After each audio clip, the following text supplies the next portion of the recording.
Discovery, go at throttle up.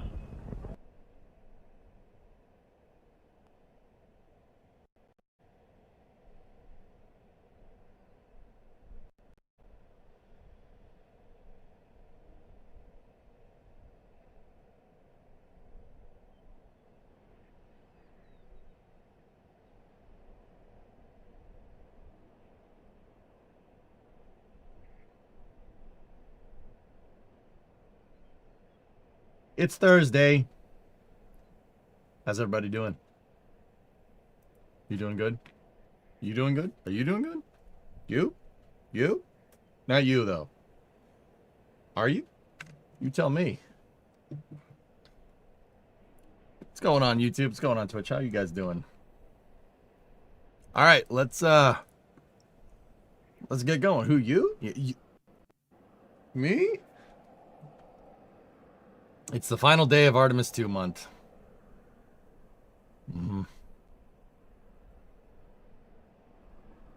Happy Small Friday from Europa. You're on a Europa? Neat.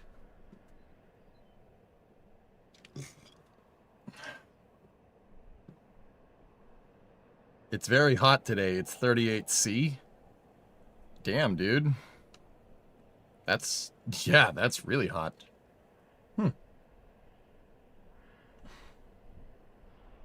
It is Thursday. Yep.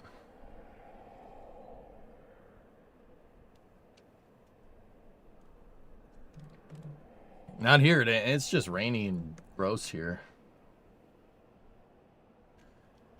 Double booster landing. Oh, that's actually a good way to start, dude. I don't know if you guys saw this here. So check this out. So Falcon Heavy launched yesterday. I was at the dentist, but also Falcon Heavy launched, which is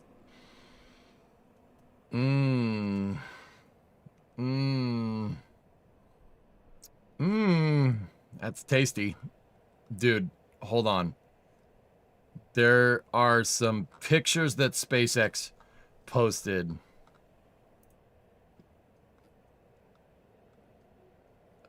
This one, this shot. I'm turning it up. It gets loud. Sorry. It gets loud. Not sorry.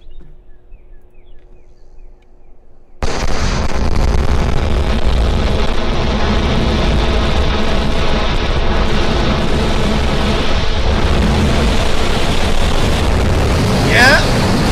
Oh.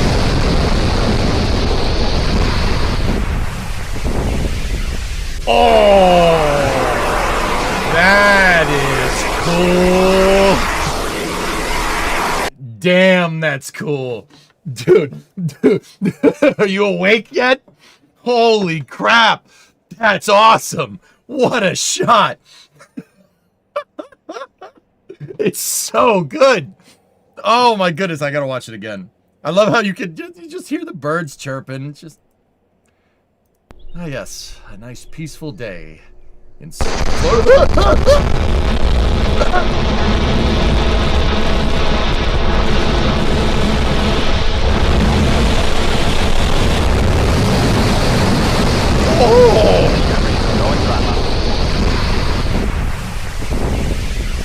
That's sick. That's so good. Oh, that is cool. Oh, man. So that was one of the booster landings. SpaceX had a camera up close and personal. Link to this video? Yo, I got you. I think it landed. Are you sure? I can't hear you. Dude, there are other shots, but that one is just the best. Oh, this one is good too, though.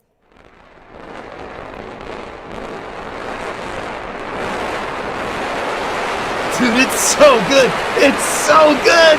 It's so good. Ah, that's so cool. Man. And then there's just a couple of nice still pictures. Bruh.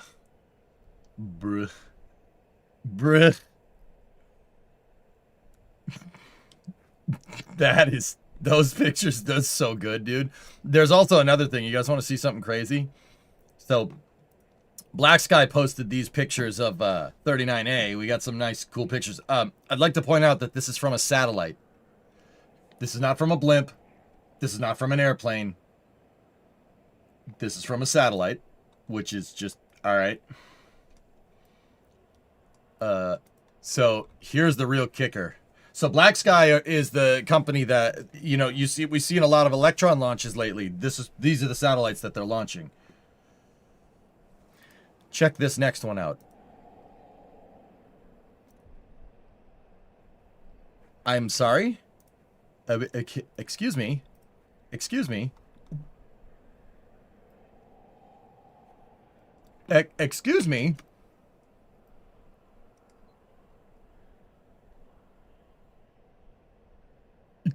Excuse me?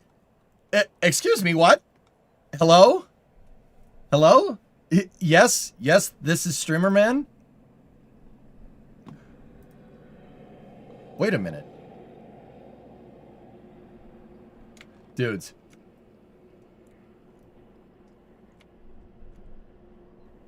So see what happens when you zoom in on this picture and it's completely out of focus, right? The resolution is not good enough. If you zoom in on this picture,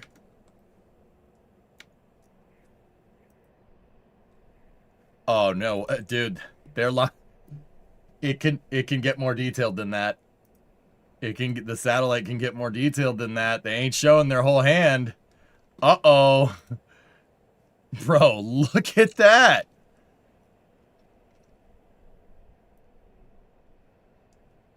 Uh-oh. That's really freaking cool.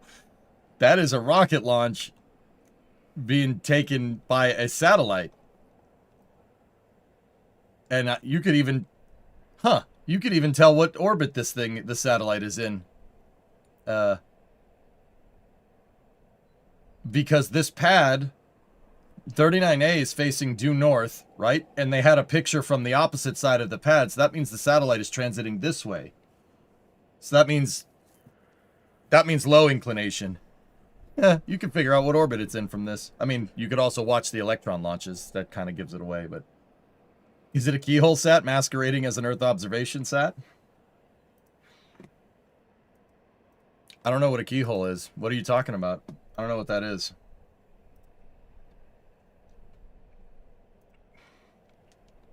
What is a keyhole satellite?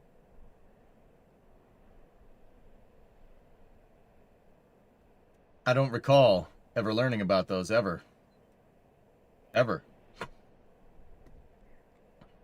All right, so. You mean the thing you use to unlock the door? Yeah, I know, right? What are the keyhole satellites? What are we gonna name it? Doorknob satellites too? Jeez. Or door lock satellites?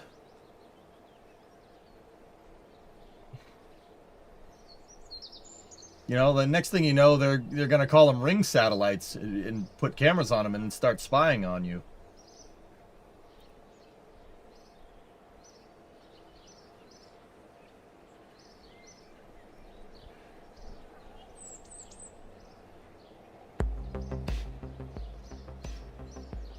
All right. What else does the satellite go in? That's right, it goes in the keyhole.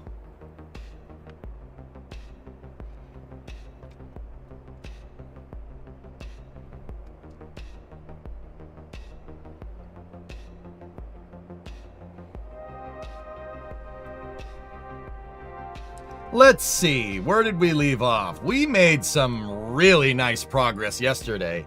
Check this out. Oh, baby, look at this thing. So we have SLS with a Earth departure stage on top. And our expectations were that we could deliver 72 tons on translunar injection in a 5.2 meter fairing, and that is exactly what we did. It's pretty good, man.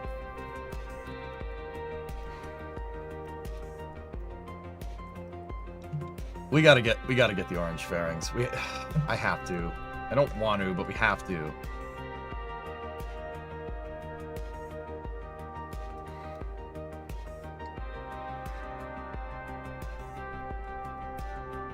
You could see that the core stage has a low thrust level. Really? Wait, hold up.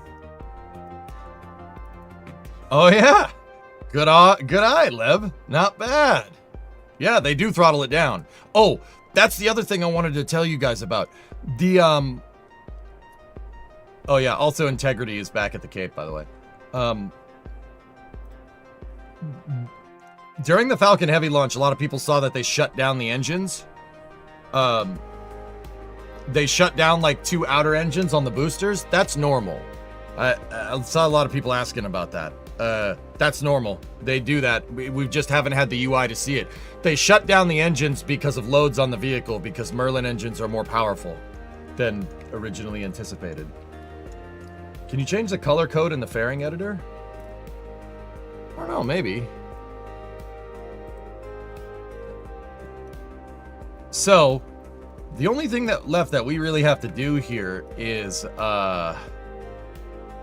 we got to give the Taurus capsule a detail pass. I want to see if we can... I want to look into making the Taurus capsule the right size. Taurus is one of the best pods I think I've ever made. We used it in the career mode 25 save.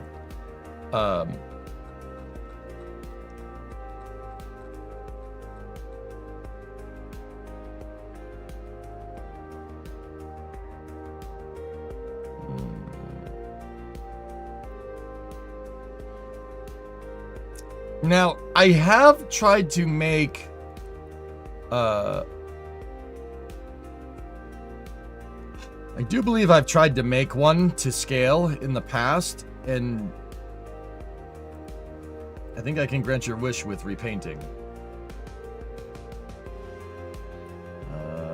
Simple repaint. Okay. Yeah, okay. Alright, well, I'll leave that open. We'll see.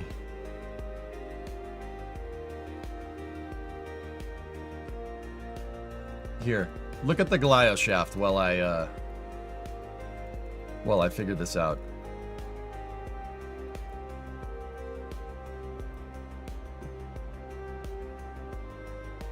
Taurus is the best that I made. Yeah, Sharktails. The thing about the Taurus capsule is that it's not in the right scale. And I am a sucker for continuity with scale. Blame me being a 3D artist. Scale has to be correct. If scale is not correct, I get annoyed. Now, so like, let's take a look. All my planes and all of my trucks and everything, like if we look at the 747, the 747 is the right scale. Everything is using a 62% scale of its real life counterparts because that's what the devs used. So that is a 62% scale. What would that be? A 1:3 scale? 747. That is a 737 sized 747 with G90s on it, which should probably change that, but you know, whatever. 2:3 scale? Yeah, that would be probably a better way to say it. Everything is that scale. All my planes, the shuttle, everything is that scale. And it would, this is just me being irrational here for a second. I would get very annoyed if the Taurus capsule wasn't in scale with our scaled SLS, etc., etc. So it's a 463. Yeah. Any Canadians out there?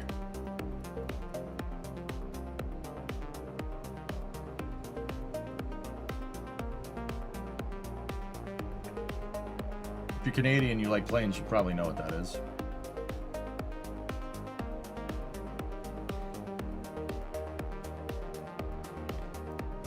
How about any English? Any Englishmen out there?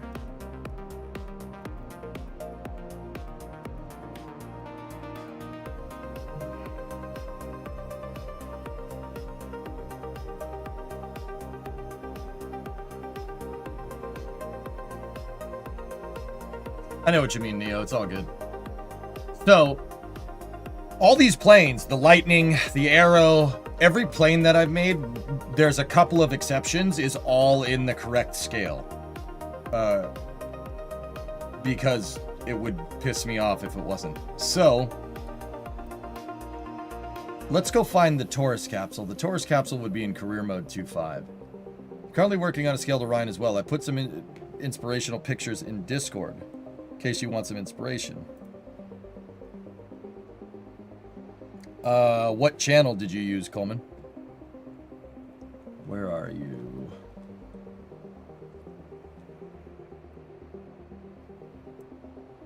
Oh yeah, see all those? We're bringing those back. In good time. Crew capsule prototype. There it is. So there is my Orion analog. That's the Taurus capsule. I have an F-14 around, Isabel, yeah. I've made F-14s, I've made F-16s, I've made an F-22, F-4, F-18, FA-18. I've never made a Super Hornet. I made arrows. I used to do a thing called Wings Wednesday, where we pick a plane and we build it. I have just mountains upon mountains of airplanes because of this. The regular KSP channel, okay.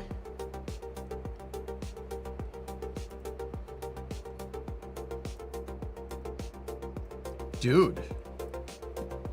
Hold on a second here.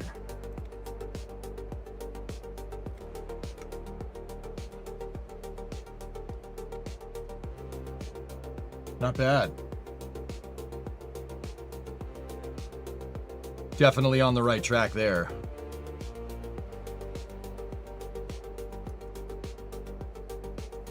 That's really good, dude.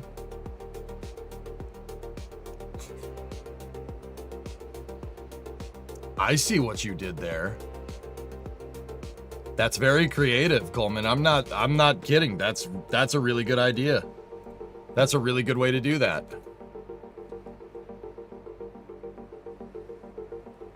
Hey, RT. X-15. Never made an X-15. I've never made a B-52, Nader. Made an SR-71, though. I've made an XB-70, but my XB-70 is not in scale. To be honest, neither is my F-4. Those two are, when I first started Wings Wednesday, I just started building planes, and then I realized that they weren't to scale, and I got annoyed. I'm telling you, I'm a sucker for continuity. Everything has to fit together right. Like, it's like if you replace a part on your car or something and it fits perfect. Mint. I use the XB-70 as a flight test platform, that's right. This is really nice, Coleman. I mean, that's probably not far off from what we're gonna do here, but yeah, good stuff, dude. Really nice.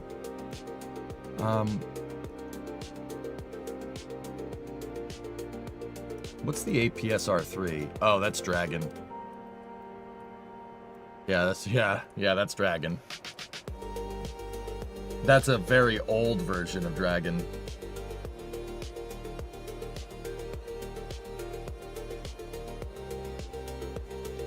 I mean, yeah, Nova, probably. I love how I just used this shielded docking port instead of the nose cone.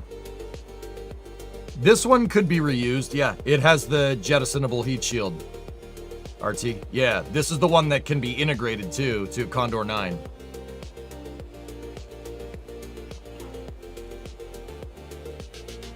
We could make that better, but we're not going to. We're gonna make Orion. Nader, my thing with airdropping is that you have to... So, here, let me show you the flight regime, or the flight envelope for... Flight envelope? What, Nader, what is it called where the flight plan... A flight plan during a mission, is it envelope or regime? Regime is how the plane flies, right? I blanked on this, I should know this.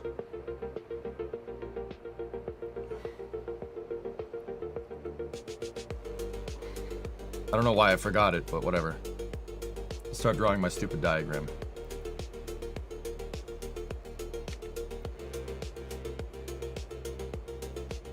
So this right here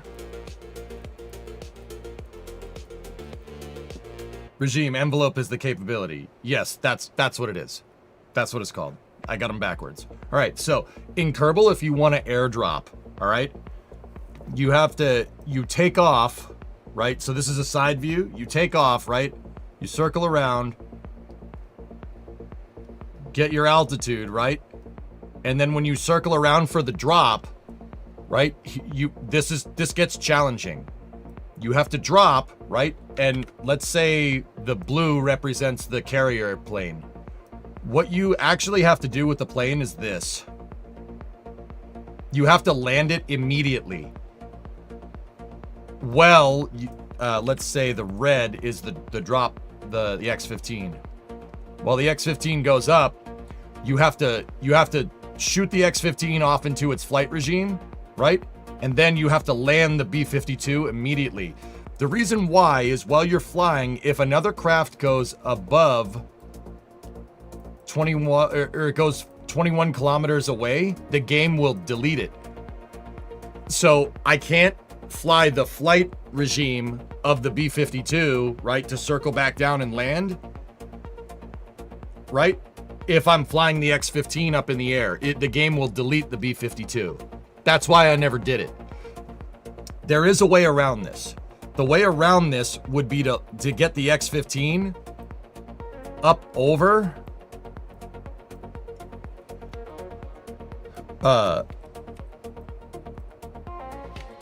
it'd have to go over 70 kilometers, right? So it technically reads it as in space and then switch back to the B-52. But that would mean the B-52 has to be at 50 kilometers up, which, no. This is why I don't straddle launch things. Because the flight regime, the only way to really make it work right in Kerbal and be able to control both vehicles is to do that. And that, let's be real, that is not how they launched the X-15.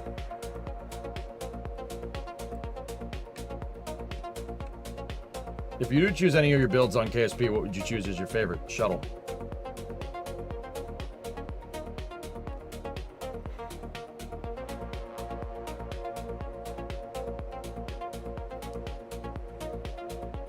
Hey, Missy, what's going on?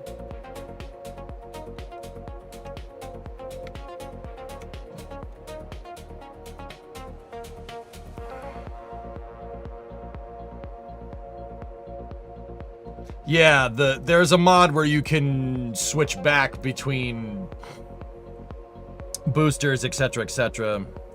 CSM 751 parts. What the hell is this? Oh my goodness.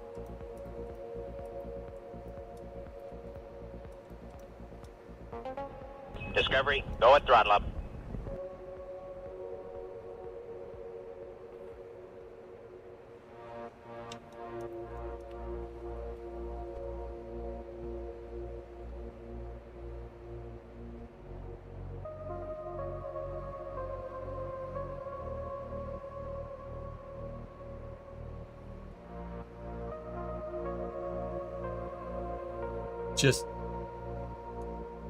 I think I put an S4B and the CSM and the LEM on top of an SLS. How old is that craft file? Holy.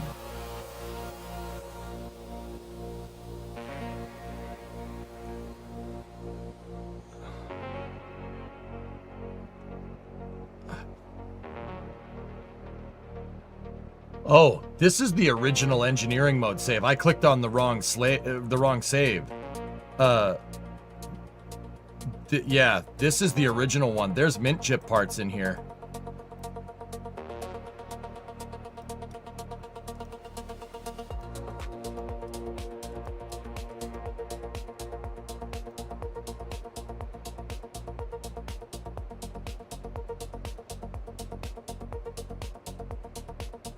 Wouldn't the file name have a timestamp? Yeah, but my brain does too.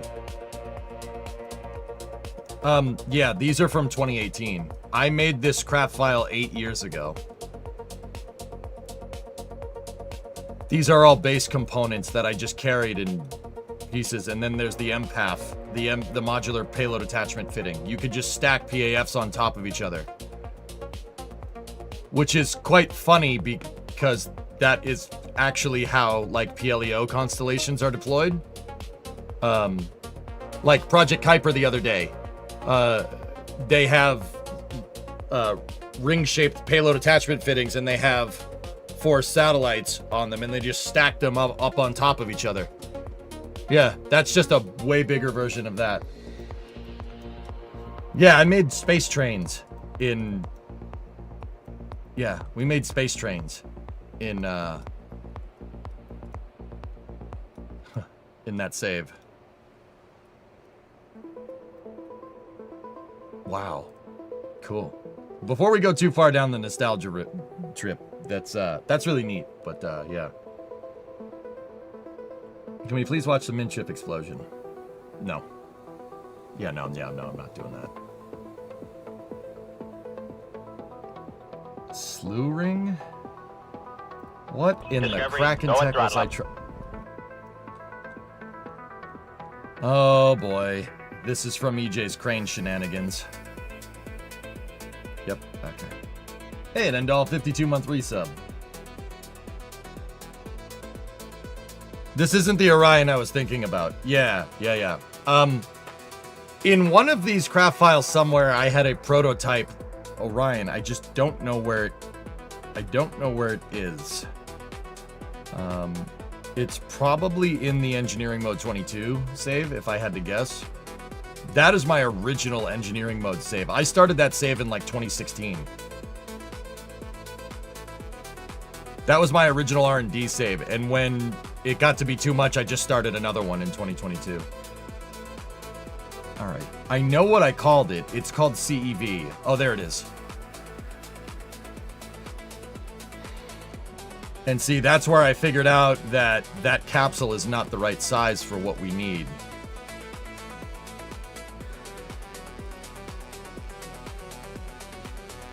No, Kestrel was from the original career mode.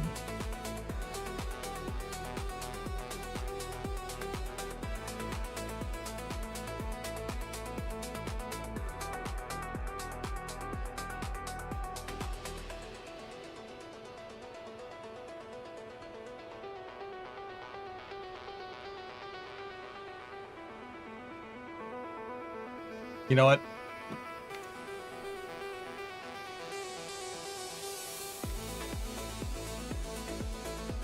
Taurus 2 capsule. Let's go. Orion style analog for SLS STS MM3 architecture. Modified 4/30/26. Okay. Let's start over. We're not getting anywhere with that. All right. You guys ready to build? Let's cook. So we're gonna need some Orion reference here.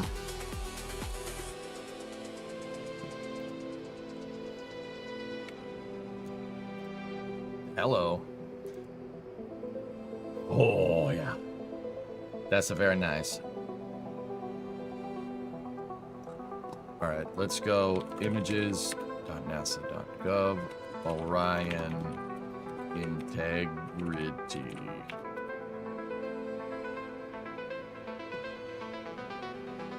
Yes! All right, so you're going to learn about Orion here. Ah, that one's going to be useful.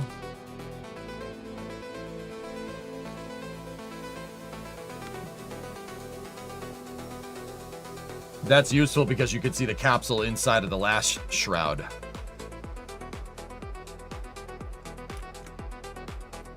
Are you going to make the Constellation or SLS Orion? RJ, if you were in my position and you just got done building out a really, really nice version of SLS with the Earth departure stage, which one would you do?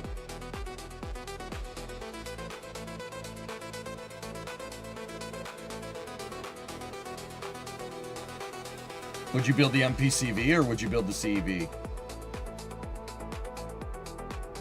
The original lifting body version of the CEV. Get out.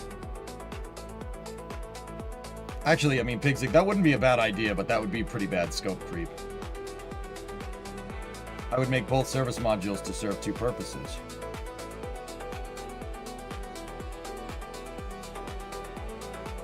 I'm gonna go with the Apollo solution, and if I want a service module that has less capability, go at throttle up. I'll just fill up the service module halfway.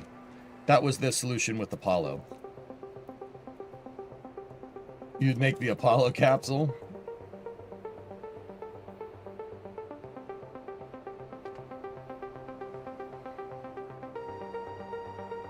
Yeah, the CSM for the Skylab missions obviously didn't need to be fully fueled. So the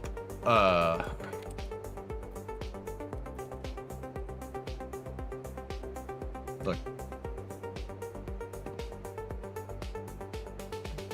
Discovery, go at throttle up. So if they were launching the Leo variant, they took about 15 tons of fuel out of it.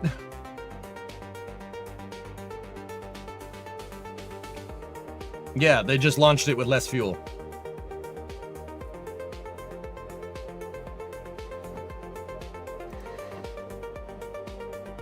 Yeah, this was an early prototype for Orion that just... No. No. I'm probably going to build this, but with variations. What's up, Constellation people? It's probably going to end up looking more like that. I think that was the best variant. The MPCV variant, though, is not bad either. I do like this one. Vanguard, 44 months. Been a hell of a ride. I'm glad you like it.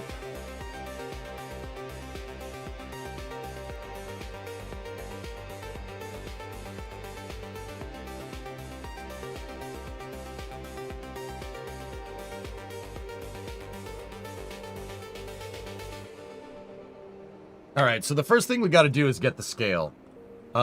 We need some dimensions here. Let's go back over to the Orion's straight up page here. So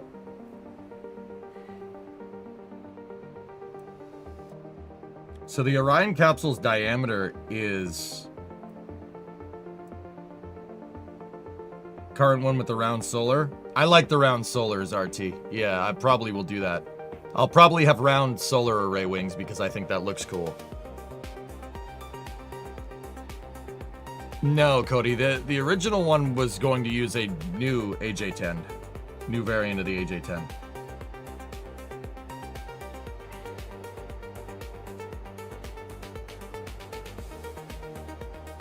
Yeah, I agree, Pigsig. Alright.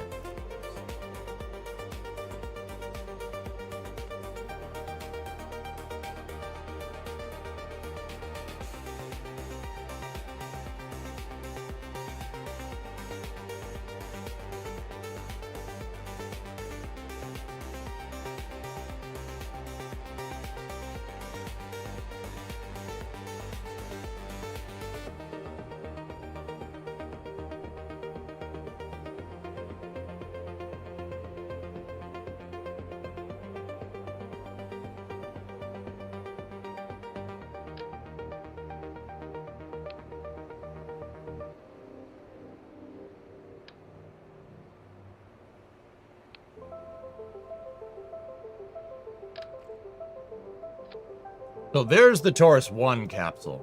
This is actually a pretty good design. I do like it.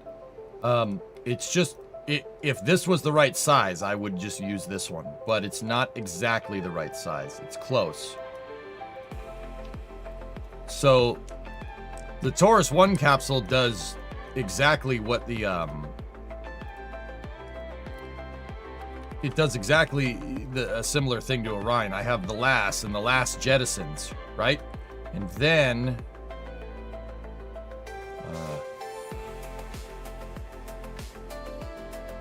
the heck heck is it?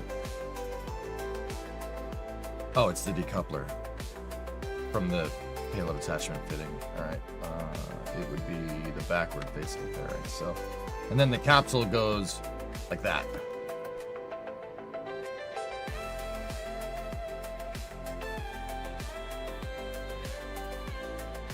That didn't pull the solar panels with it.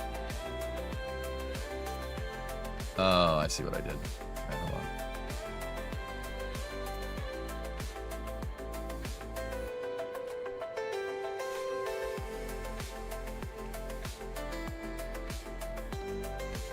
There we go. I've seen people use the Mark I command pods as windows on large-sized capsules like this before if you still want to be able to look out the window.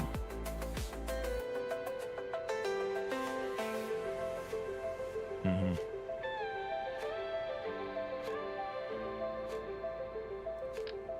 Yeah, I get it.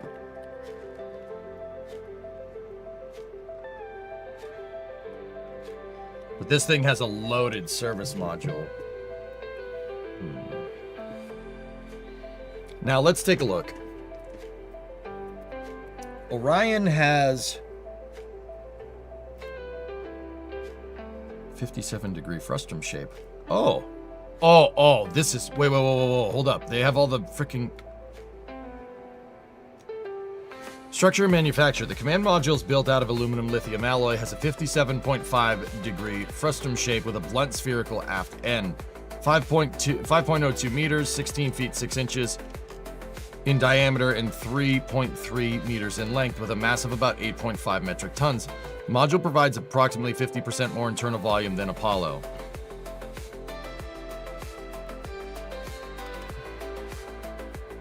So that's the capsule shape itself. The spacecraft itself is 5 meters. So we're gonna do some Kerbalization here. Let's save, right? And guess what we're doing? We're gonna bring out the rulers again. You saw the rulers to make the upper stage yesterday. The rulering will continue until chat morale improves. No, EJ, no, not the rule. Yes, the rulers. All right, so I use struts between octags like this to make straight lines so I can see what's going on. So we can use this to determine diameter and whatnot. So my capsule here, the capsule itself, the spacecraft is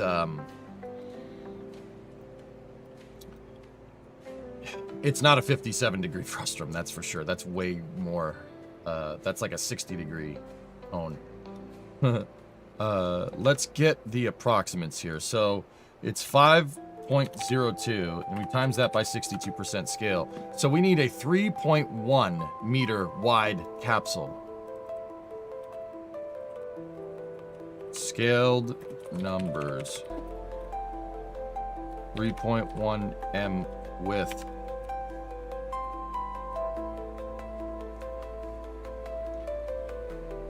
.5 frustum is something we can duplicate. I can make that. Just keep that in the back. Keep that in the back of our minds.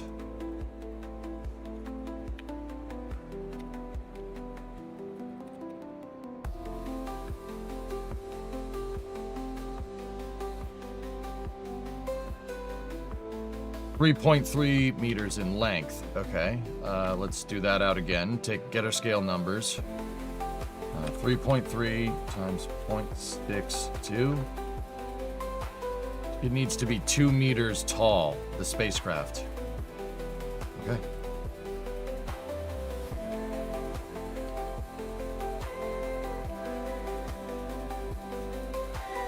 All right. All right, so we're gonna make that. Let me think how I want to do this.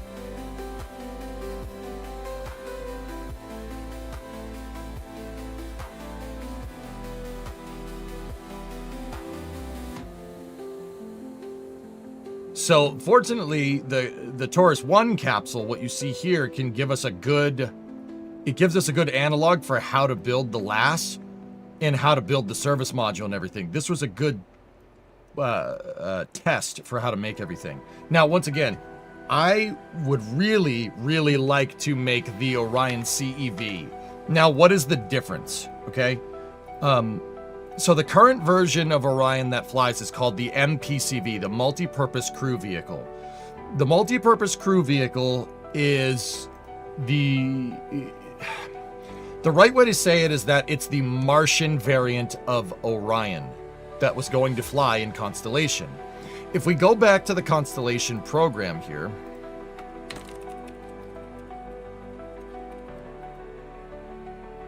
if we go to the Constellation program, they had two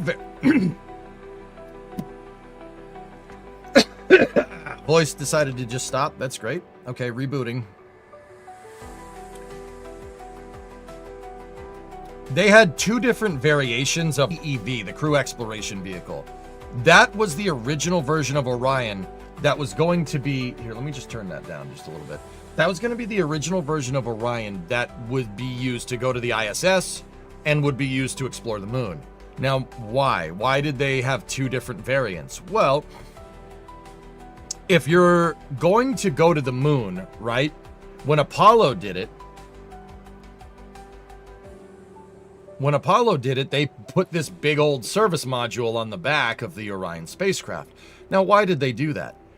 They did that because when Apollo got out to the moon, they needed the command service module and the service module engine, the original AJ-10, they needed it to step on the brakes, to circularize around the moon with the lander attached, with the LEM attached. This is what got them out to the moon, the big old service module. For instance, like Artemis 2, when they went by, they didn't step on the brakes. They just kept going and then came back, right? This thing would step on the brakes and stay there, right? Because it has a bigger service module. The service module had enough delta V to put it and the lander into low lunar orbit. So when the Constellation program came around, they decided for two different service modules. That one right there is the CEV, or at least an old render of the CEV. The CEV had a bigger service module. The MPCV was the second version of Orion.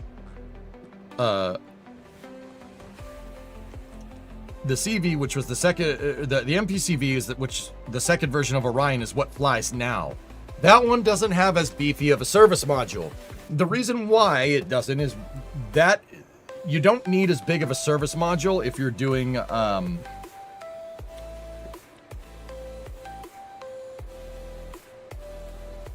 if you're building Gigantor transfer vehicles like this. You don't need as big of a service module for Orion. If you notice in the renders here, these are renders of the MPCV, right, versus the Crew Exploration Vehicle. The Crew Exploration Vehicle is the one that's docked down there. The MPCV is the long duration version of Orion. That's what we built. The CEV is the low Earth orbit one. Now, in Constellation's Martian architecture, what it would do is take this, right? Take the CEV to get crew up there, right? To the transfer vehicle, right? And then come back down. And then this thing would fly on the trip to Mars. And that's what the crew would use to get back. You don't need as big of a service module when you're attached to a gigantic nuclear transfer stage. So that's why Orion has the smaller service module. I would argue that they should have just built the Crew Exploration Vehicle and kind of went from there. Because, so there's this thing that the Apollo CSM did. The Apollo CSM is enough for lunar exploration, but the CSM could be good for doing stuff like that with Mars exploration by just launching it with less fuel, which is exactly what they did. Is it the most efficient? No, but it favors manufacturability because you make one service module and just fill it up with less fuel. Put a half tank in. You save 15 tons. I don't know. The CEV would also have been used for lunar exploration too, just in case anybody was wondering. So what I want to do is build the CEV. And the CEV is somewhere between the Apollo CSM and Orion. So, like the title implies, I'm building an Orion-styled capsule, but not exact.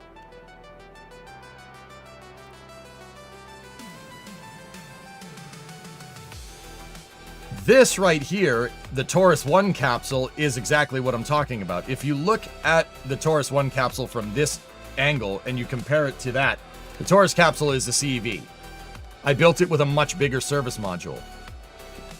So our Taurus 2 is going to look somewhat like this, but with scaled numbers.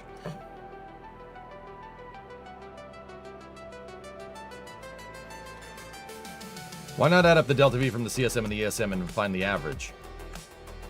Huh? My guess is the CEV is more expensive to build than the MPC version. Yeah, Rarest, and if I want to start a trucking company, buying a Prius is going to save me money.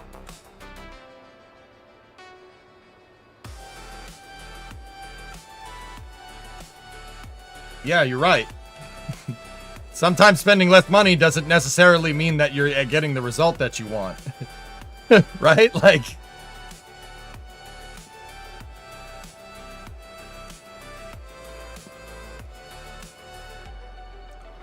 During Constellation, the lander was going to do the injection burn instead of the service module, so it could be smaller. Yes. Yeah, I suppose it was following the whole incremental development that Constellation was going for, building a lower spec vehicle and then upgrading it for bigger needs.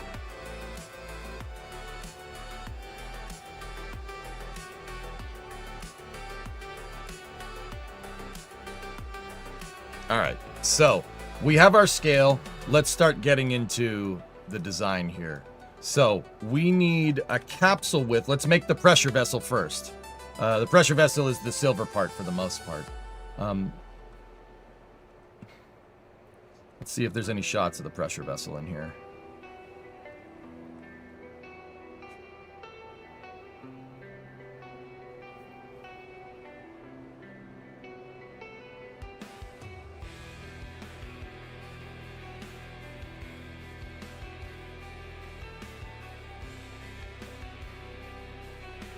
Bingo. All right, so let's think about how we're going to do this.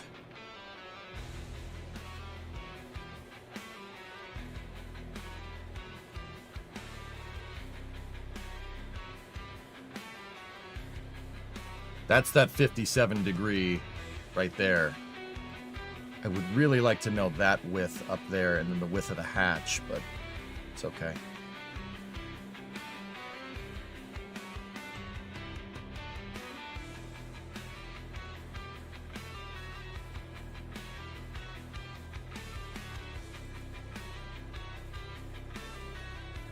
Well, 3.1 meter width.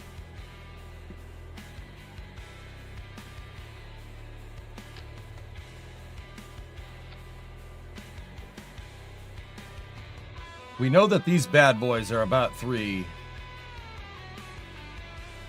They're about 3 meter wide. And they have 10 centimeter on either side. So if you, for instance, wanted to measure 6 meters, what you would do is clip this. Clip that in. So the width of the I-beam, more or less, is what we're looking for here. So let me go ahead and grab one of my rulers, right? Let's turn that. I always do my diameters on the vertical axis. I don't know why. It's just... Make sure we're on the center line there. We are. All right. Wouldn't the width of the hatch be standardized for use with existing hardware? Nuclear, my forward hatch is probably going to work with my... let's call it the EJDS, the EJ docking system. Nuclear, I developed a better alignment mechanism than what you've seen in the past. I'm not 100% sure if you were here for it. I just have 3 flags. 3 flags that are kind of canted out. Aligns almost every time. Get really perfect alignment. Literally 4 parts. Yeah, that works really well. Now, I'm not sure what the load test... what the load factor is here, to be honest. We're gonna have to... We might have to get a little creative. with how that's all going to work, but it's okay.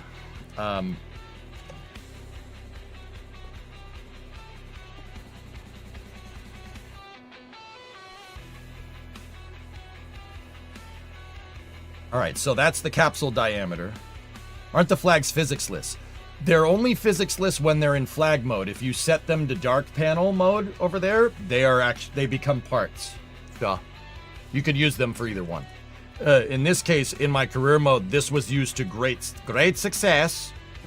But what I want to do, I want to develop, this is just the soft capture mechanism. I want to develop the hard capture mechanism as well, so our docking port can take more load. The reason why is because in Constellation's architecture, which we are lifting pieces of the architecture that we like, right? In Constellation's architecture, we have an Orion attached to Altair, and the docking port has to be in the load path of the J2X, right? Because the J2X is pushing the stage, the lander, and the capsule through the docking port. Docking port has to be able to handle the load. So what I would like to do is redesign this a little bit for that to be our soft capture mechanism, and then have like maybe a fairing up here to be the hard capture mechanism with same vessel collision, the same thing that I use for my stages. That would give us a really good alignment system, right? I want to turn that docking port into the soft capture system. We would probably have to do some analysis on what type of loads the docking port can take before it really becomes an issue. But, you know, we'll figure that out later. All right, so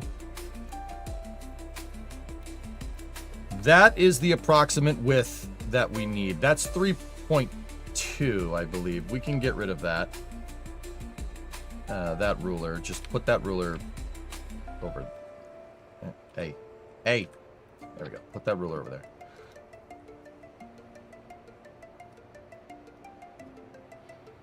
All right, now get rid of the I-beam. Our height is 3.1. That's good enough. This is perfect. So that gets us the diameter. So let's go right here. And just like I'm getting back into the habit of doing this as we build more. This is me making annotations.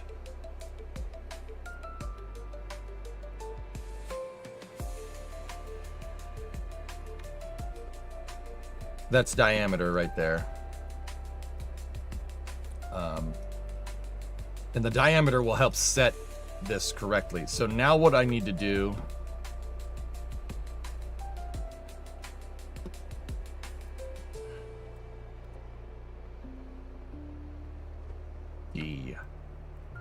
diameter.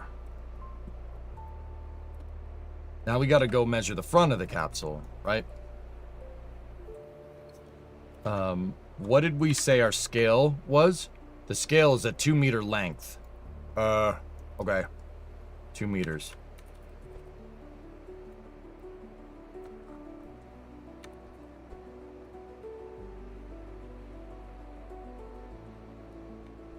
Let me think.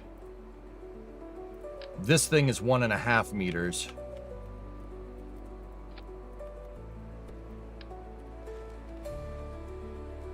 Oh, I know how I can do this. Ready?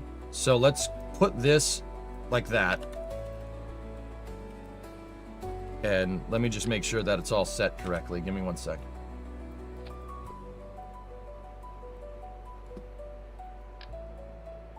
So what how I like to explain this, guys, is I'm building the tooling here for, this would be like the jig tooling that you need to,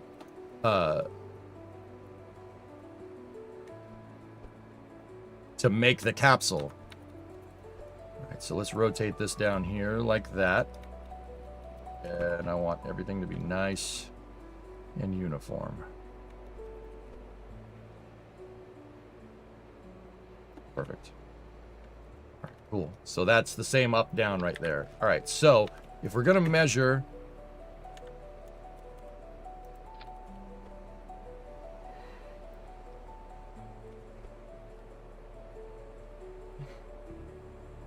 We need to figure out the length. Now, if you hold left shift, right, I can use these measurements down here, but there's a lot of stuff in here already, and that's measuring the overall craft. We don't want that. Yeah, PCJ, I saw the Jared rang the bell on the stock exchange this morning. Him and Amit and Lori Glaze, Judd Friedling was there. Sarah Walker was there, I think. I saw her too. Yeah, it's weird when you know almost know everybody's name that's, you know, that's sitting there that works for NASA. I'm like, I know that person, I know that person. Like, not know them personally, but I know who they are, right? All right, so 2 meters almost exactly in length. So check this out. If you hit F in the editor and you switch to absolute, and then you hold left shift and you start moving, you're moving on a 10 centimeter increment. So 10 centimeter, 20 centimeter, 30 centimeter. All right, you see that? That's 1 foot right there for the Imperial people. That's a foot. Pretty cool, huh? I don't know if people knew that, but that's what it does. So we're already 3. So if we're aiming for a 2 meter length capsule, so we just count to 20. So 3, 4, 5, 6, 7, 8, 9, 10, 11, 12, 13, 14, 15, 16, 17, 18, 19, 20. There you go. There's your capsule length. That's the diameter. So from the back of this strut to the back of that strut is exactly 2 meters. We know that. Now we have a 57.5 degree frustrum. What the hell does that mean? That's a nice way of saying it's a cone. It's a nice way of saying it's cone shaped. The angle of that right there is 57.5 degrees. That's the frustrum right here. Now Orion's pressure vessel, right, is partially cone, mostly cylinder. The reason why is because right here in this, you know, in this outer area right there, that's where all like the life support and thruster systems and computers and everything are. See all the plugs right there? This is the pressure vessel. Inside of this is where all the controls are, and the toilet, for instance, and the kitchen and the seats and the spacesuits and the people. Now up here, you notice there's another cylinder. That's the forward docking hatch right there. The forward port is up there, right? And in this area up here, that's where all the parachutes are. See this compartment right here? That's where all the chutes are. It's an average size, it's just a cylinder. Frustrum, I hardly knew him.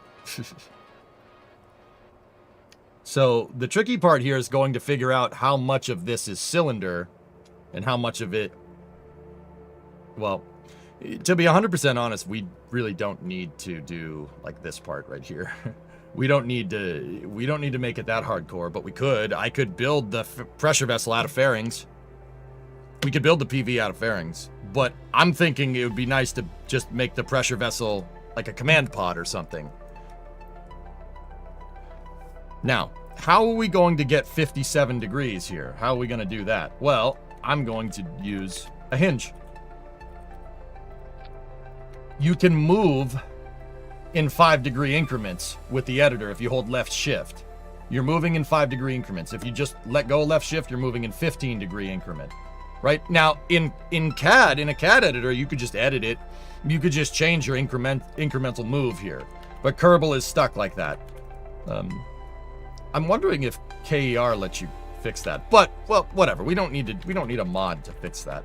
All we got to do is line up this octag with the hinge right here.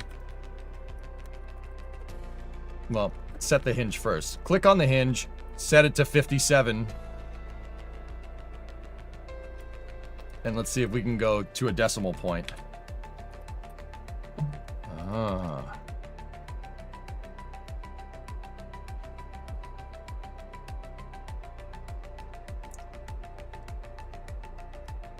Doesn't look right. It would have to be inverse. All right, hold on. I can fix this. It's not 57 on that. It's not 57 off of the 90 like that. It's 57 off of this way. So rotate the hinge this way like that, and then go 57 degrees.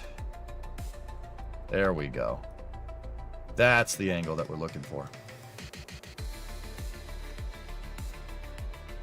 Now, how the heck do we get this thing to go to 57.5? If you try to put 57.5 in there, it rounds it to 58. You see that? That's no good. We don't want that. We want 57.5 on the dot. Not that it's going to make a big difference, but it's cool to be precise. There's a trick here. If you're using struts to draw out the shape, like what I'm doing here, you have a couple of tricks up your sleeve here that you can use to your advantage. What we're going to do is change the incremental move of the hinge. How are we going to do that? With a cal controller. So select this, select your target angle, right?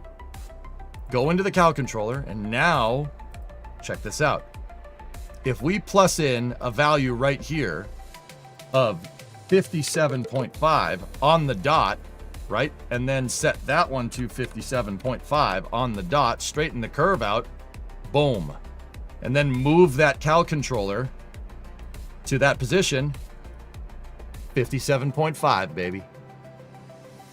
Now, we lock that so we don't touch it. There you go. Incremental editor control. Just using a hacked cal controller in KSP. You can get decimal point angles for stuff if you really want to be anal retentive about building this. So now what we do, I actually do need to unlock this for a moment. We need to set it to 0, and I need to go in here like this and then just make sure my strut is on the pivoting axis. Now we take the cal controller and move it, and we're good to go. I can move this hinge wherever I want. In this particular case, I'm going to move it to the center line. So now I have the exact angle that we need right there. Perfect. And if we want to move it around, we can move it back, we can move it forward, we want to screw with it. We can mess around with it. Now, that's pretty much where that needs to be. So what do? Do we go and build a fairing now? No, not really. But you can already see the shape of the capsule, the shape of the capsule. It's starting to take shape.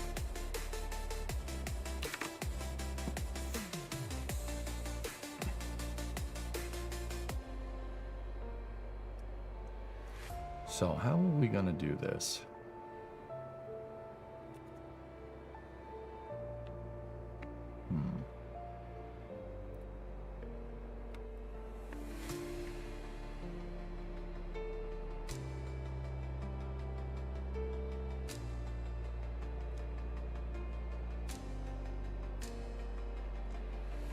What I'm going to need is to copy the docking port here and get rid of that. That may have unbound my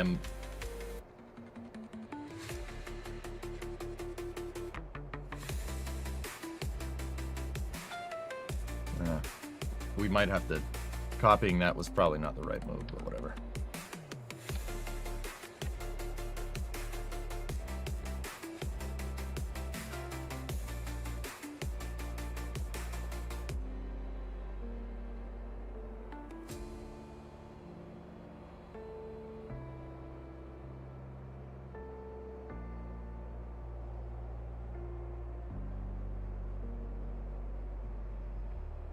Good. All right. Plot twist, EJ's a shadow KSP dev. No. No. I mean, Robert, full disclosure here, that may or may not be far off, dude. I was here for the entire development of the game. Pretty much from 2012 all the way to 2022, 2023 when they stopped working on it. Actually, that was more like 2019, 2020, something like that. But whatever. I mean, I'm very good friends with a lot of the KSP developers, including the guy that made the game.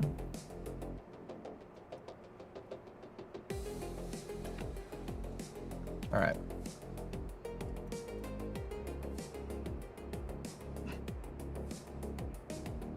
You need to make a KSP build hack series? Yeah.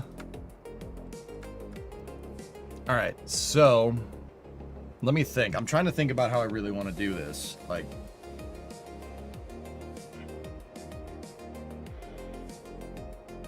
now, the obvious thing to do would be to just build this out of a fairing, right?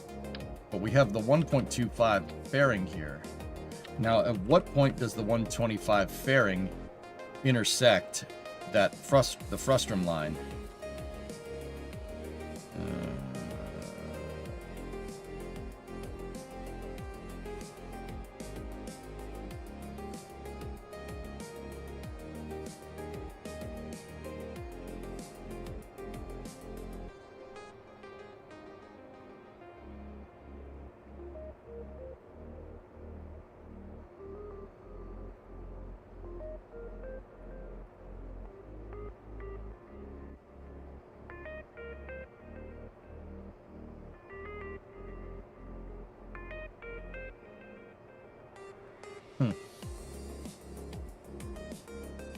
Maybe it was the other way, dudes. Hold on, let me...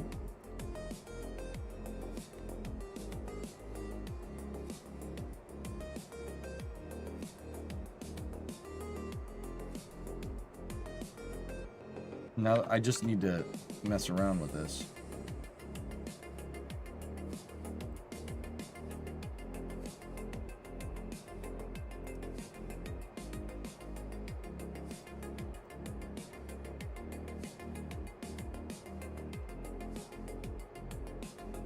No, that's much too thick.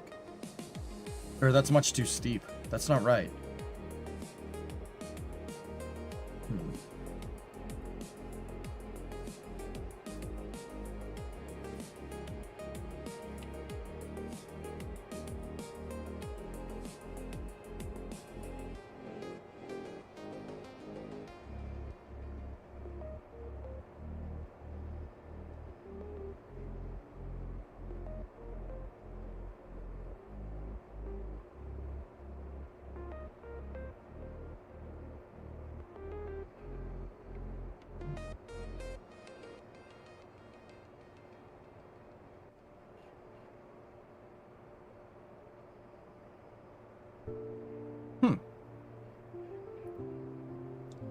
Just want to make sure I understood a frustrum correctly. I did, but I'm not sure what they're measuring that 57 degrees off of.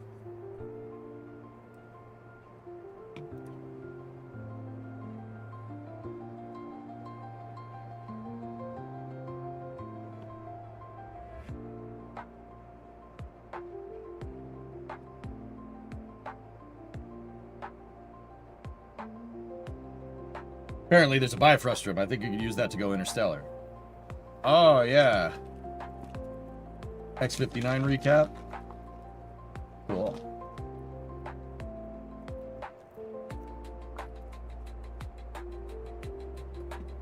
Nice, dude. Sorry for bothering you for this, EJ, but I need some blueprints of Millennium Park for a thesis. What should I do as a European? Millennium Park? Millennium Park? What's Millennium Park? Refresh my memory. It's frustrumating. It is.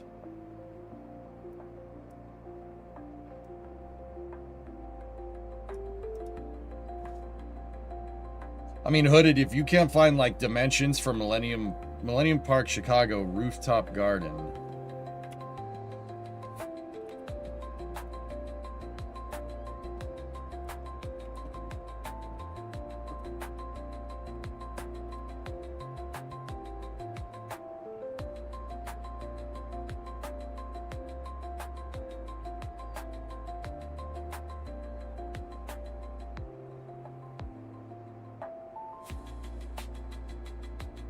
I would say go into Google Earth if you can't find anything and just start measuring stuff. It's close. It's close enough to get the point across. It's not an exact measurement, but it's close enough.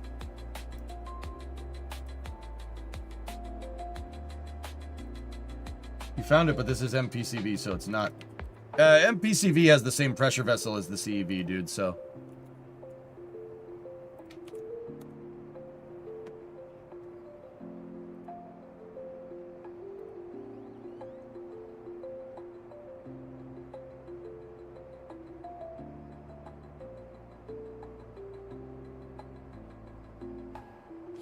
That'll be good enough. It's 30 degrees. Okay.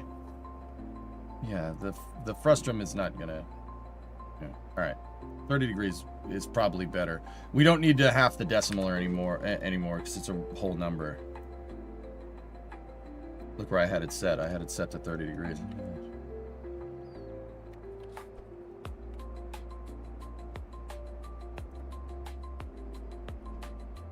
That will work.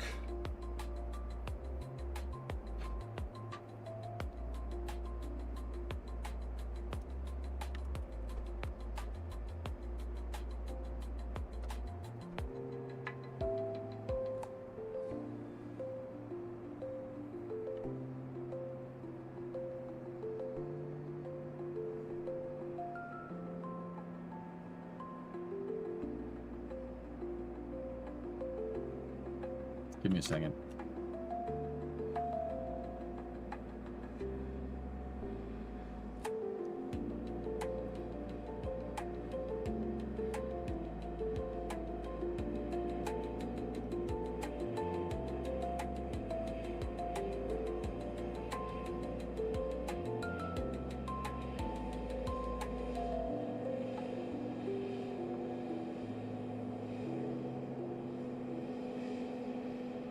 Sounds like SPMT's going by in Starbase Live.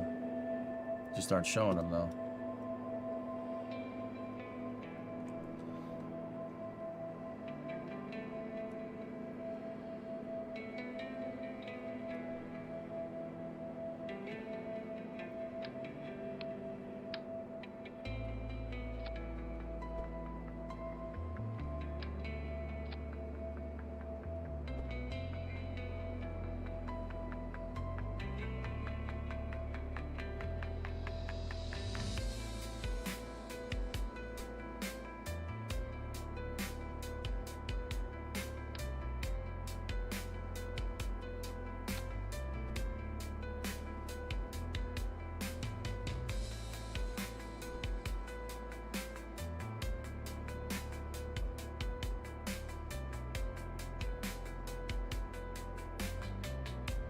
Alright, so I'm going to delete that fairing. That was just a test.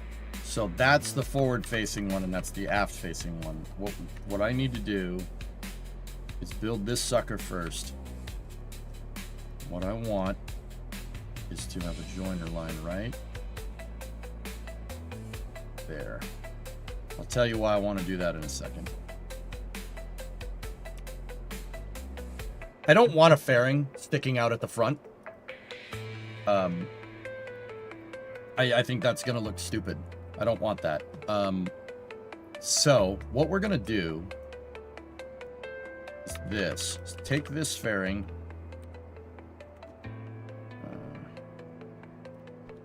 You need to move this one back a little bit.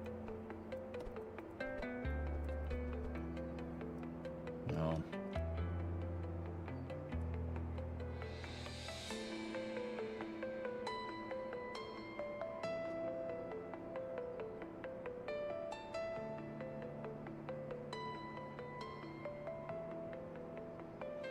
See, I want to do two fairings. I'll show you guys what I want to make right now.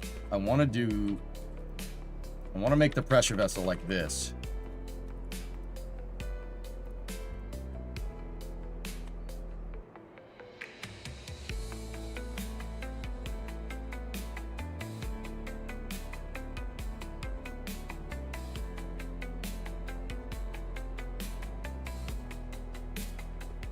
I want to make it 2 out of 2 fairings, so when we take this and we put it together, boom.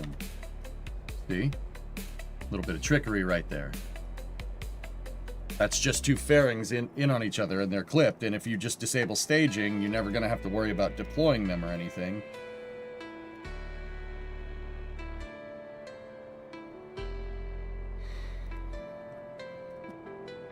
And that gives us the cone. It gives us what we're looking for, more or less.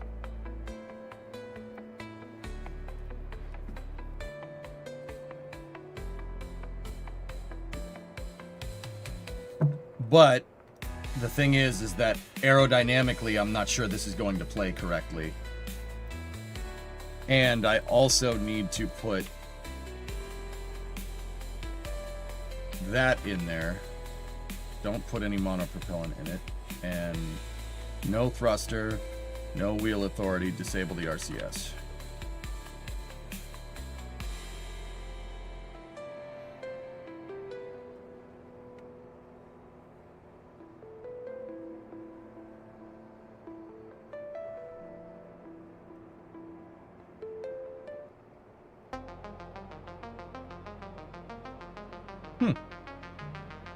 You know, that's not as big as an Orion capsule, but it's almost as big as an Orion capsule. It's actually kind of close. Neat. It's actually super cool. Cool PDF showing the constellation CEV. You found something? Thanks, guys. You guys are actually invaluable in helping me find all the reference. Finding reference takes time.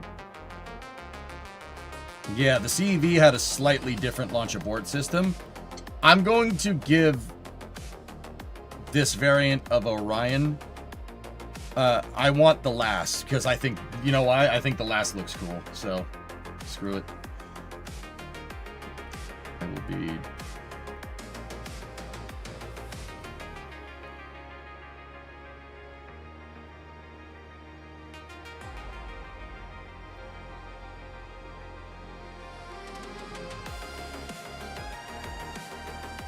Oh, this is great, dude. But yeah, see, that's all pretty much the same. It's all the same idea, same command module.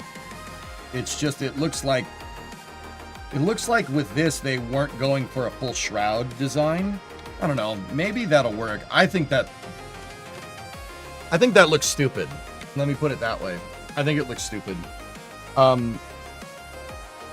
Also, a triconic launch abort system.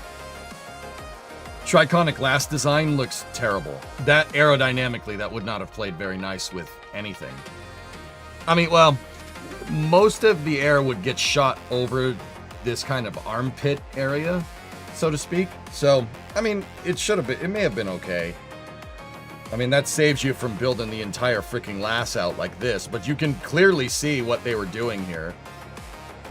Like, if you look at the launch abort system that Orion uses now on the MPCV, it very much looks like this piece at one point was just supposed to attach right there, but they raised it up in front of Orion on these struts here to put this this type of fairing here.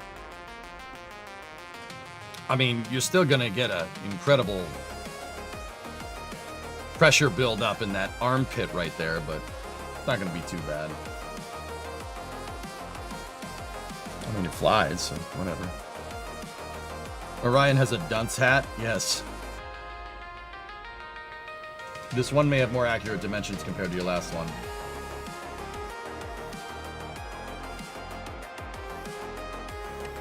Oh, this is off Astronautics.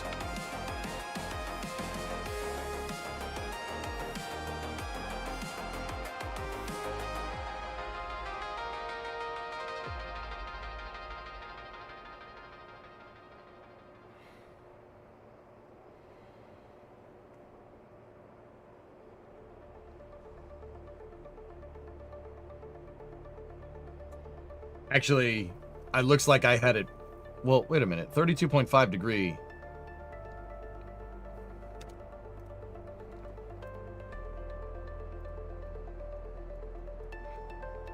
Oh.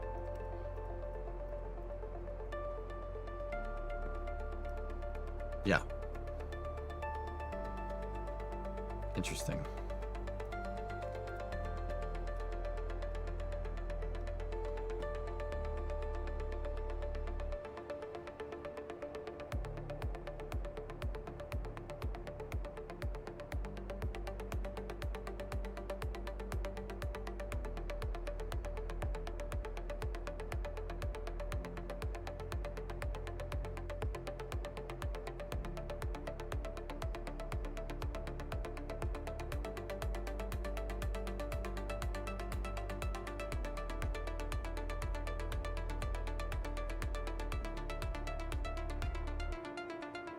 That's gonna work better. Get rid of this. Let me get the cow controller out and we'll hack it again. My geometry brain had failed me.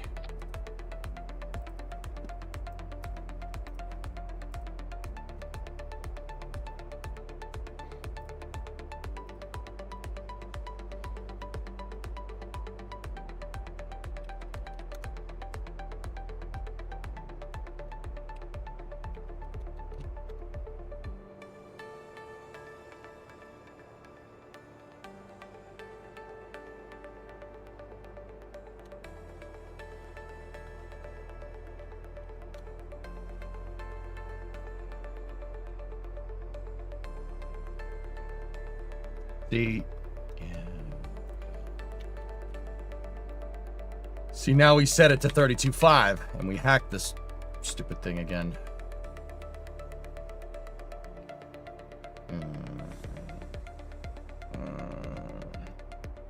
What did the acorn say when it grew up? Geometry. Geometry. ROADs. During takeoff, the astronaut's view is covered. The windows are blocked. Yep. Yeah, they can't see nothing. Same thing for the LEM, or same thing for Apollo. Apollo had a fairing. Apollo did something similar to this, but the fairing, there was a conic fairing that was sitting on the capsule. Yeah, it did something very similar to that. There's a picture of it down here. See? They had a shroud over the capsule. But Apollo just was like, screw it, just build a truss structure up there and put a rocket on top of it and call it a day. And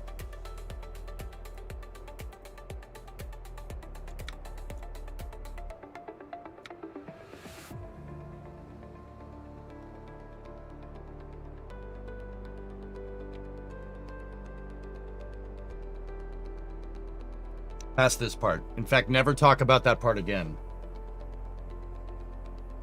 Your geometry teacher loved that joke in high school. Yeah.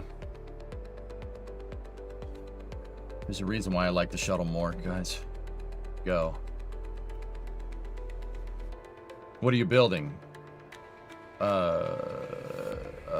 This is my Taurus capsule, Enzel. I'm building a Mark II version of it to go with the rockets that I was building yesterday. Thing that didn't go to the moon? No, the thing that was reusable.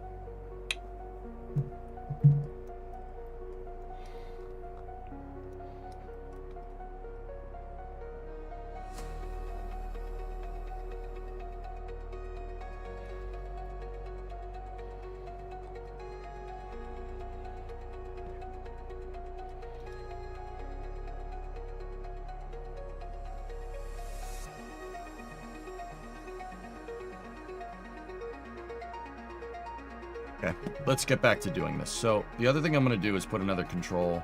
I'm going to put another one of these here as a control node.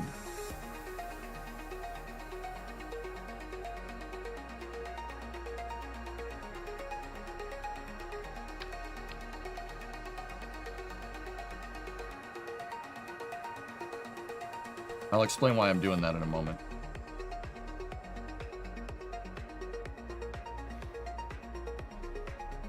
So, at first I was wondering why the angle isn't going from the front to the back, right?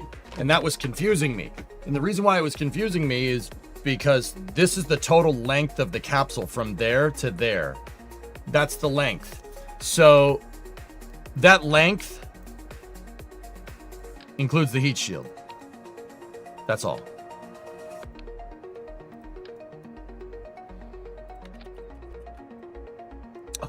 375 is almost enough.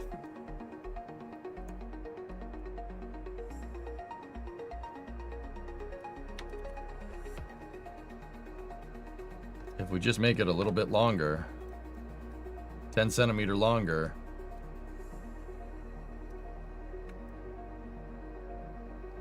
we could use the 375 heat shield, but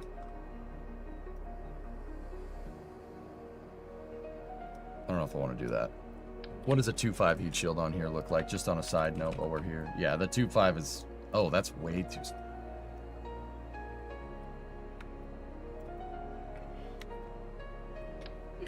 The refurbishable Orion?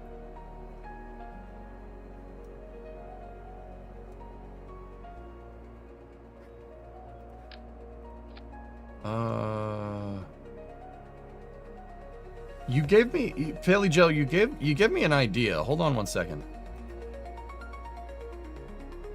Oh, no. All right. Ablator isn't a keyable axis. I was going to say, yeah, I could make it so you could jettison the heat shield, or you could take the heat shield apart and make it refurbishable. You'd have to attach a new heat shield and service module assembly onto the capsule, but yeah, you could. I could do it. We could build that capability in if we want. If we were going to do that, I would actually insist on a 375 heat shield. It would be easier to do that way. But re-entry to Earth or launching to space produces most heat. A re-entry does. Produces way more heat. But you still do... Rockets do experience some heating on the way up, Avatron. It does happen. And if you go fast enough down here, you're going to get re-entry heating no matter what you do. A good example would be...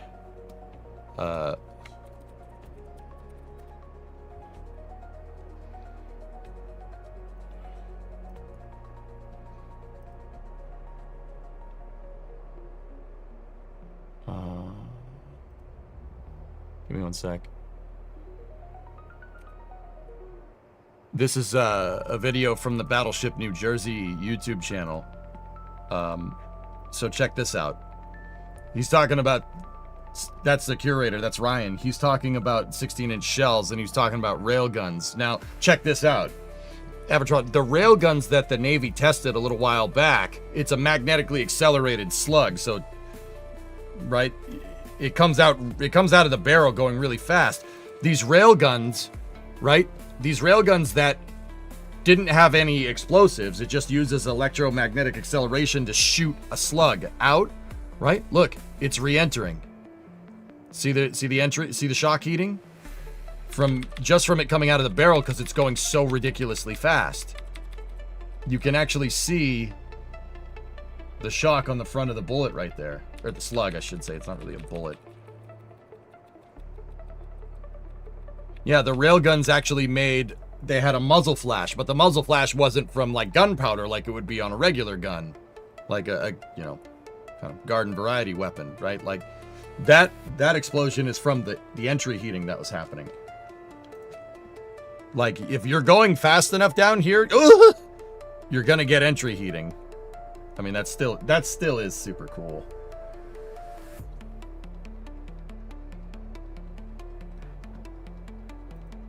Freaking railgun, dude. Watch. Oh, come on, fire it. Fire it again. Do it again, do it again, do it again. Namely, a weapon system that could fire hundreds of rounds instead of single digits or tens of rounds before it needed a new... Zap! I'm going to use the word barrel. It's not really... Zap! This thing makes the wildest noise, dude. It's just bang! It just sounds like you're grounding out a speaker, which not that far off. Will Jared cancel Artemis 3 if it slips to 2028 to have the mobile launcher ready for Artemis 4 in 2028?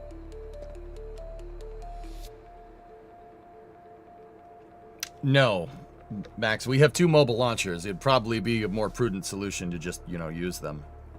Really a barrel, but before they needed a new... Anyway, so yeah, re-entry heat happens. It's just the railgun was the immediate thing that I thought of.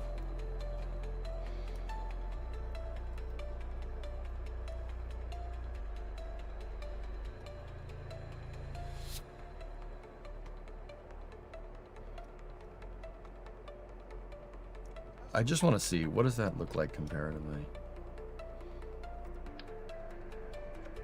Guys, this would make it would make things certainly easier to use a 375 heat shield, but the 375 heat shield is a little bit wide. It's wide by the diameter of the heat shield is wide by about 20 centimeter. Now, we could do it. But if the heat shield is out here, I would need to, and we're doing Orion with its current launch abort system. We're doing Orion with this, right? We'd have to put the rim around the heat shield like what Orion has, right?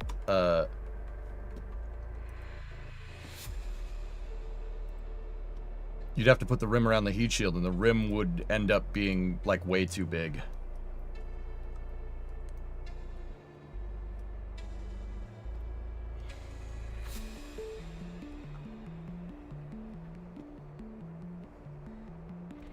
The other thing we could do is do a 2.5 heat shield. And we could put flags around the 2.5 heat shield.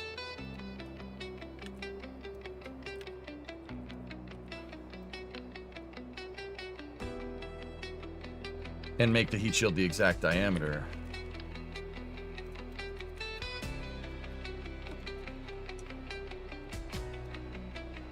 So if we were going to do that with the shield, right, I would have a docking port like this, docking port behind the shield like that.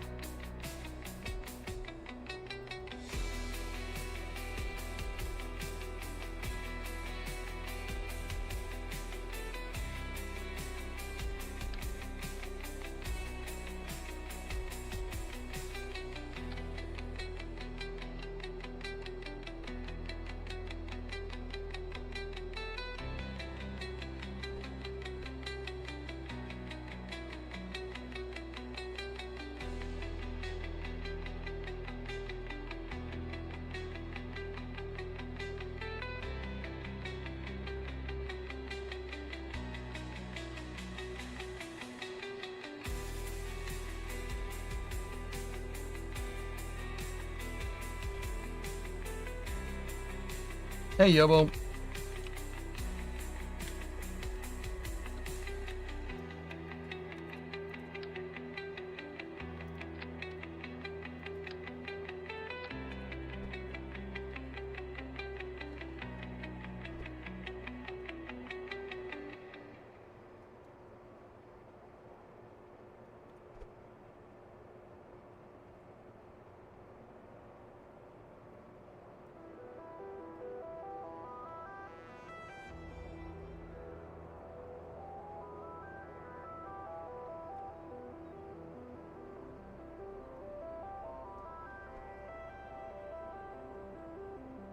Will that protect the capsule? Flags might burn off. I don't know. ML2 is for SLS Block 1B, so they only have ML1. Yeah, Max, I'm very, very confused as to why you think they would just let ML2 sit there if they realized that they weren't going to be ready in time. That's very curious.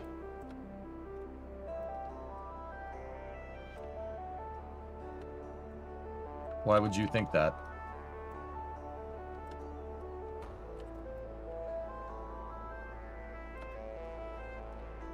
It's like, oh, yeah, it might not be ready in time. Yeah. Can't make the umbilicals, sorry.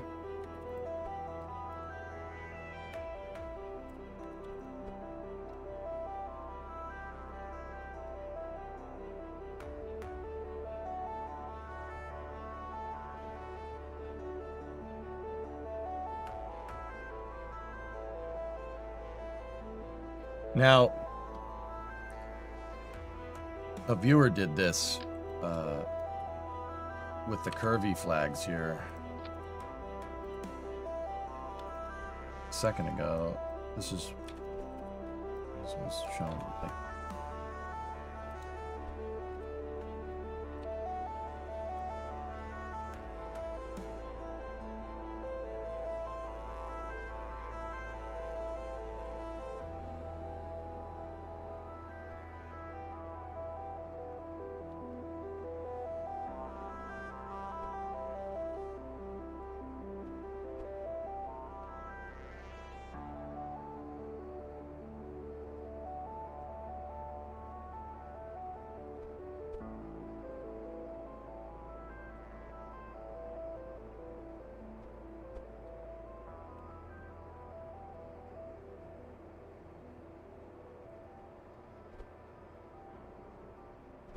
This heat shield is going to end up being like 60 or 70 parts if we did it that way. But we could do it that way. I have my color swatch flag pack here.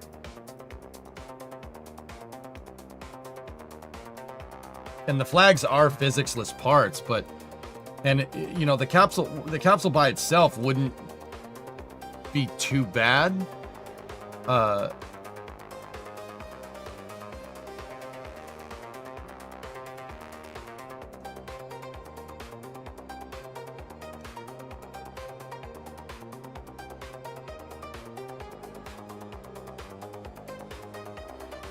See, I'm not sure how that's gonna work. If I'm looking at this right, that'll probably burn the flags right off. If we're coming back from the moon.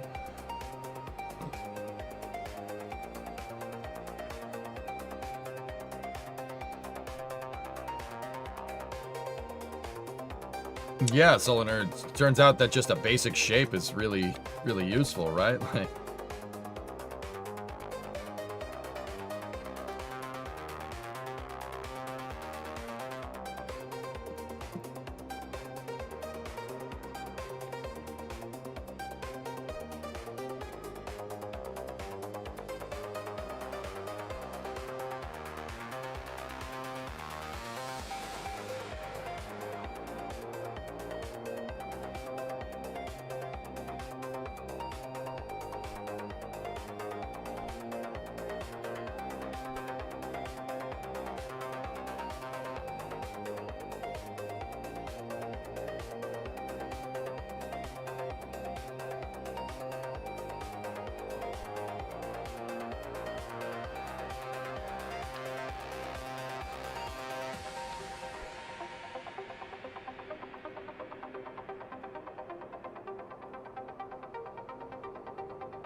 Well, I mean, the flags on your design were able to survive coming back from 1,000. Haven't tried lunar entry speeds yet, though. Did they get hot at all, Coleman? And what's your entry heating set to? In my MM3 save, I have re-entry heating set to 120% difficulty.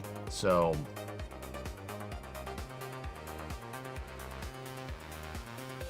yeah, we'll see. See how that fares.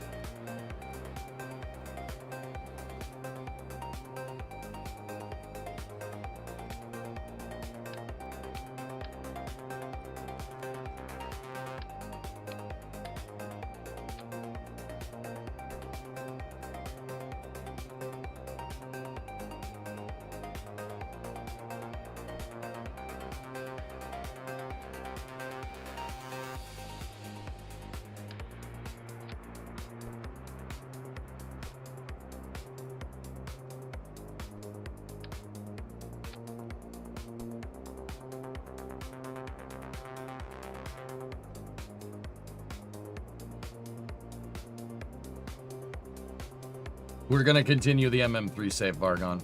The shuttle already exists in the MM3 save, so... having... the shuttle already exists in the MM3 save, so having... SLS and Ares 1 in it, shuttle-derived launch vehicles, makes sense.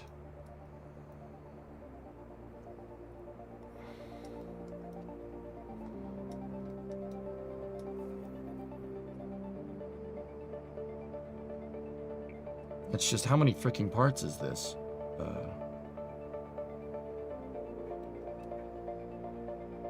249 to 172.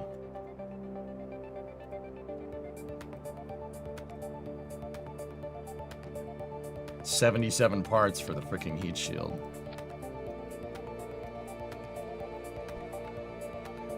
It does look good, though. Pretty nice.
Any specific date on when you're continuing it? I got to build the capsule out, and then I have to test the capsule on Ares 1, and then I have to test it on SLS, and then I think we're pretty much good to go, Vargon.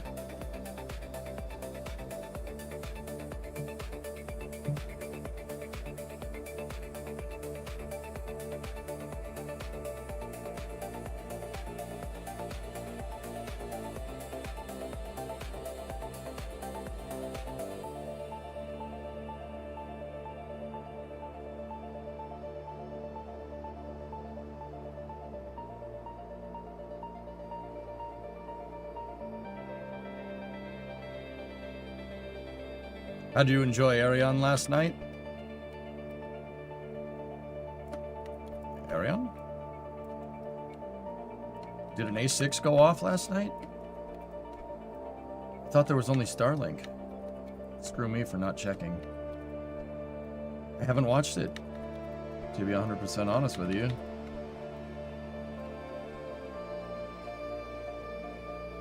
This morning? Cool. Was it good?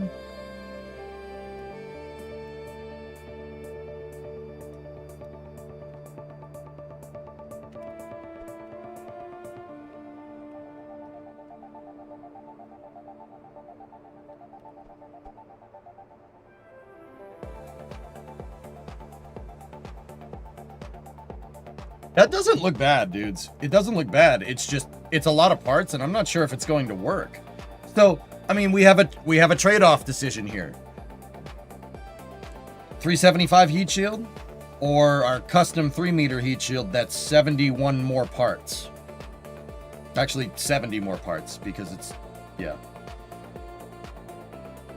Try to see if it works.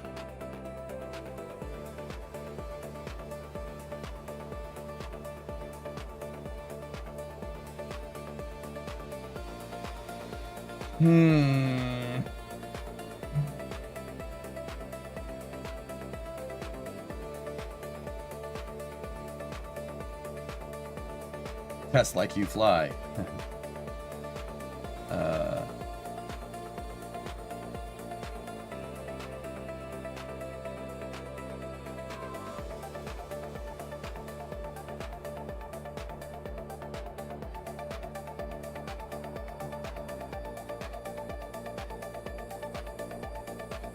Is it not an option to use a fairing instead of the flags?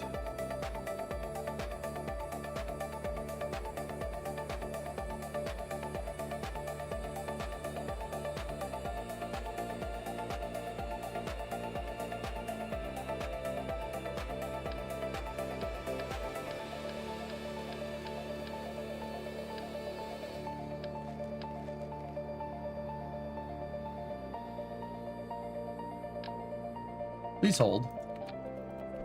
Your call is important to us. Please stay on the line. The next available operator will be with you shortly.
Yeah, that fairings might be feasible. I'm looking. We are checking over.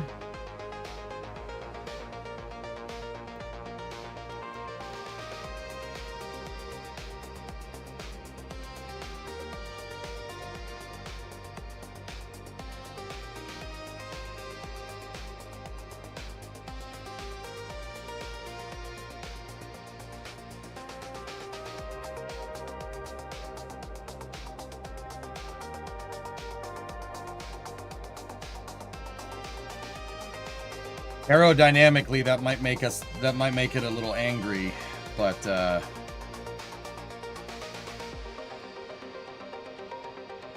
have you finished your reusable space shuttle? Weren't you working on it? I would rather launch stuff into space, Cody. It's not shelved right now, but yeah. I found what I wanted to do in Kerbal. Like, I would have fun with this. I'd have much more fun with this, I should say.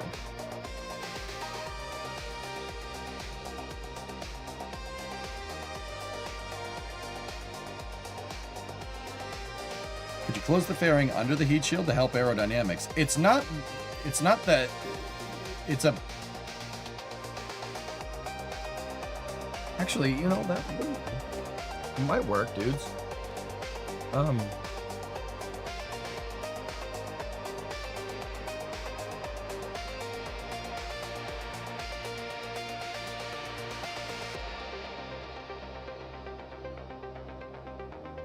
Problem is that there's just not much left in the internal volume for the, like, entire rest of the capsule. Like, if this heat shield was going to be removable, right? Like...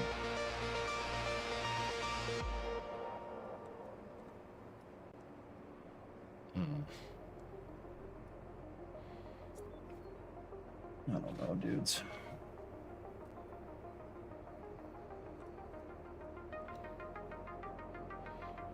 That is a good idea, though. I do like it.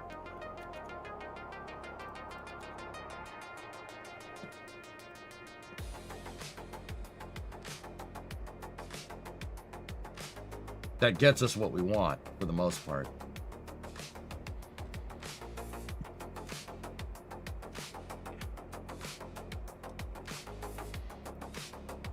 Couple of things, though. We'd have to use a 1.8 fairing. The 1.8 fairing would... Yeah.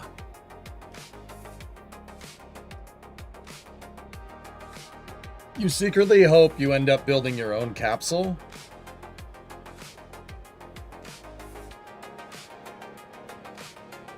What do you mean? Like 3D modeling? My own 3D modeling in Orion?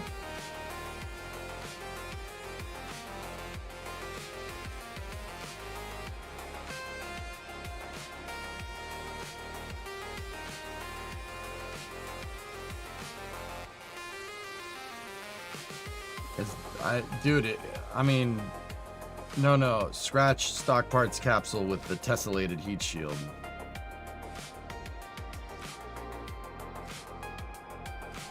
Oh. I was gonna say, I'm model Orion.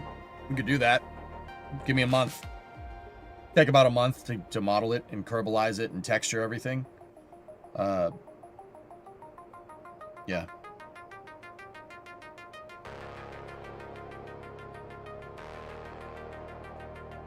Do it.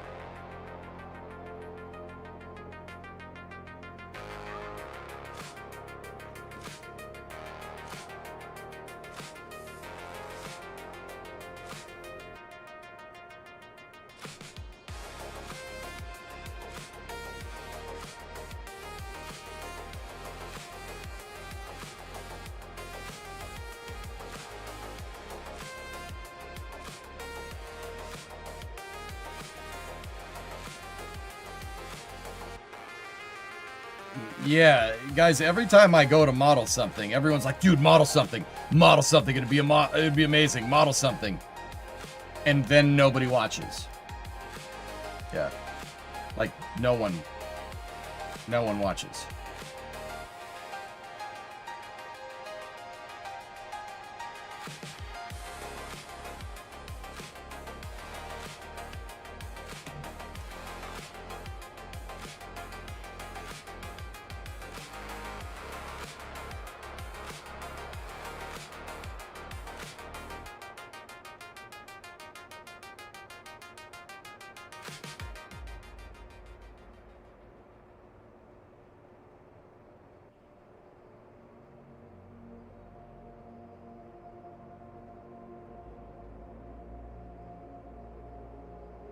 Yeah, dude, I can model Orion. There's no problem. Model the interior. The interior would take time. It would take time to get that right. Like getting all the consoles. I don't know how to do that in Kerbal. Like put all the gauges and everything up. I don't know how to do that.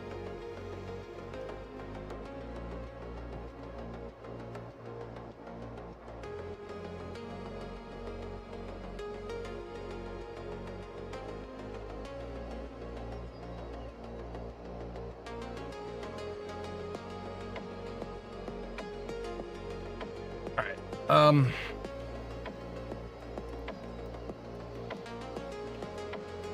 Oh, nice, Jib. There you go. So, yeah, this heat shield design does work. And I know this will work thermally. Fairings can tank a good amount of heat, guys. Couple that with the heat shield. Yeah, she'll be good. The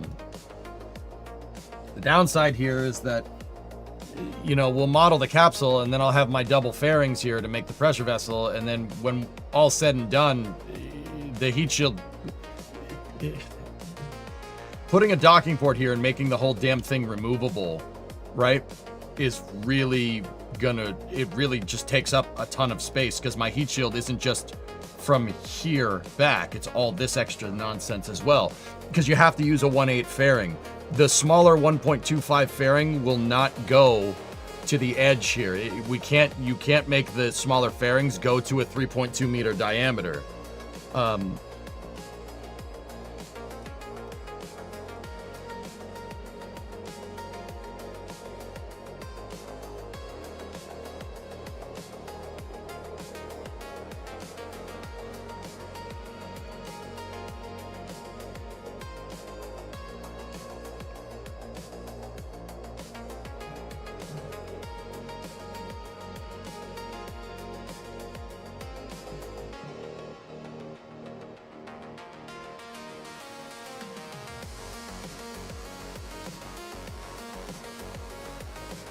Anyway, I don't want to do modeling right now.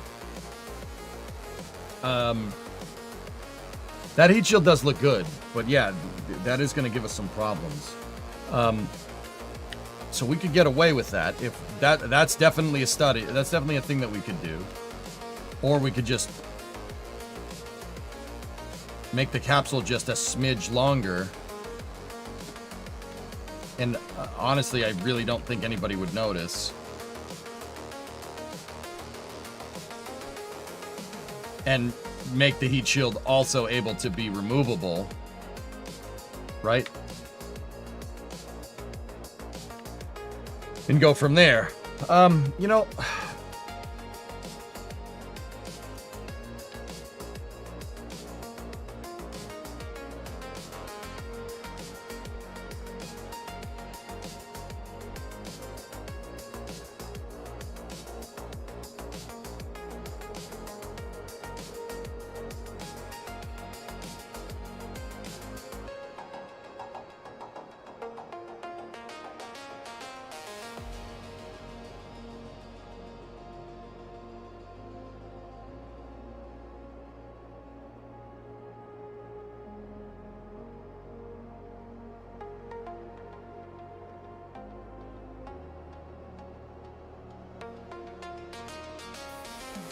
Right.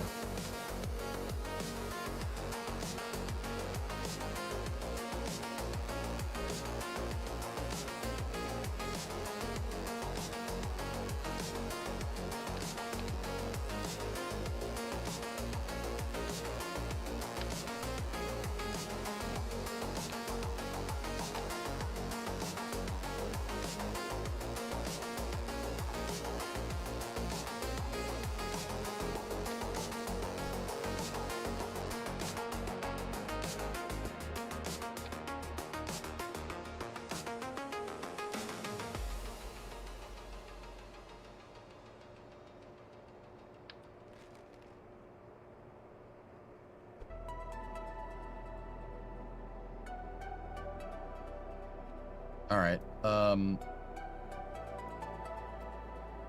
Let's mess with this. Ready? So build this fairing first. Let's go to the back here and then go in.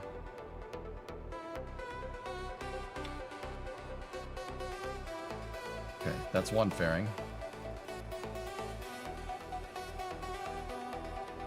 Now this other one is going to have to be... Oh.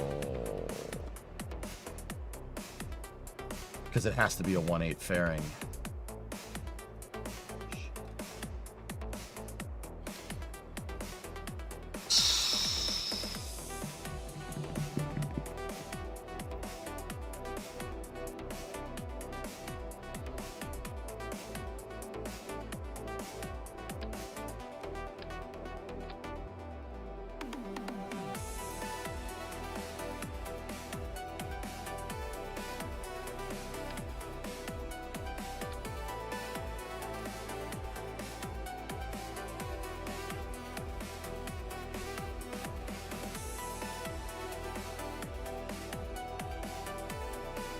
That's going to complicate things a lot.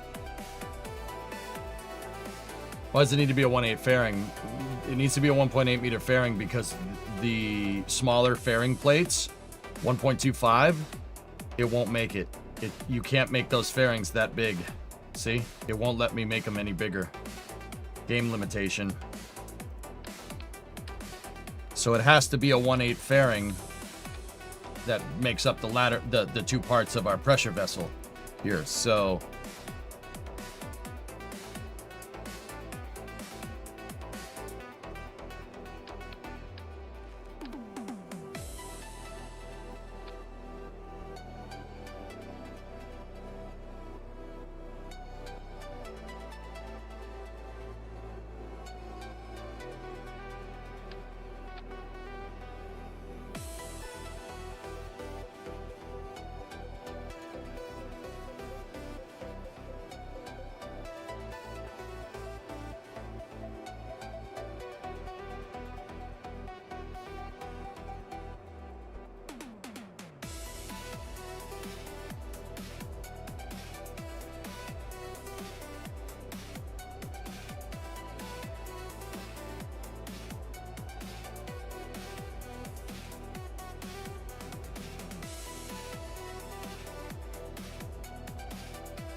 that means that this needs to be right here.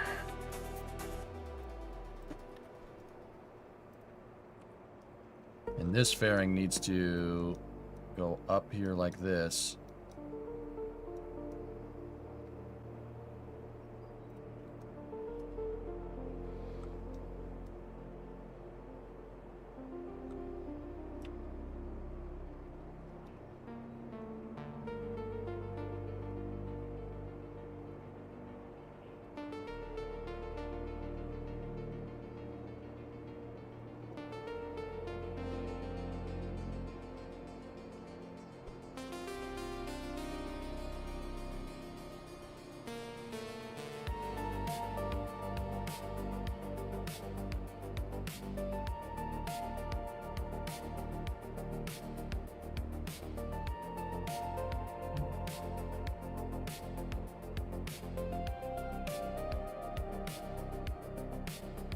That's a big capsule.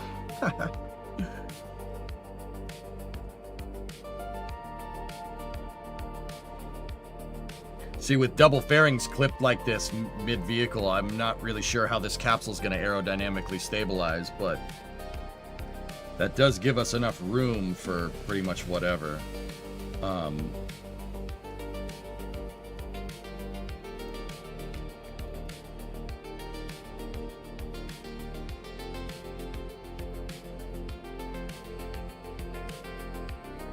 Wouldn't a service module have a fairing to go around the heat shield, making it even bigger? Yes. That's the trade-off that I'm dealing with here, Cody. Isn't this a similar way as to what you were describing to do the Soyuz fairing yesterday? Yes. Mm-hmm. That's correct.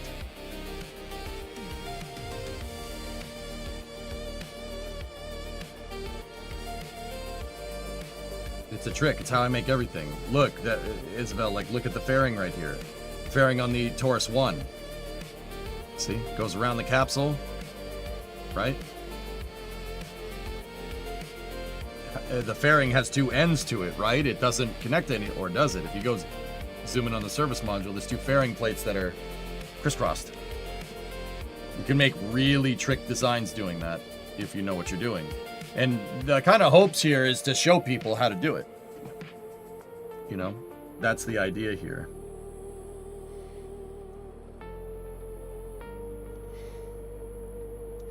Now that doesn't look bad. Let me check into something else here. I just want to see. Stop that right there. Go like this. Take off the 375 heat shield, right? Go back in here.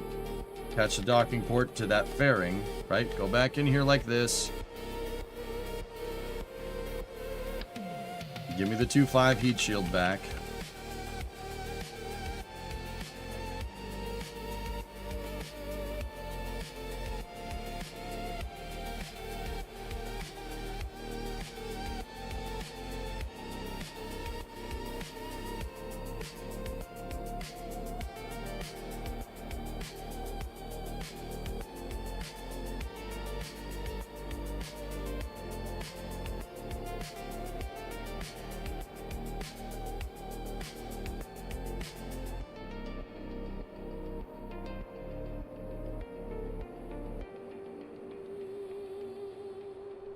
See, now with this, you'd have to do that.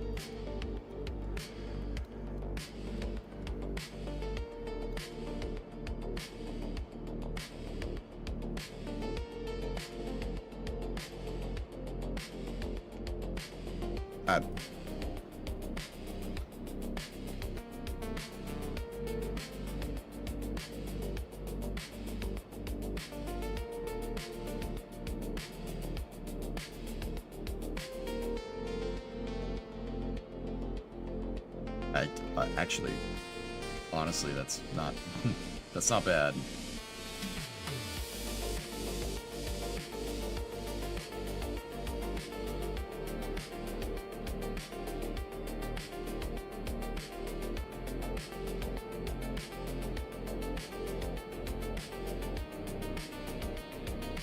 Guys, I don't have a problem with that. They look okay to you?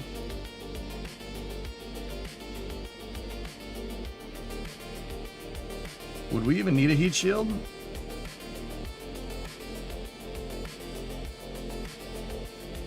Or would the fairing just be able to take the shape? I would want a heat shield for mass balance purposes, Ox. Yeah, I'd want the dense heat shield down there so its center of mass is really low on the capsule. You could just make it out of a fairing, but then you'd need to weigh it down somehow so it flies correctly.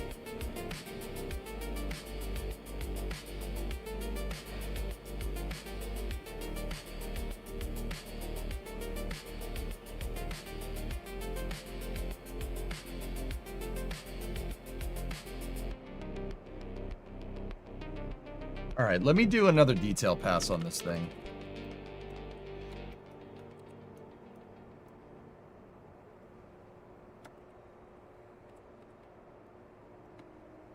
Oh, hold up.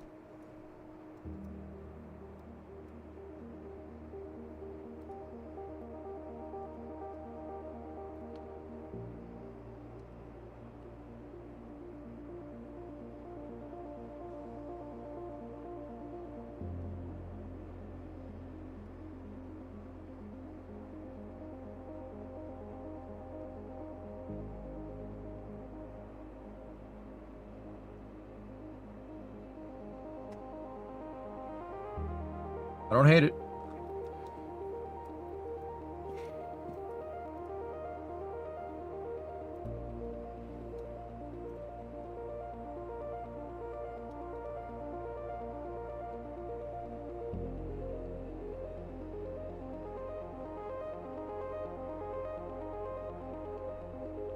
The heat shield isn't scalable without a mod. The two different, otherwise I have two different diameters. I have a 375 diameter and then the 2.5 diameter.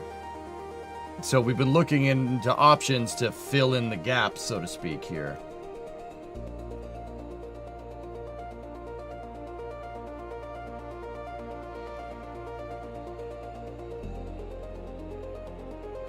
Man, the shape looks right though. That shape, that's the shape. That's what we want.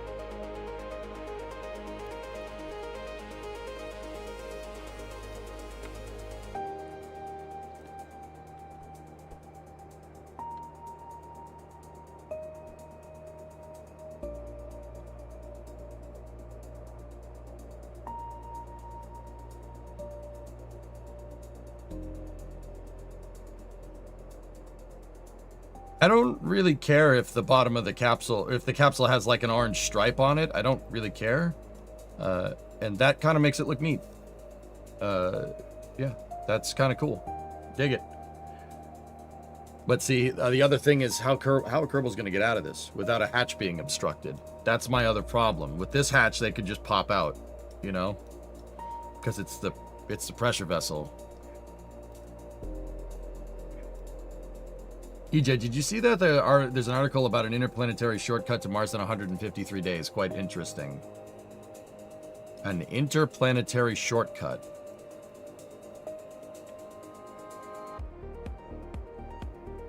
Does this shortcut somehow necessitate something that doesn't exist?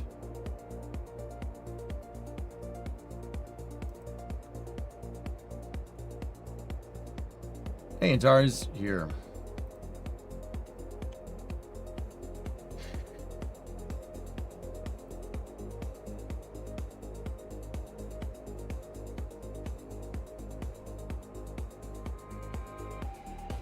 Using early orbital data of asteroids, it can bring the total mission time down to low as 153 days. To identify optimal routes and calculate fuel needs, planners of interplanetary mission use precise planetary data, sending missions to other worlds.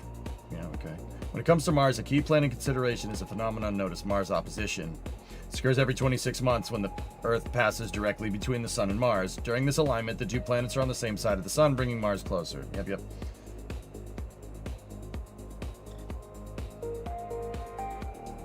Using asteroids for a hidden shortcut.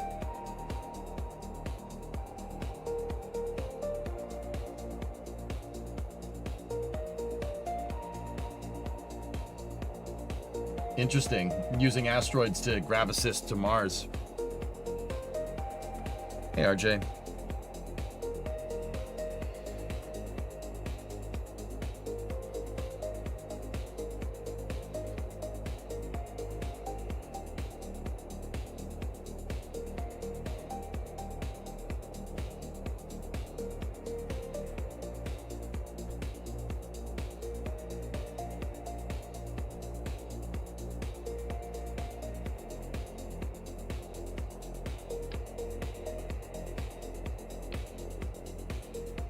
Just break it, why don't you?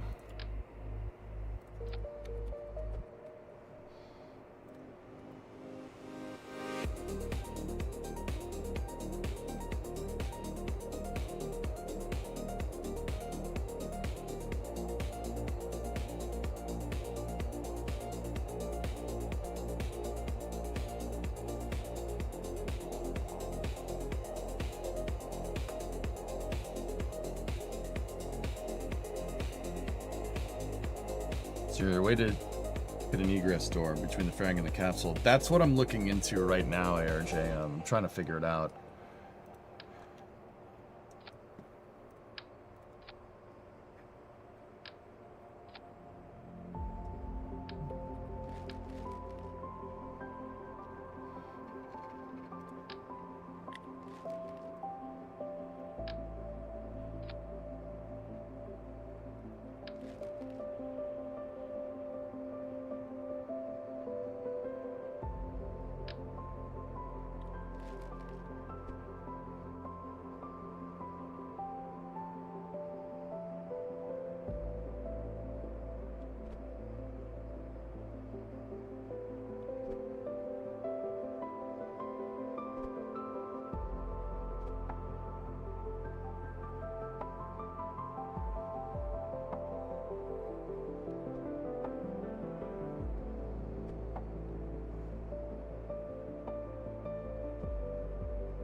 When I made my capsule, I just made the fairing that went out from the inside of the capsule right below the hatch and windows, so it was all still usable. Okay. Yeah, Pigzig, that's my thought. What I was thinking, guys, is move the capsule to one side, and that will screw with your center of mass, and because that's what real capsules do. Yeah, they're weighted on one side on purpose. So, ARJ, this is what I was thinking. Offset our entire pressure vessel.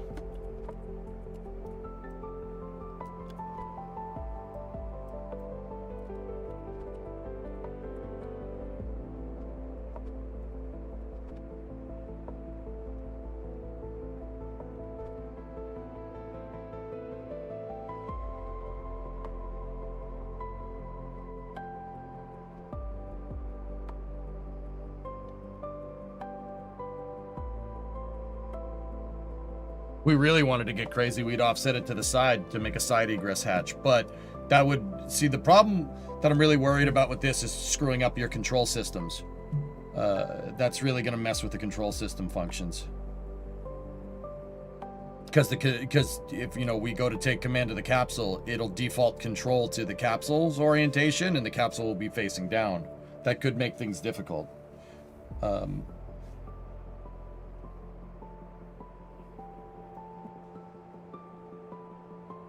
And I'm not even sure if Kerbals can egress out of that. That's the other thing. I don't know if they can. They might be able to.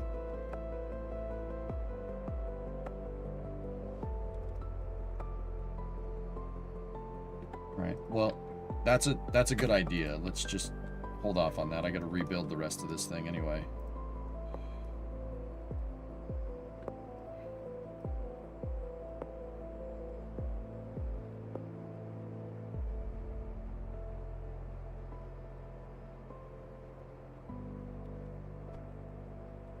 What's the absolute furthest forward? I can put that. Yeah, it's already the absolute furthest. Okay.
Well, that looks the part.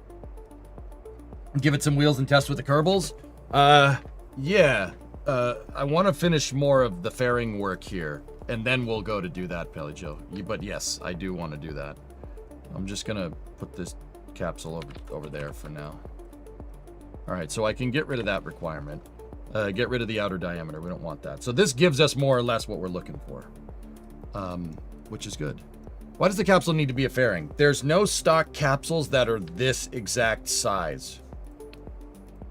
This comes close, but it's not exact. This is more of, this looks more like an Apollo pod, and we're making Orion, Redbeard.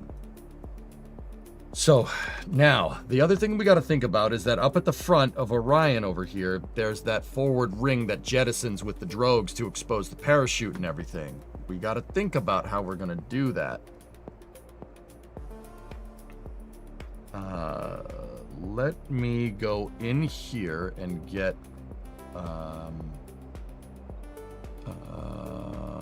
where are you? No, not a Rocco Max adapter. That's not what I want.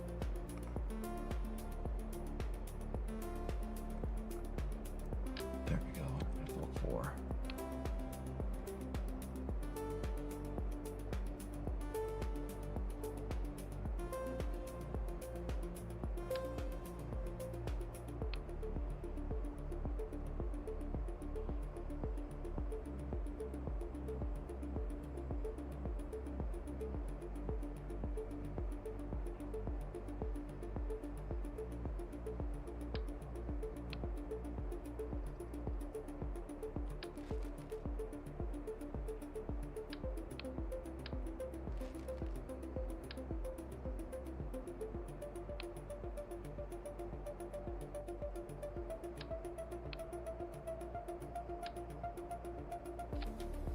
So we're gonna need our docking tunnel access hatch.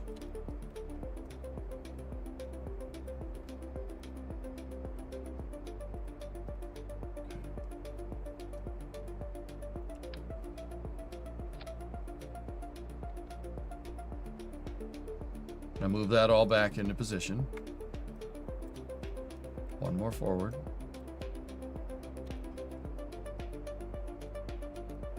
Okay.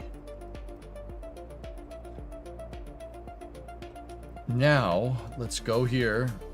Truss structure off, interstage nodes on. Let's move the entire capsule just backwards a little ways, and I need to make that forward cover.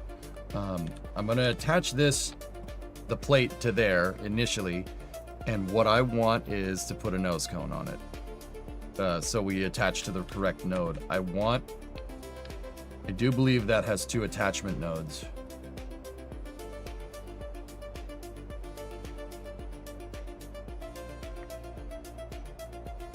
Yeah. Use that, cover up the big one. All right, now put this. Let's use up interstage node 1. Flip this thing around.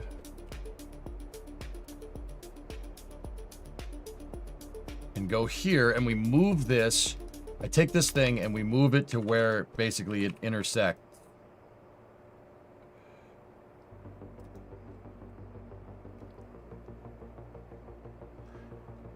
With that, just rotate the nose cone backwards for now so I don't see it.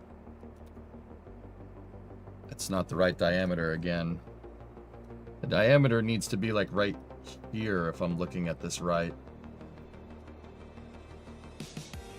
Alright, move the capsule back into position on its tooling jig. Like that, and then go in here. Shut off interstage nodes.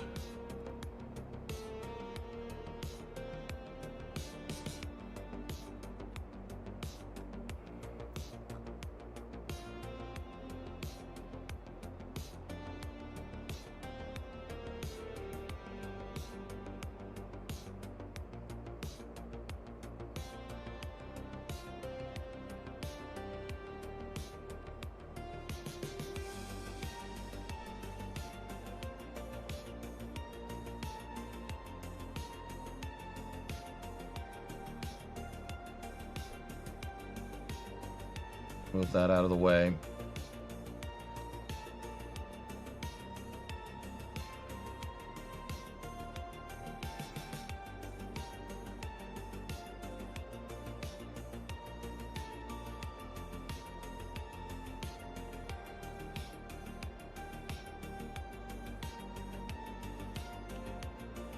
So the fairing's actually a thicker shape, so we can actually take that and move this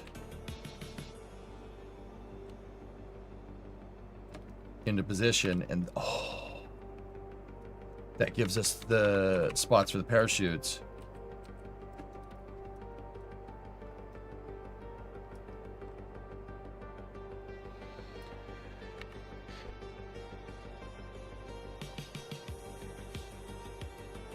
Nice.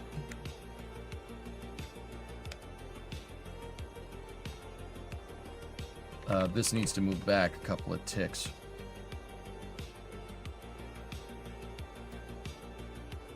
And that one needs to move forward.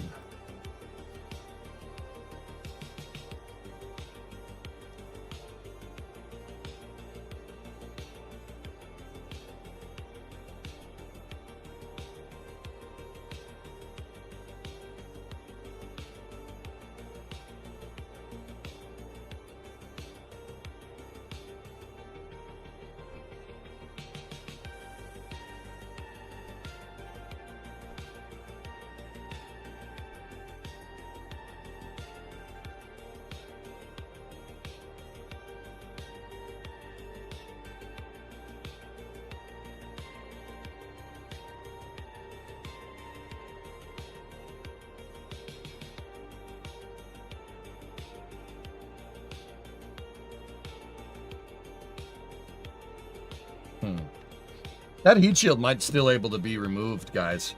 If I'm looking at those gliders right, the heat shield glider doesn't The heat shield collider starts like right here. It might be possible to pop that heat shield off and replace it if we ever wanted to. That'd be kind of cool to do, but yeah. Now, the next thing that we got to do up here, dudes, is to figure out the forward shell. Because I could put all the parachutes and everything in there. Orion has this kind of recessed area at the top. See this shell piece right here? You can see where the pressure vessel stops right there. And this begins. This is just a cover. And it's holding all the parachutes in place. So, like, if we go over here... Artemis 2 splashdown. And we could see if we could see some pictures of Tegrity. There we go. There's a nice picture of Tegrity right there. Yeah, you value your privacy. Don't lie to me. See? The cover has the parachute mortars in it. And the floaty bags. I forget what they're called.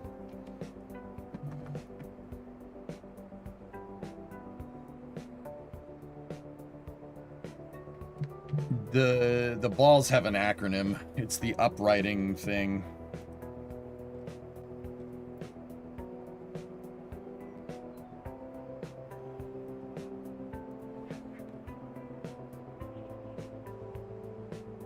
Yeah. I don't remember.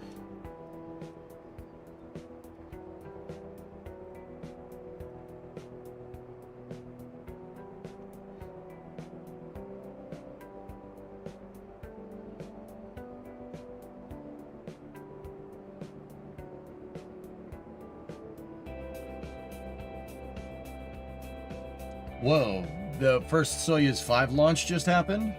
Cool.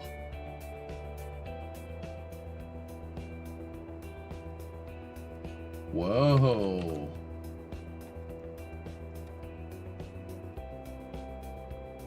Shift adjacent spheres. Yeah, they basically prevent the capsule from flipping over. There you go, Soyuz 5.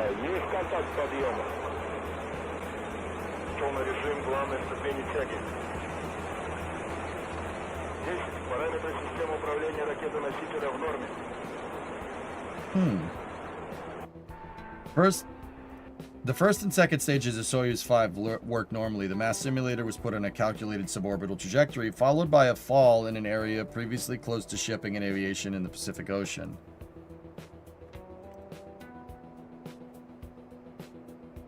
Huh. They got Soyuz 5 working. CMOS is what it's called. That's what it is, Scott. Command Module Uprighting System. Thank you.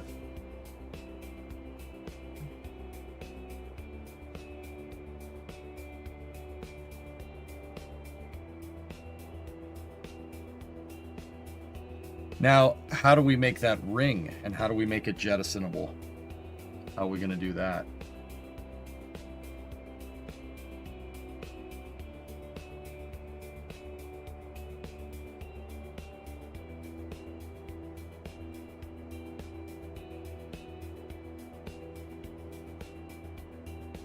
You could just don't have it like the SRBs. Yeah, Pigzig, that would... But I only came to that conclusion with the solid rocket boosters. I only came to that conclusion with the SRBs after we... After I decided that that would be easier. Fellas... I'm not 100% sure how reusable this capsule is going to be.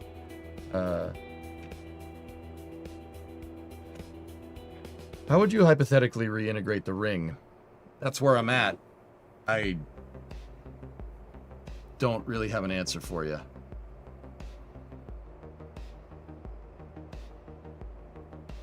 I could make the ring. We could make another fairing and have the other fairing deploy. Right?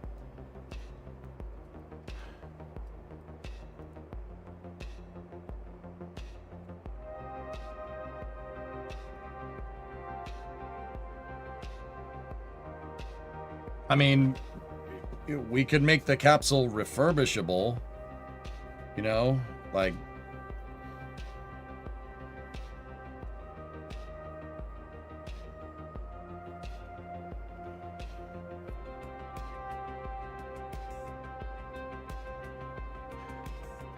I could make the capsule integratable too. We could make it integratable, but we can't, like, yeah.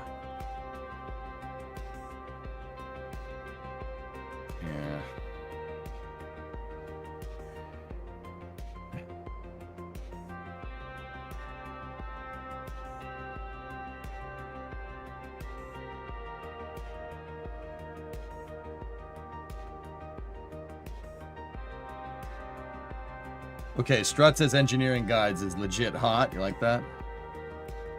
They really help.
Nice game. That was good. Appreciate that.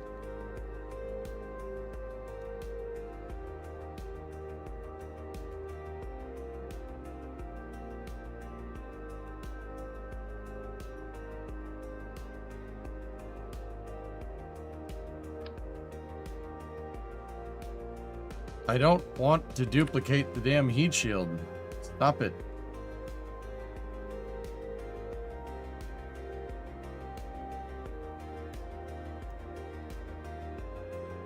See, that always puts a stupid freaking lip there and it looks terrible.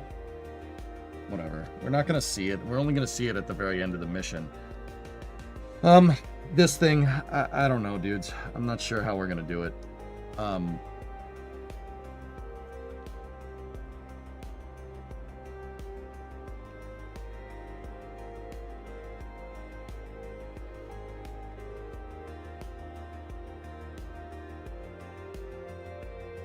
I'm thinking.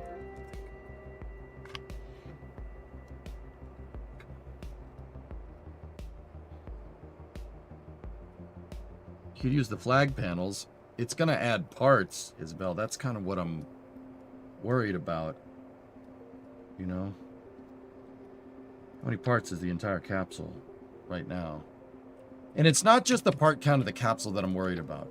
I don't really want the capsule to be more, the whole service module and everything to be more than 100 parts. It's not necessarily about, like, okay, say we make a 200 part capsule. Can the game run that? Yeah, sure. That's no problem. But can the game run a 200 part capsule attached to a 1,000 part transfer vehicle in the future with a lander on it and all the engines that we need to go wherever we need to go? I don't know. The less parts now, the better.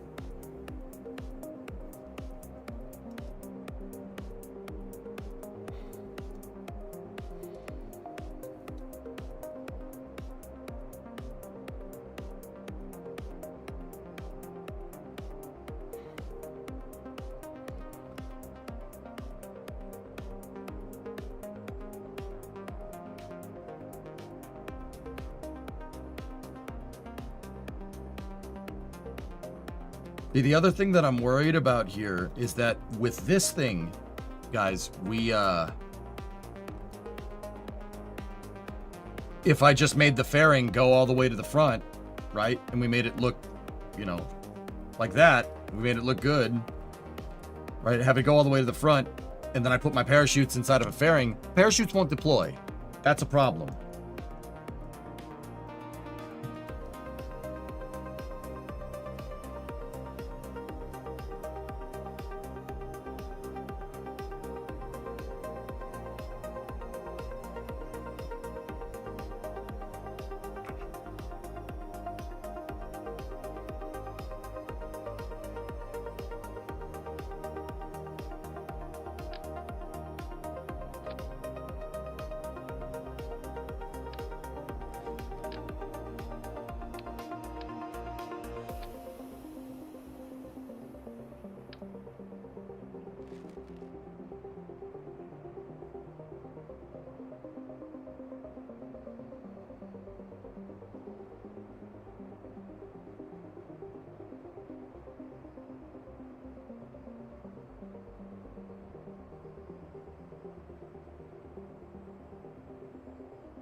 I'm trading off stuff in my mind here. What I'm honestly thinking about doing is using that.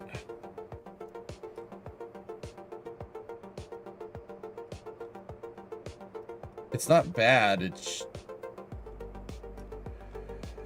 I mean, honestly, I could probably use the service module still. I could probably use the actually, yeah. I could use the SM. We could put the SM on this. I know what we could do if we really wanted to do some CV action is put that on there instead of the Terrier engine. Get some Wolfhound action on the... Oh, that looks awful. Wow. That looks terrible. Nice.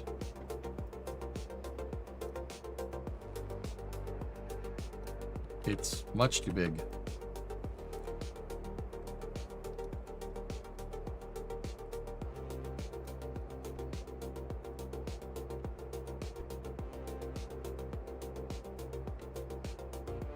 Unless we did something like that, that doesn't look too bad.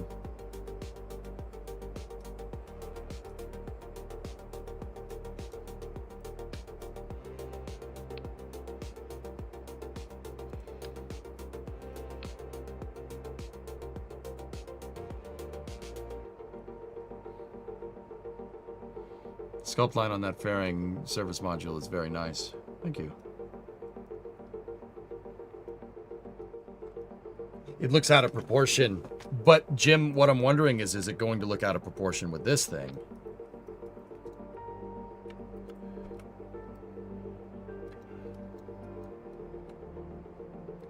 Remember, we're making the CV. We're not making Orion exactly.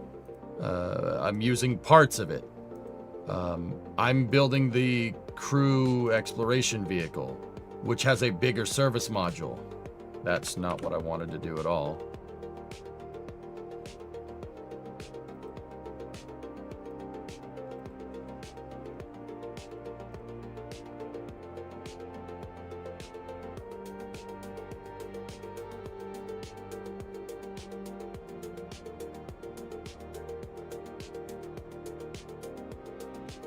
Discovery, go at throttle up.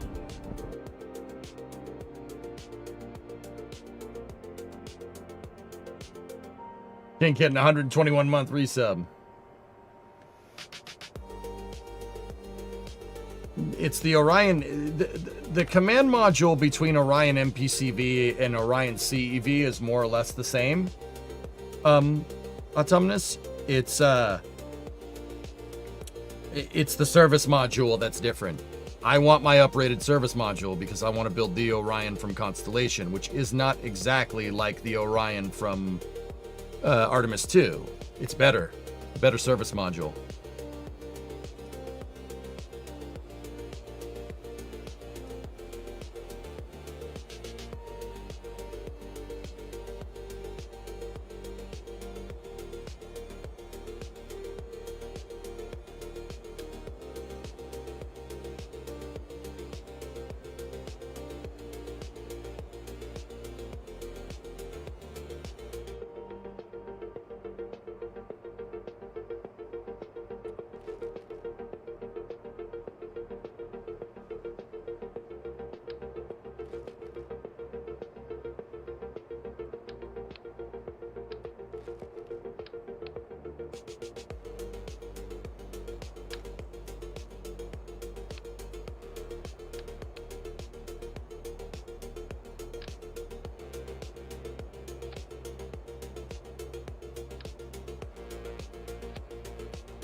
You don't like the circular?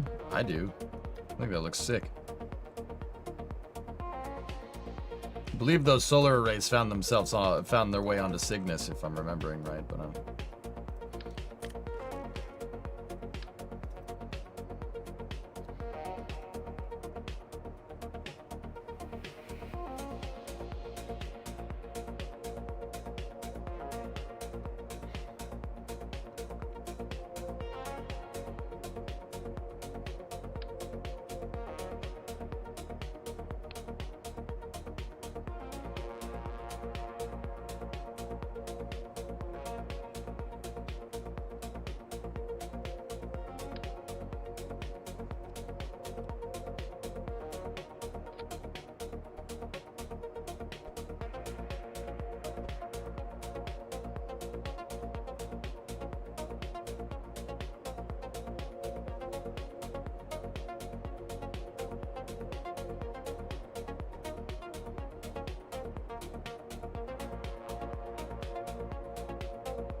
surface module diameter.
Like, sorry if you've already discussed this a million times, but I would love to know how you're getting the fairings to close like you do in these tricky situations. Alt left click just ends the fairing. Raptor side, get away.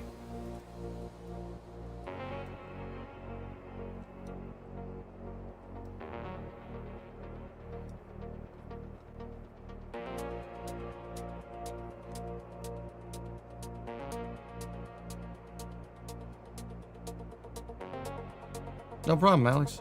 Did you see that Soyuz 5 launched? We just saw some footage, 201, yeah. Interesting.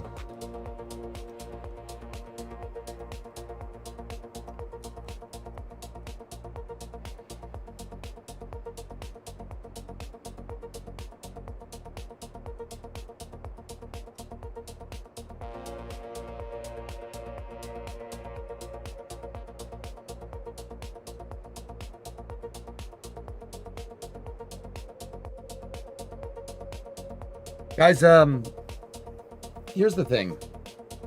All right. I'm genuinely curious, and if you're watching this like on a YouTube VOD or something, feel free to comment about it. And I'm not just saying that to fish for comments. I'll check the comments on this tomorrow. This is April 30th, 2026, so I'll check them the next day. Look.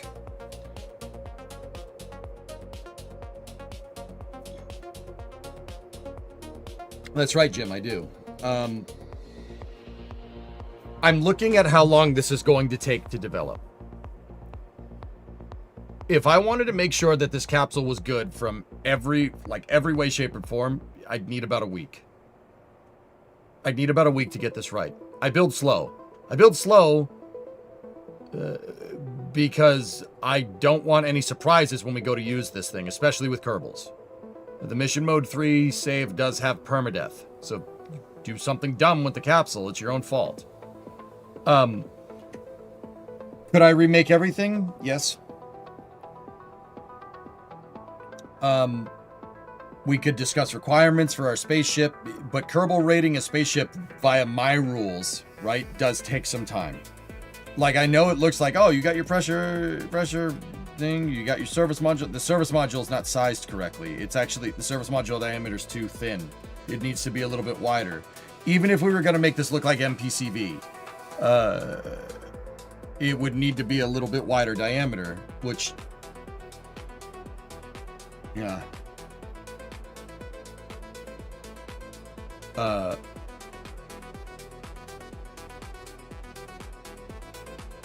This is stock, Bim, yeah. It's the capsule right now is just a bunch of fairing plates. It's not anything particularly special. Not yet, at least.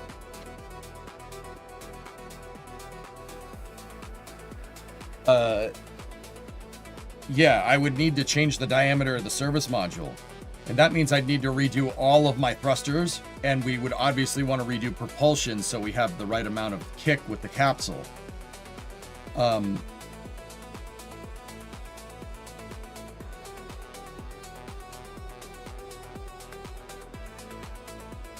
This is all stuff that I did with the Taurus 1 capsule over here. I already did all that. If anything, I'm making the Taurus 2 capsule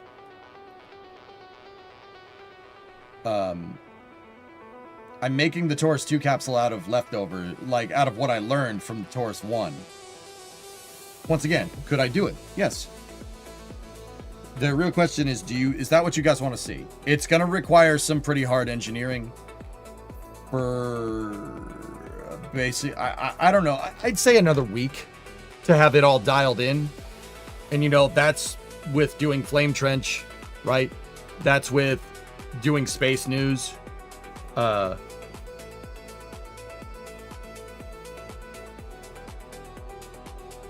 down for whatever. It's just for the people that want to see stuff fly. If we use the other capsule, we could be flying next Monday. If not Monday after next.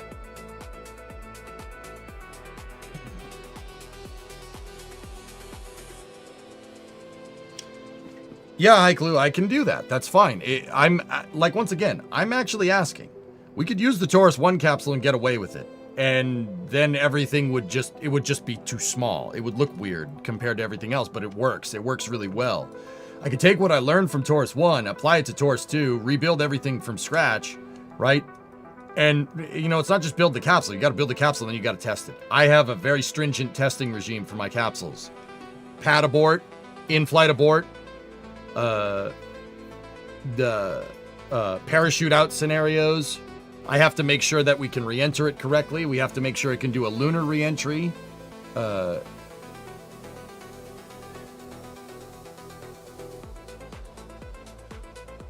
Okay, X-Wing, yeah. You know...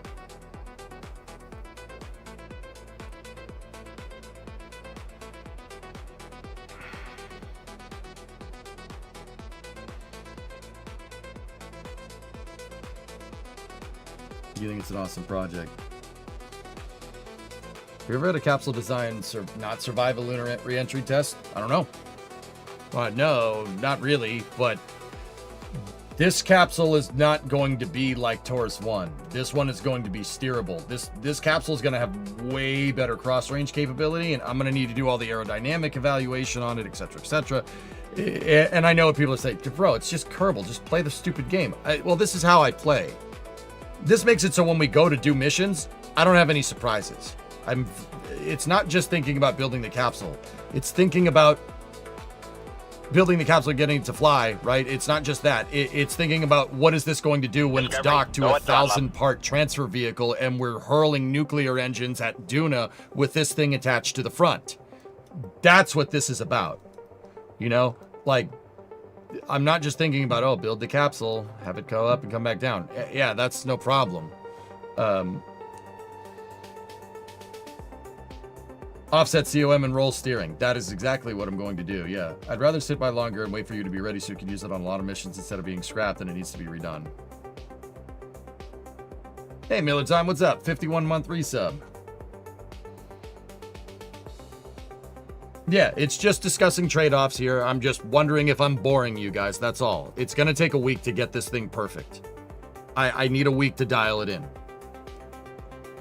To make sure that everything works. From all of our parachute deployment systems.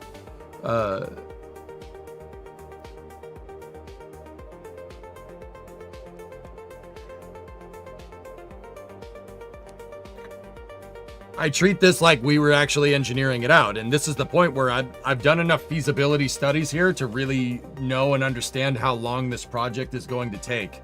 And what just kind of hit, I came to this conclusion based off of like, I put my Taurus 1 capsule in here and I was like, okay, what parts can I take off of this? The answer is pretty much none. Pretty much nothing. I was like, oh, I should just be able to put the service module back in, but no. Pretty much none. There's no, I reuse the docking system. There's really no parts. It's more or less a clean sheet design based off of what I learned from the Taurus 1 program.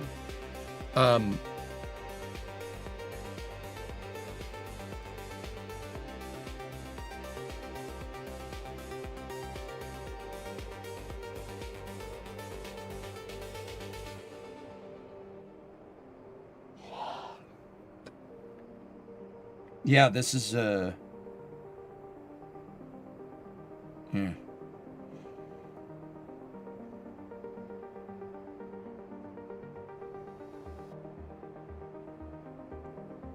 mean, it seems like the vast majority of you guys are kind of cool with it, so all right.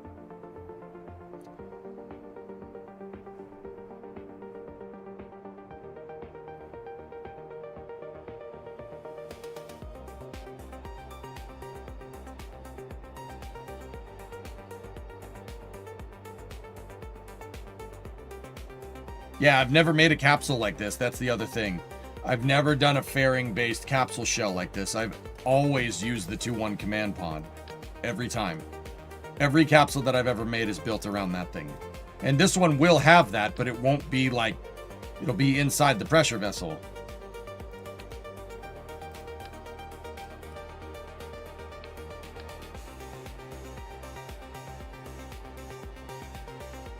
Perhaps a series of drop tests. We can yeet it out the back to test the parachutes, sure. I absolutely love what you did in 2020 after making reusable aircraft. In-depth craft file and testing. You were making DART. That marked the year I really got into spaceflight, so I'm all for it. The unfortunate thing about this thing, Wally, is that without the right diameter heat shield, this capsule is not going to be reusable. It is a refurbishable capsule. But then again, it has a jettisonable service module, so...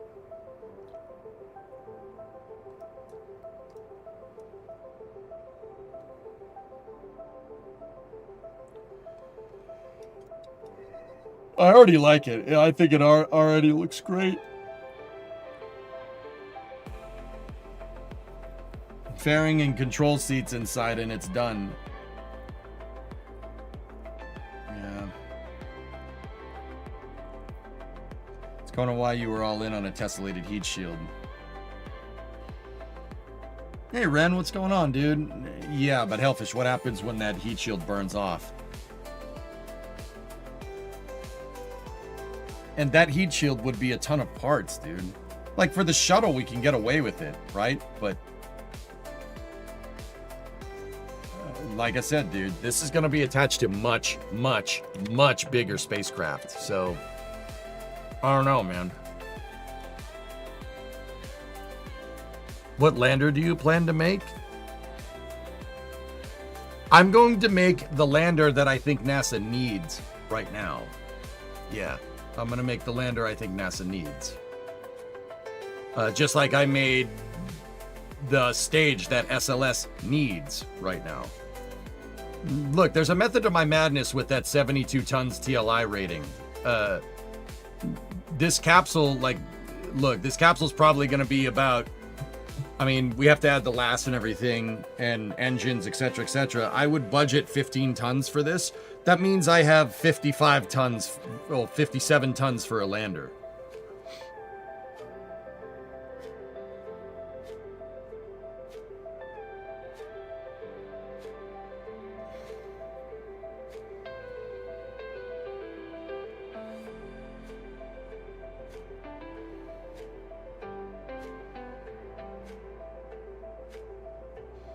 That's a giant lander. I know. You guys said build a moon base.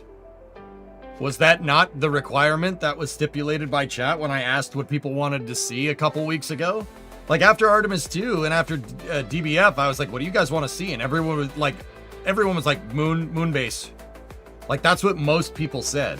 So I'm amalgamating what I got from basically data mining chat about what you guys want to see, and I'm amalgamating that into an architecture. People said shuttle, SLS, moon base.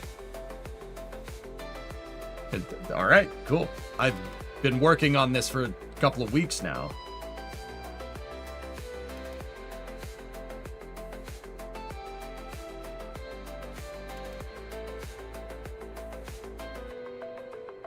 Is there a trade-off to embedding the Mark 1-2 versus the pomegranate? Egress.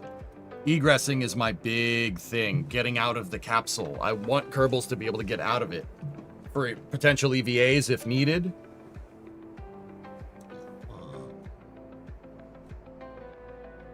Oh, okay, Drew. Good to know. All right, so you guys want to see this thing. You guys want me to see this through. Noted. Thank you. Your feedback is important to us. Thank you very much.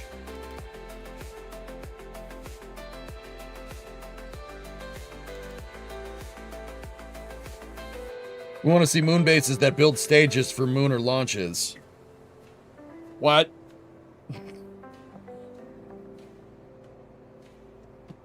Discovery, go at throttle up.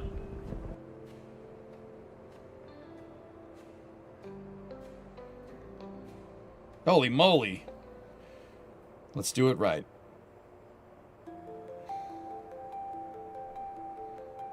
I don't know, I think we should scrap it to prepare for a Duna mission. The reference acknowledged, but also no. Shut up, man. Shut up. So, all right. I'll keep my service. We'll keep the service module around. Just put it over there. Put it over there. Make it happy. Just.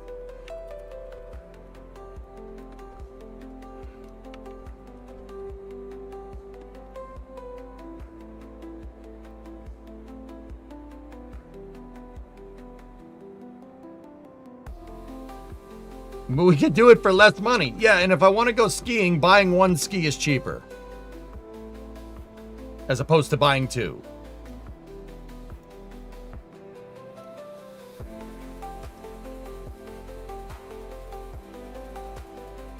So snowboarding. Last time I checked, one ski is not a snowboard, but you know, whatever.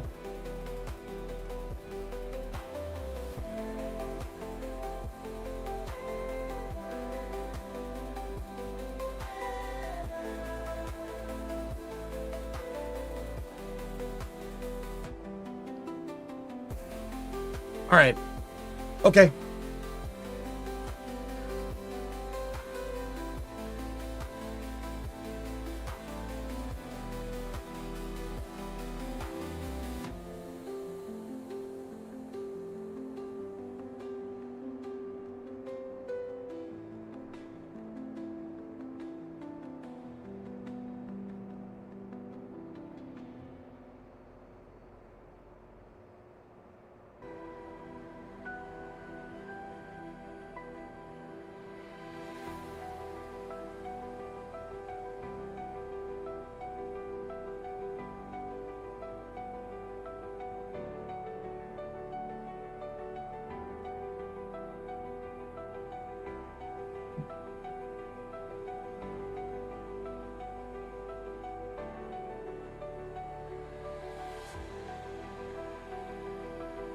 All right, cool. I just wanted to make sure everybody was on the same page there. I can reuse the service module, but I'm gonna have to redo how all the thrust that I have to redo the thruster configurations and stuff. We can probably reuse the thruster blocks. That'll be fine. Benefit of this is that I can actually add more monopropellant to this design.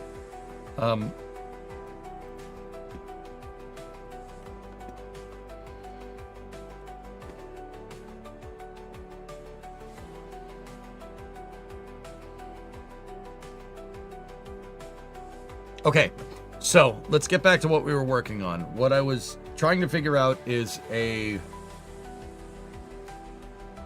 shoot requirement here. Now, guys, I'll be 100% honest. This capsule dumps the SM. We dumped the service module.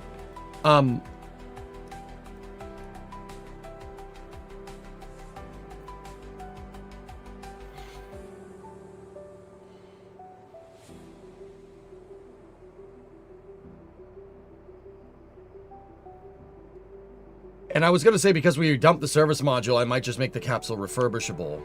Because the other thing is that, like, we have a half fairing, half heat shield, and pulling that is not going to really...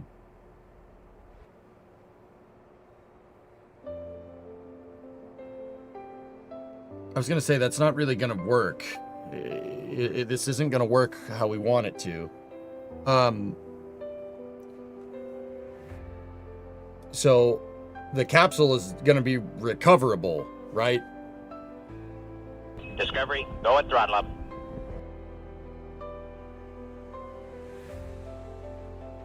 Hey, XJ. 24-month resub. Thank you, man.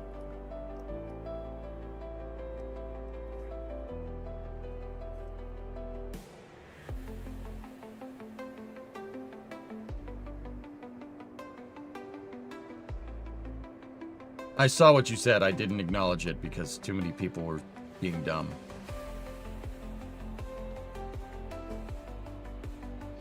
In practice, how much of a pain is it tuning the offset masses in the command module, service module, so that the combined COM is centered for on-orbit maneuvers? I did it with... this capsule has it. Yeah. This capsule has it. It's not that bad.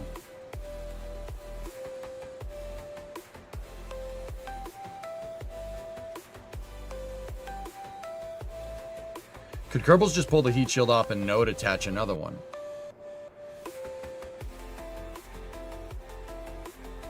With enough engineer, yeah. If you had enough engineers in the vicinity, they could all lift it up and put it back into place, yeah.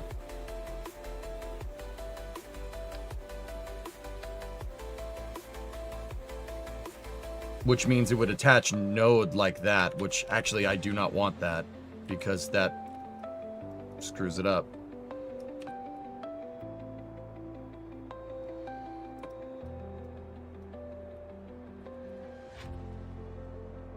I have not tested that. I don't know if it'll work.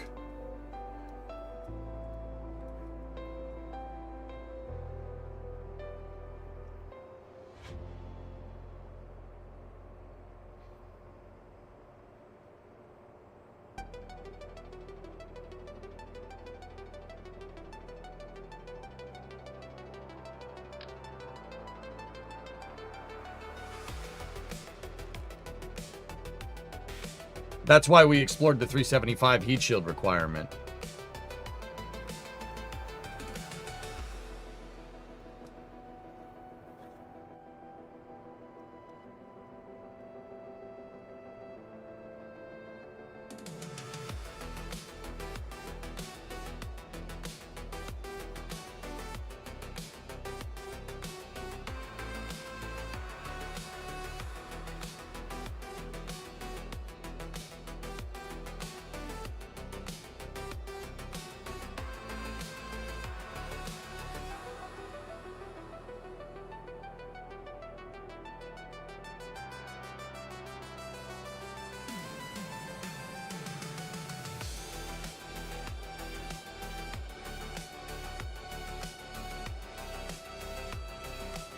All right, I'm thinking about too many things. Give me 1 second, guys. I'm just gonna get up, walk around for a second so I can refocus. Be right back. 1 moment.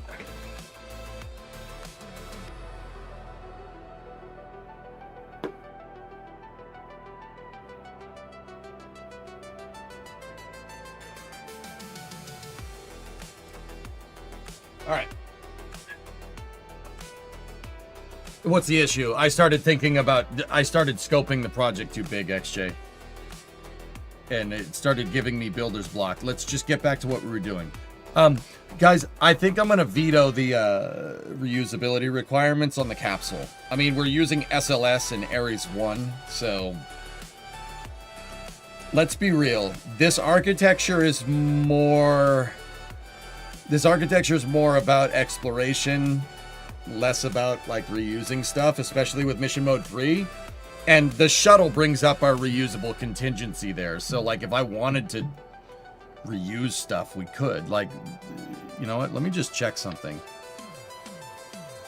Yeah, see, it's too big. That wouldn't work. Just a thought. No, I meant what were you trying to do? So XJ, I essentially asked everybody, this is the Taurus 2 capsule. You saw me make the Taurus 1 capsule in career mode, which I have the service module from it, and it works great. We tested it out. It works really good. It's flown multiple missions really successfully. My problem with the Taurus 2 capsule is that it's too small.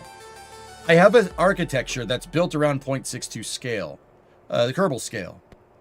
With the Taurus capsule, I built the architecture around the scale of the 1-3 command pod, which is Apollo. Technically, the Taurus capsule is an Apollo CSM-sized Orion capsule. It's not the right size. You can see the differences right there, right? So it's not exactly the right size. This is a scaled size of Orion. That is how big a Kerbalized Orion would be. And the Taurus 1 capsule will work really good. It basically is synonymous in function with a real Orion. It works exactly the same, only I have a better service module because I hate the ESM, but that's another story, right? Like, but it would look really weird. I put one on SLS a little while back as a challenge that Max gave me, and it looks ridiculous. It looks stupid. I don't like it at all. Is it a big deal? No, not really. I'm a sucker for continuity. I like everything scaled correctly. I always like to test my building skills to scale. I think that to scale everything and make it look right, I think that makes for good content. What I'm really, I kind of started looking into this, and there is some stuff that is a little bit difficult, right? Like my pressure vessel is full of fairing parts right now. And aerodynamically, I don't know what that's going to do. I've never built a capsule like this, and we don't have the right diameter heat shield. So I had to build, my heat shield is half fairing, half actual freaking heat shield. I'm not sure how that's going to work, to be honest with you. I don't know. It might not work good. And if it doesn't work good, then what are we going to do?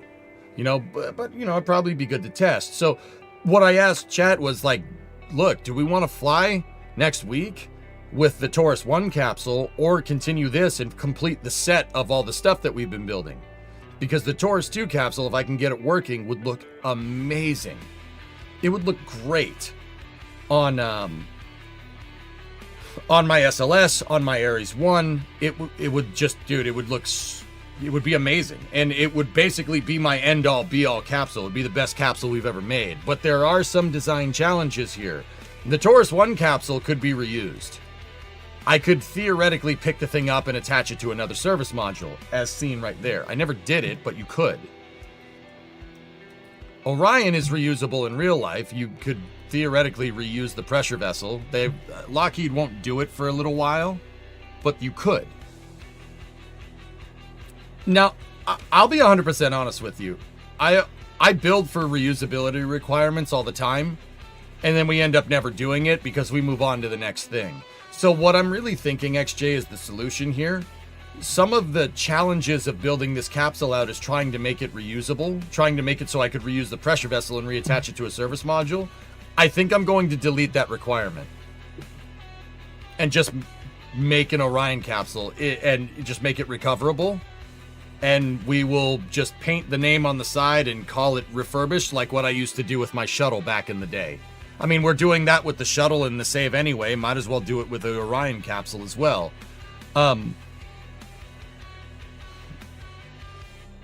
So what I really kind of defaulted to here is that I probably would need next week to dial in this capsule and get it working correctly, because with my mission mode 3, what I plan on doing with SLS, with Ares 1, with the shuttle, is some real down and dirty stuff.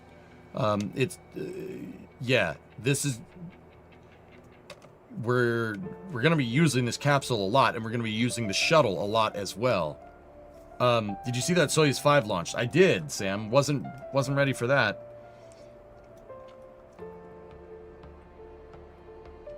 Yeah, I mean, in the mission mode 3 save, there's no requirements for reusability. So I don't think we should build for reusability requirements in mission mode 3. There's no requirement for it. It's not mission mode 2. So I'm using a different rule set here.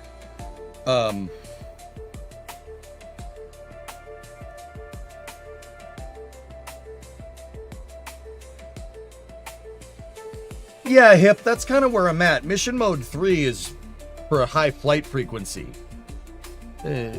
Yeah. So I'm going to get rid of the reusability requirement for the capsule. I suppose we could keep it for the shuttle. I am building the shuttle pad, and we could do it.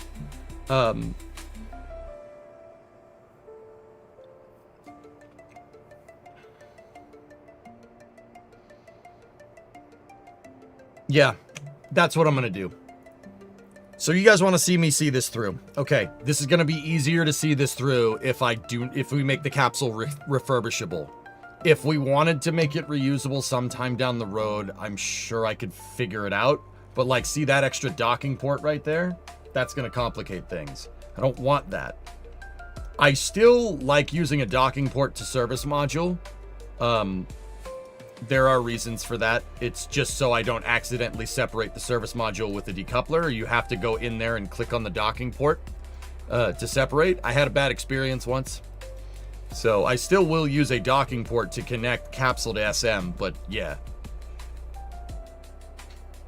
I had a bad experience, all right?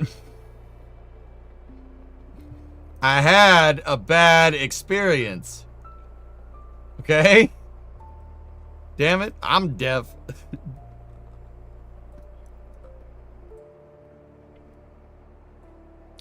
Going with version 2 of the Taurus capsule would probably be the best way forward. All right, cool. Do you want to talk about it? I don't.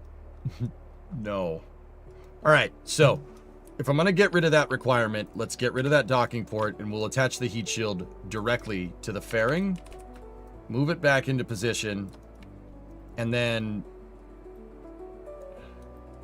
give me the fairing. Build out that fairing again. Oh.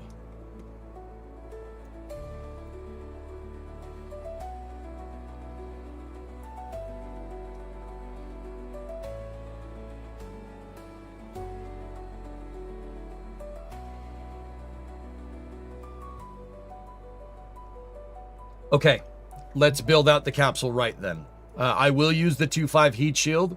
I will use the half fairing, half heat shield. That looked fine to me. I think that looked great. Yeah, I'm cool with it.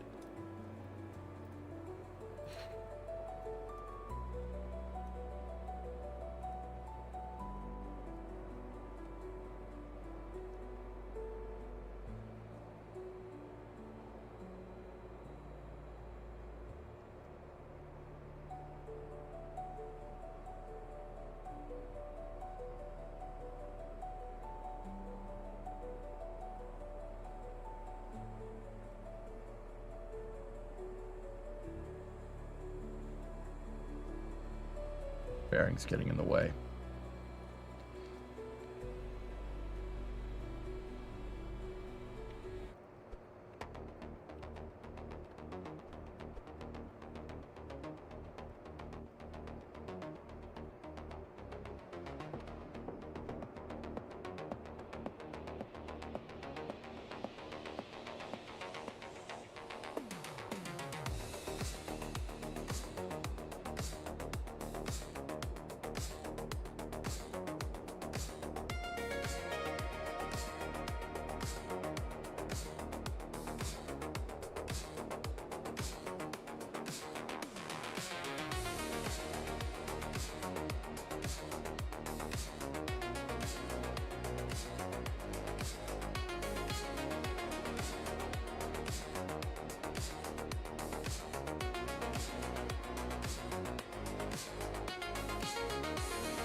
All right, give me 1 second.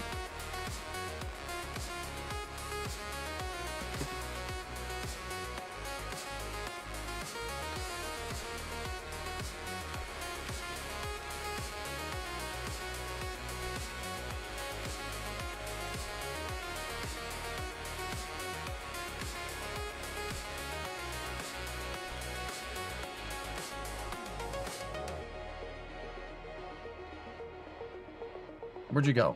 Get back here. What I want to do here is get the line of the heat shield.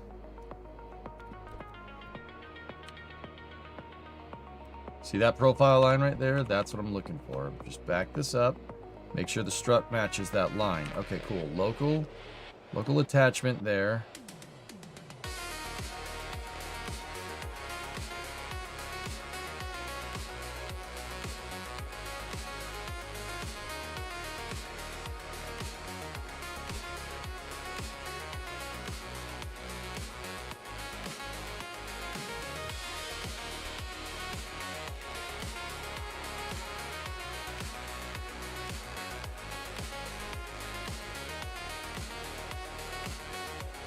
So I want this line between the fairing and the heat shield to be pretty seamless.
There we go. Hey, Nessenman.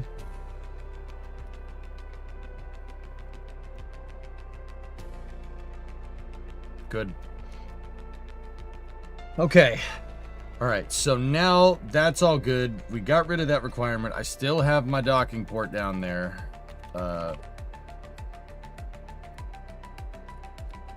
For attaching the service module, and even though it looks like it's buried in the heat shield, you could just barely see it peeking out. You can dock to that, which is great.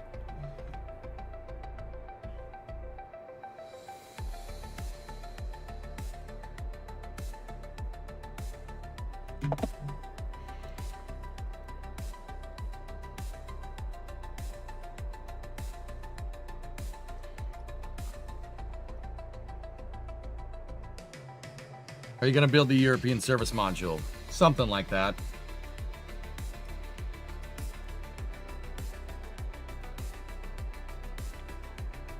All right, so get rid of that. Get that out of here for now.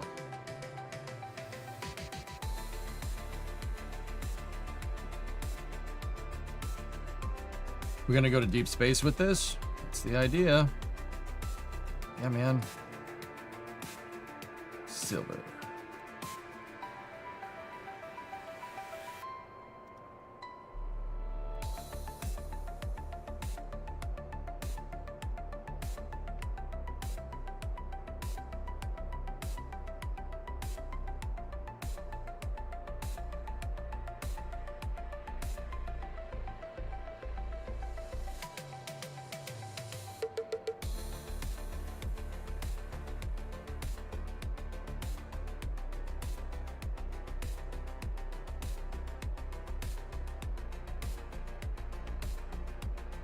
You know what? Just close that. Close that on there. It looks better if it's closed.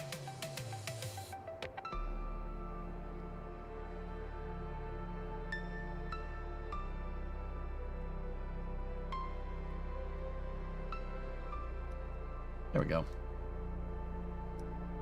It does put a little bit of a lip in the heat shield right there, but that's fine. Always a treat watching EJ Hack KSP to engineer better vehicles. Thanks, man. All right, we don't need that no more. All right, cool. What is our part count on the capsule itself right now? 15. Good. Good. 15 for the pressure vessel is pretty decent. Pressure vessel and heat shield. All right, sweet. All right, so now here comes the challenge. We need to put the actual capsule in here. We need to put this bad boy into this. Get rid of the shroud. Let's take it, get rid of its monopropellant. I do not want its RCS, and I definitely don't want wheel authority. What kind of room do we have?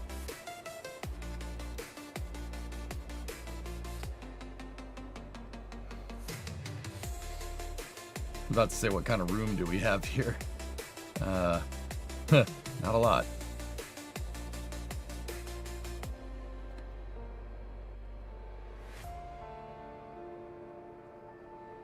What are all the struts for?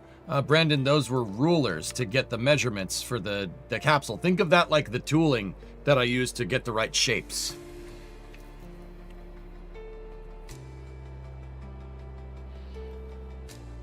And then that's the service module. You know what? We don't need the SM right now.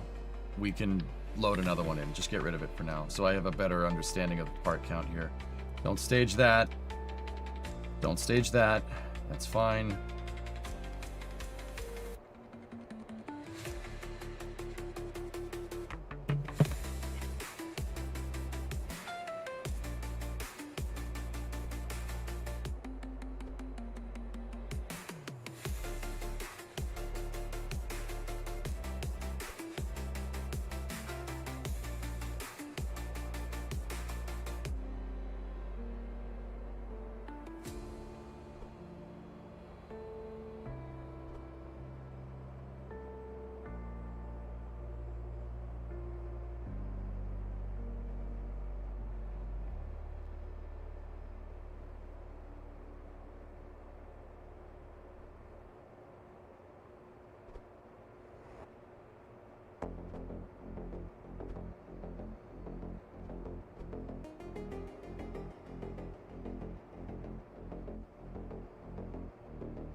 I might just deal with the offset like that.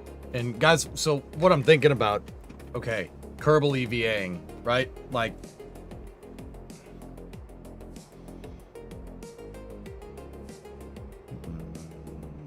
what are we gonna do about that?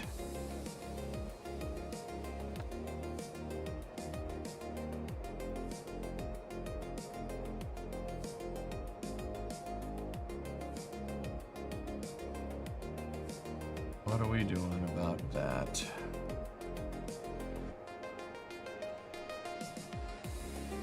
The engineering readout will tell you if a hatch is blocked.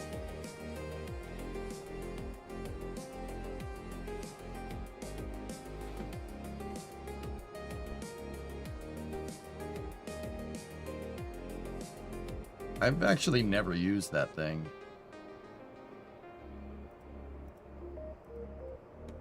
Let me save, see if the engineering report.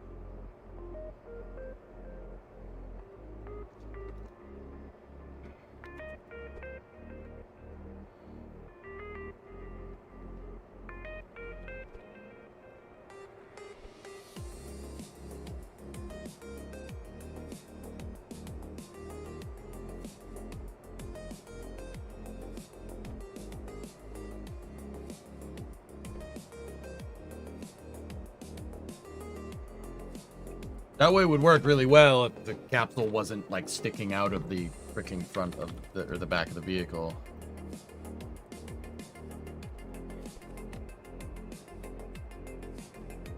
I'm not selecting, I'm selecting the capsule game. Hello? Hello? Hello? Yes, this is EJ. Yes, I would like to select the capsule pressure vessel, please. Thank you.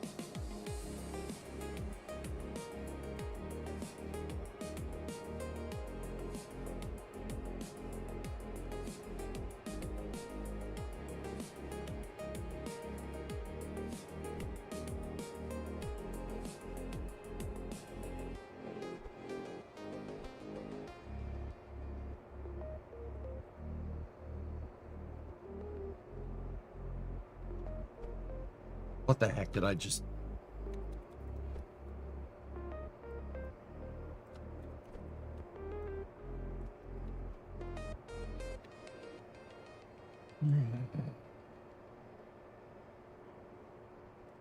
The thing is that this is not that much freaking bigger. It's pretty close. Like, it's definitely the same size front to back for the most part.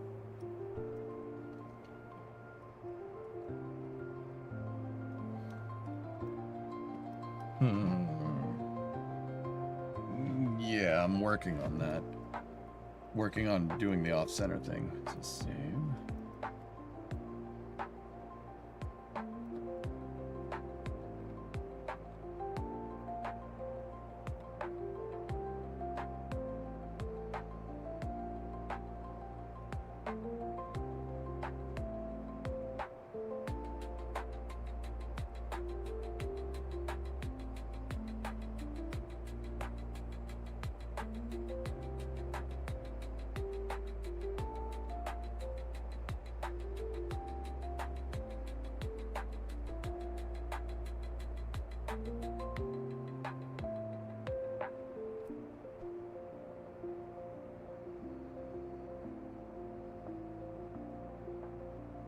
I think that's where I want it. I don't know what it's going to do with EVAing, though. What pisses me off is that a little bit is creeping through on the backside of the heat shield, but what are you going to do? What are you going to do? What are you going to do? What are you going to do? We're going to do nothing. That gets us pretty significantly off in our center of mass, that's for sure.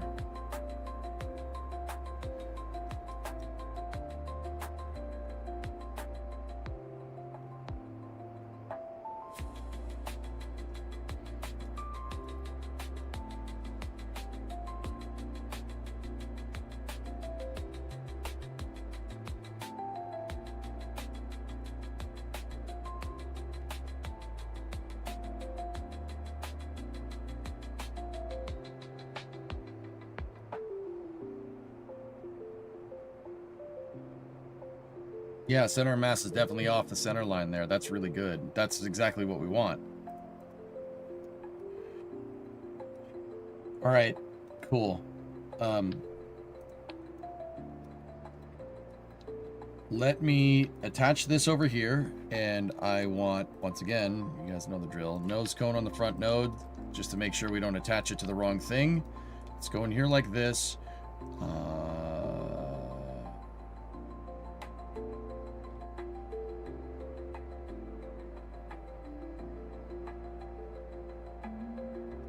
Yeah, we can put it on an interstage node. That's fine.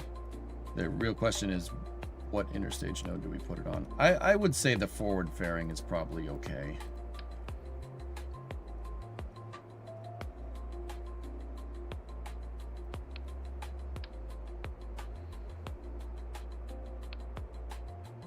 What are the struts used for? Measuring. They're used for giving me straight lines so I can get the fairing shape right, JP. Yeah, it's a little bit of a trick of the trade here. Yeah, see how I use them to measure diameters and stuff and get the angle of the capsule, because the Orion capsule's angle is a little bit different than the 2-1 command pod in the game.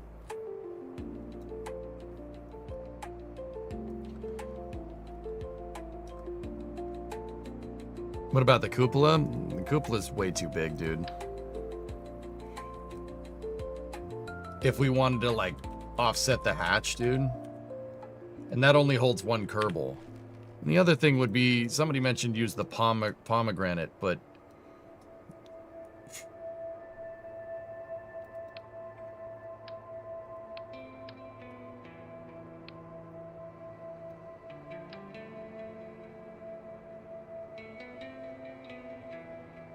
Mission Mode 3 is the continuation of the old one, Phil.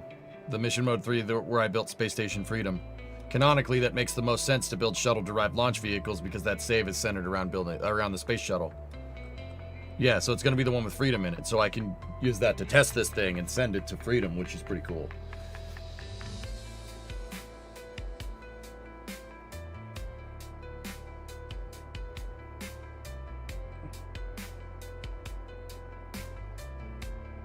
Stick some seats in the fairing and call it a day.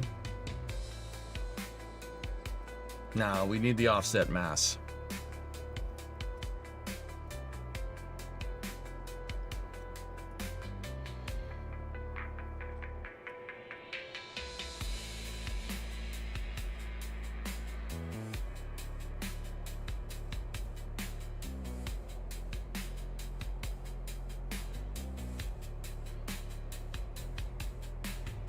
The Hitchhiker. The Hitchhiker plus Mark 1, huh?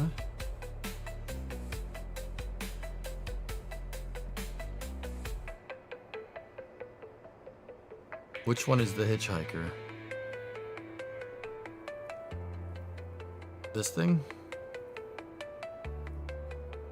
Oh, the crew tank.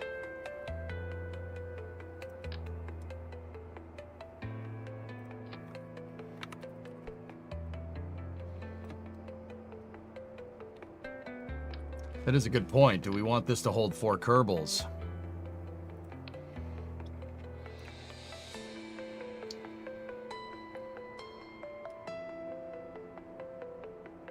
Oh crap, I didn't think of that.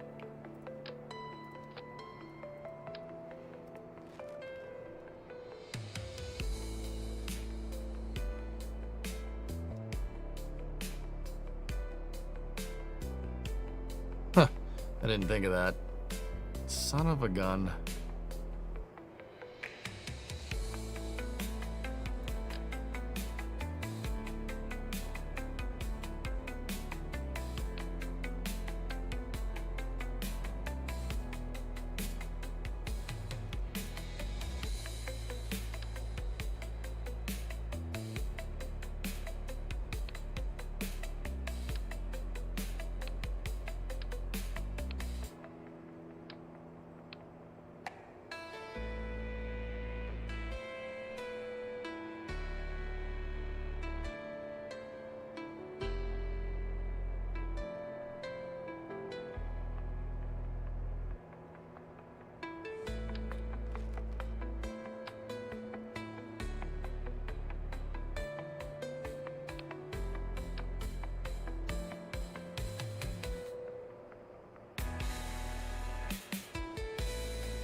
Discovery, go at throttle up. Do I use any visual mods? Yeah, I have a couple of them. Yeah, Weather Guy's got it.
How would the hatches work? I don't know. I haven't thought of that yet.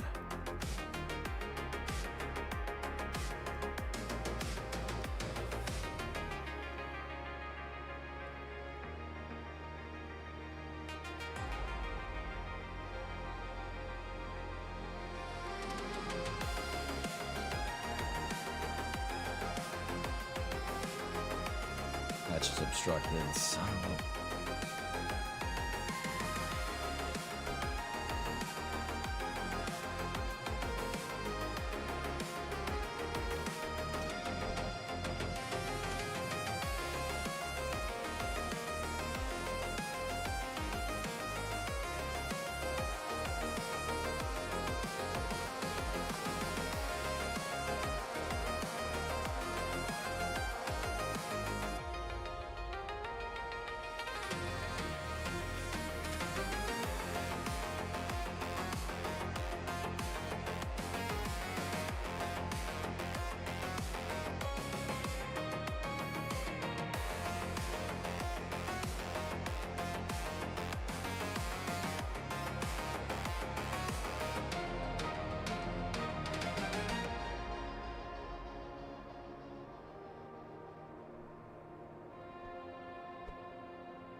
The background music slaps. What is this? I'll link the playlist. I mean, that's not... Guys, the engineering report is not giving me a hatch obstructed, but it's... I don't trust that. The best way to do it is to go test it. Now, the thing is where is Orion's hatch? The hatch is starboard side, so...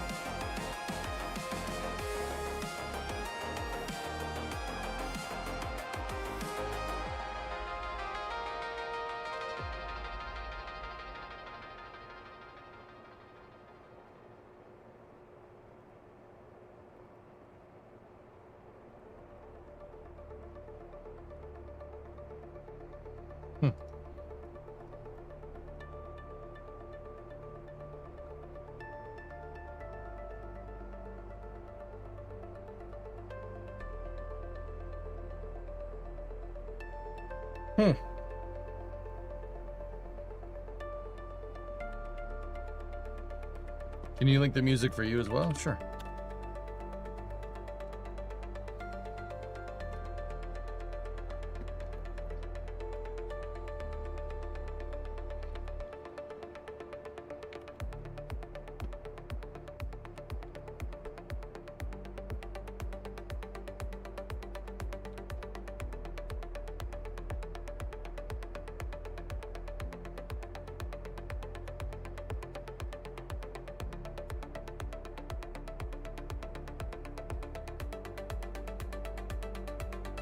Ryan's causing hate and discontent in the Raptor side chat. But surely something that large, they could do a 39A. There's more area there than there is at 39A. They could literally do Falcon and then add Starship to it like they do at 39. So I totally agree. I think they won't even bother. I mean, Ryan, let's think about it. Falcon 9 isn't going to be around forever, is it? I think if they are really as focused as they are on wanting to get their AI satellites up, plus the Starship V3, your best option for as a launch company is to nix Falcon 9 at Slick 6 entirely, including Falcon Heavy, nix it all the way, and do 2 Starship pads where you get your SSO corridor. It's a much better SSO launch corridor than it is at the Cape. And there's your perfect launch corridor for your AI sats and for Starship V3, Starlink V3. Boom, done. That's what you do. You know what? Totally agree. I think that's what they're going to do. Yep, totally agree. Totally agree.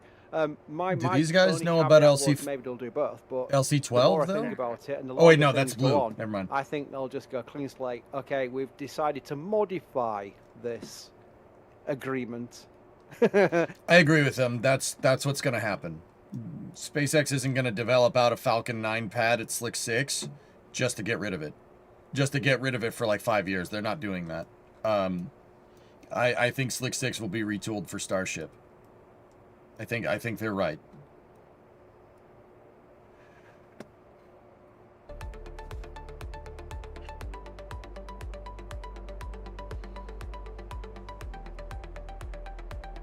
All right, let's this isn't saying that the hatch is obstructed, so we might want to put one of these pods in a position where the hatch actually is obstructed, so we don't have them EVA out of the wrong one.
Oh, really, Fluffy? Interesting.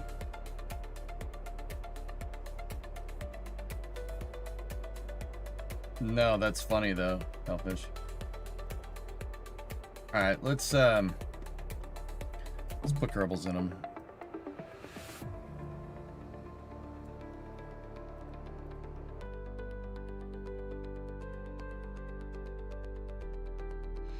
Lent, you spend a lot of time around Slick 6 when you were stationed there. It's one of my favorite launch pads, Lent.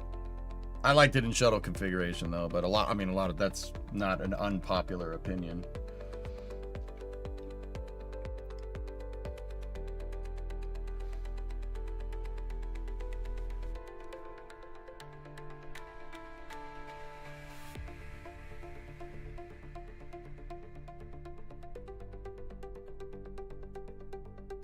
Yeah, see, hatch is obstructed, can't exit.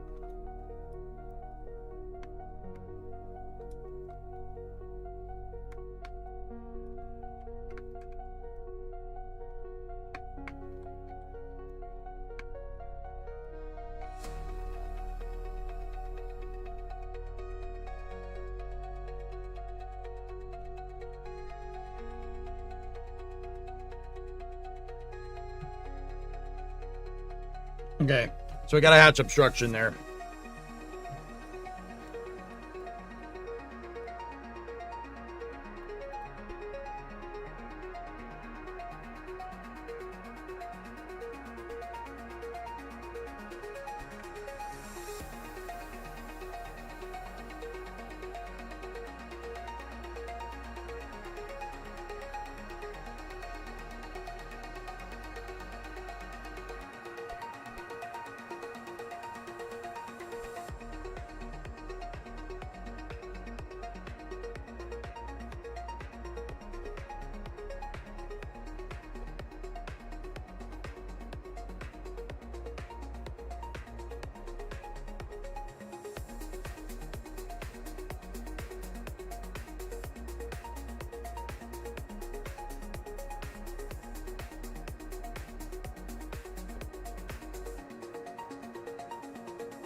Try that. See what that does.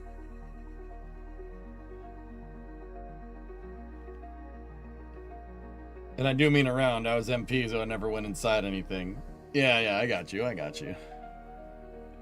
It's cool, Lent.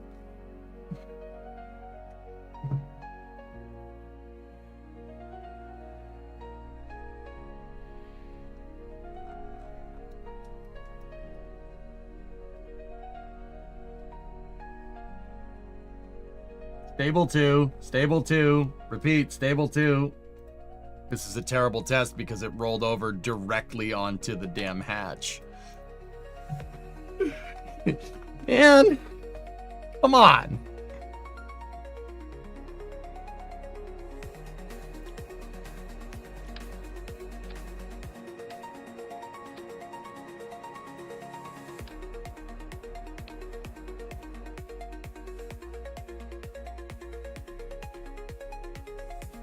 Dang, Weeble Wobbles.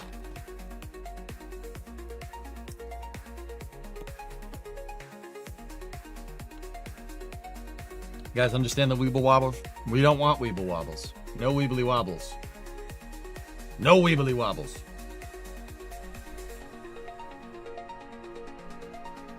Come on. Come on, Jeb. Get out of the capsule.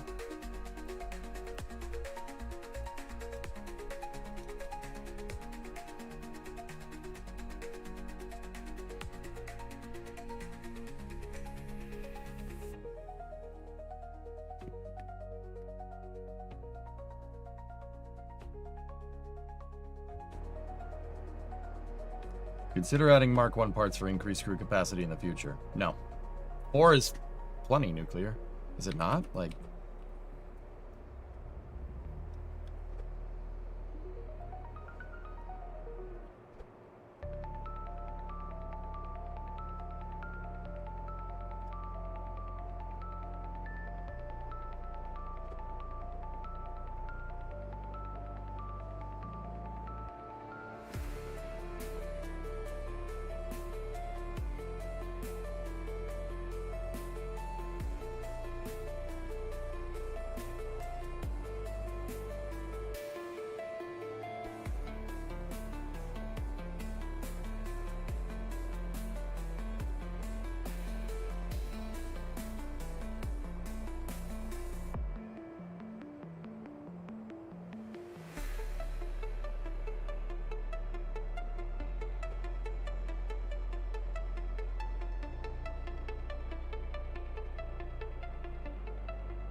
Let's see if that does it. The other thing that I want to do is...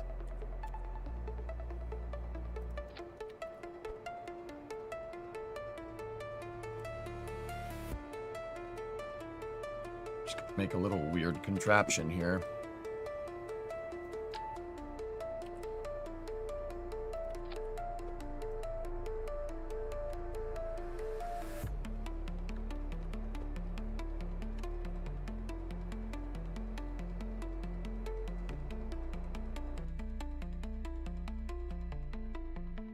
No, I really got to figure out if this thing's going to work, man. Capsule egress is not necessarily the biggest requirement, but I don't want a potential scenario where my Kerbals are stuck inside of their capsule and they can't get out. That just seems like something you probably should make sure works.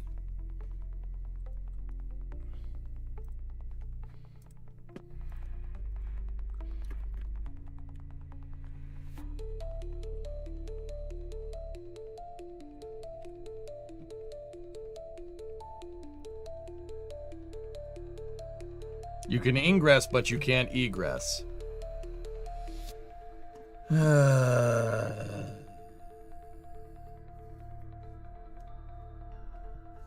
Is there anything different from the Orion on Ares 1? There was no Orion on Ares 1. It was a mass simulator. It really wasn't a... it's just a dud.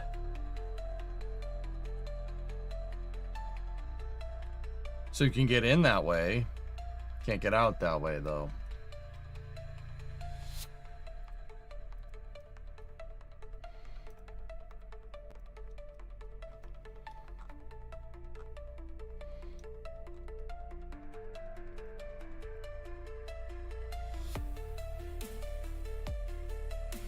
I meant the one that was meant to fly. Yeah, I talked about that in detail at the beginning of the stream, dude. It's the Orion CEV versus the MPCV.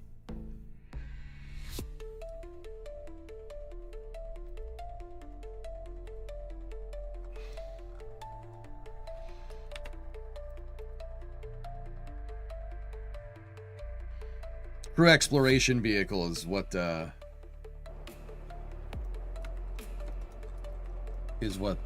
we're looking for.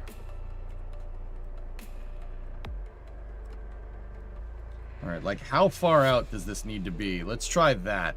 That's not what we want, but I'm just kind of wondering how far out this thing needs to be to make the hatch work. What's the difference between CEV and MPCV? One of the CEV, the short story Reddit stupid is that CEV is designed for low Earth orbit in the moon, and MPCV is the Mars variant. And MPCV is what we got, which is why they decided to build Gateway, etc., etc. There's a whole story to that. I don't really want to rant about it no more. Hey, that worked.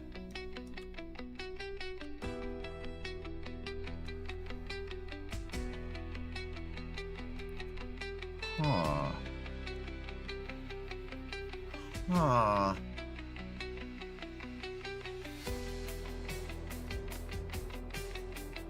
Yeah, nuclear, that should work.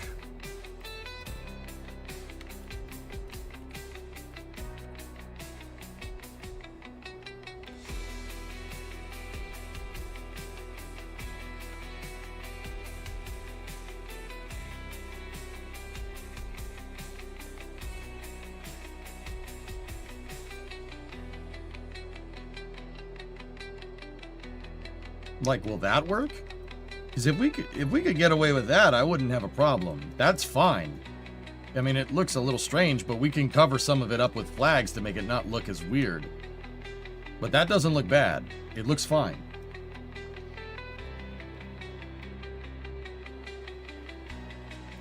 I haven't, Kelly, no. Just a case of micro... Yep, Lewis, that's really what we're doing, yeah. Actually, guys, CEV started as a mini space shuttle.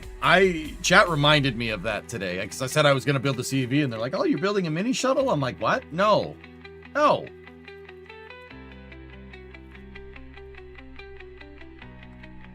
Come on. Work. Nope.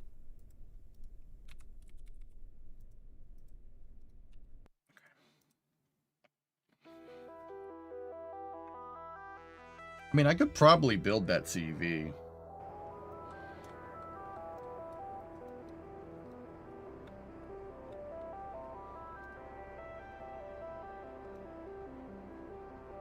Oh, this is space. Angry I'm in medic. space. Oh, dude, give him 10. Give him a 10 pack there. Thank you.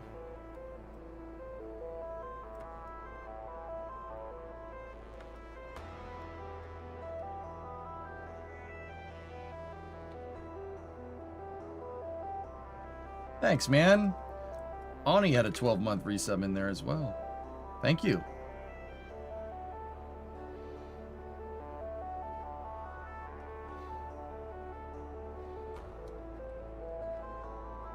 Dude, if I can get the hatch working, like, even that, I wouldn't mind that. There's room to play here.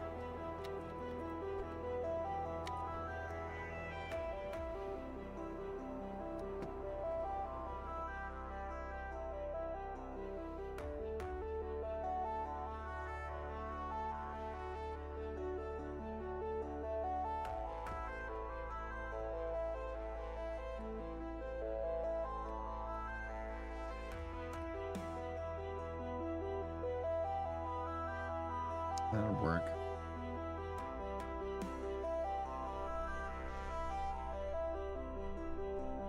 Come on. Come on, Jeb. Get out.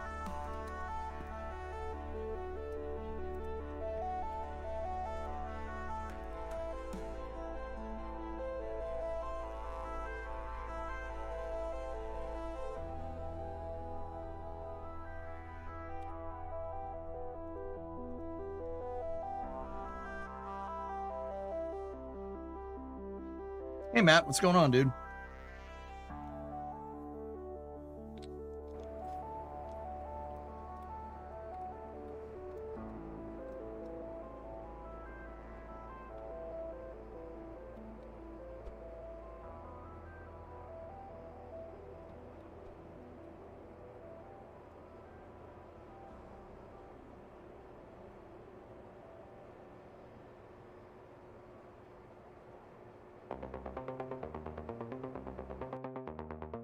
Try that.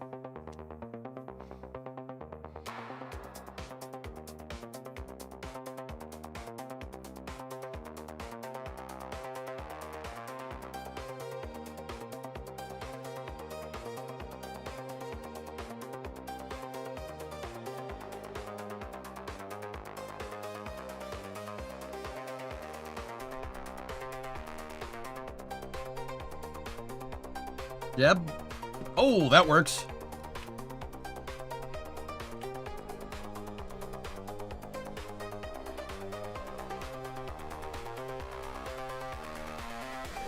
I don't hate it. Not even kidding.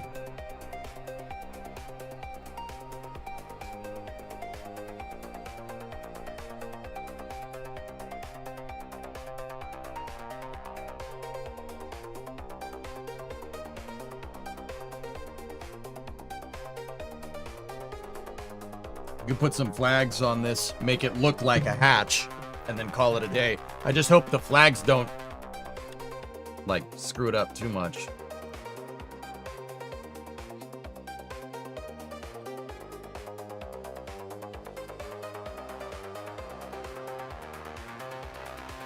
Alright, get rid of that, get rid of that, get rid of that.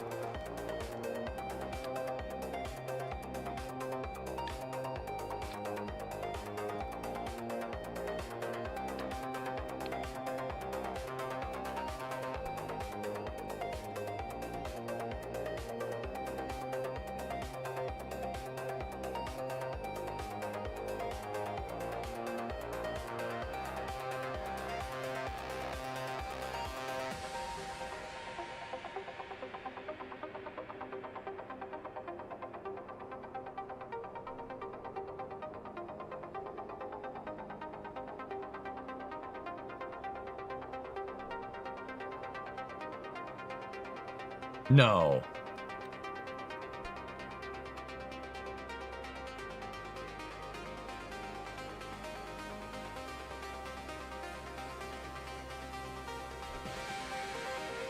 All right.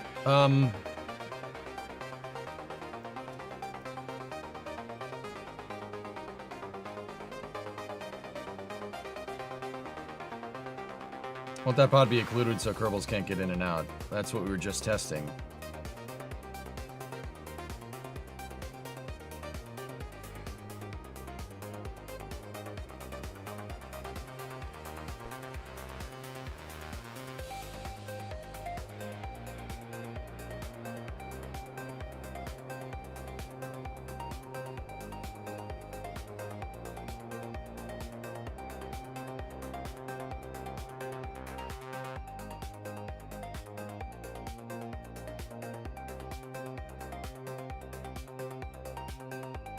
What are your thoughts on life support mods? That's cool if you want to use it. I usually build out my ships realistically enough to not have that, you know.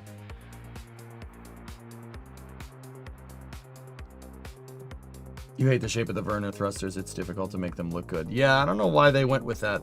I think they went with it just to make it look different, but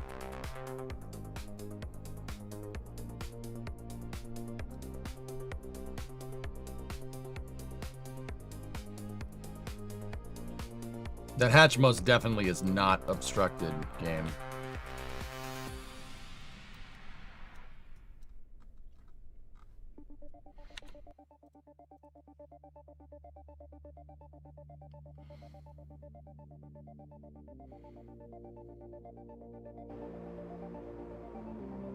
Conan, it should be fine with the heat shield there. Should be. We have to test it. I think if the pod is occluded at all, then it'll obstruct the hatch. Yeah, we just got Jeb to get out of it, dude, and then I moved it because it didn't look good. What I did was this.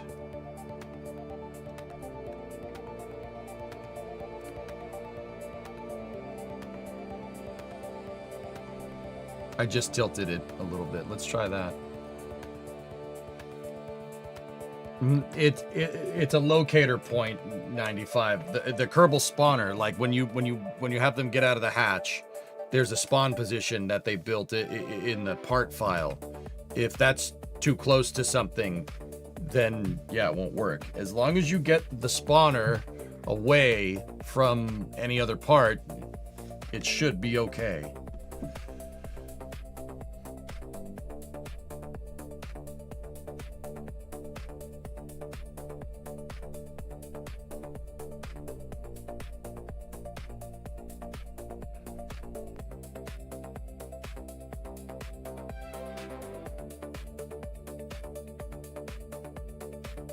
Should be.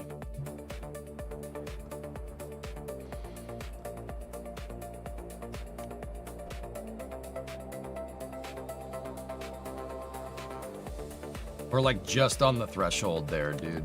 That one, moving it out a little bit more should do it.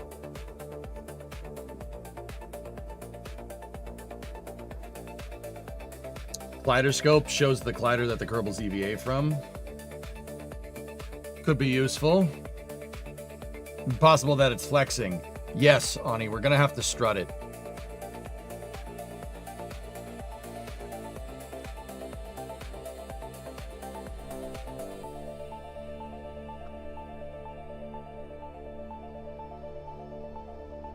Jeb, see?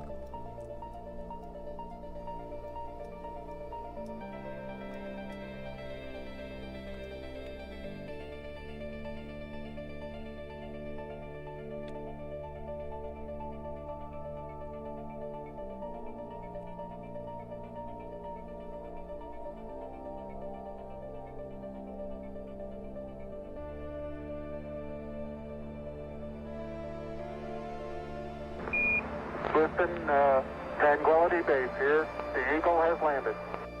My favorite space stream, no cap, Sule. The hell does Sule mean?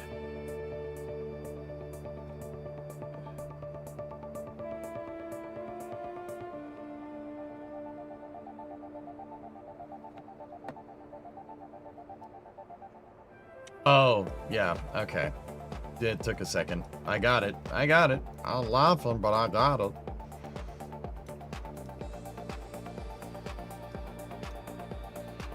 No capsule, huh? I am wearing a cap, though.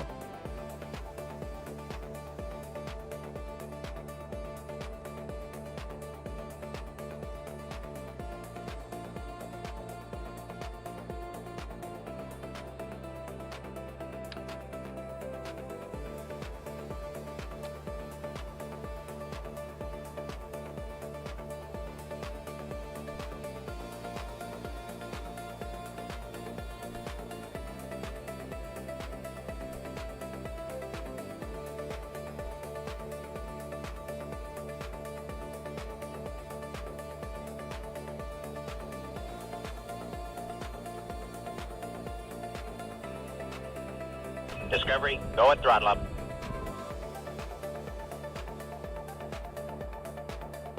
Will the flag block the hatch? Probably. Probably.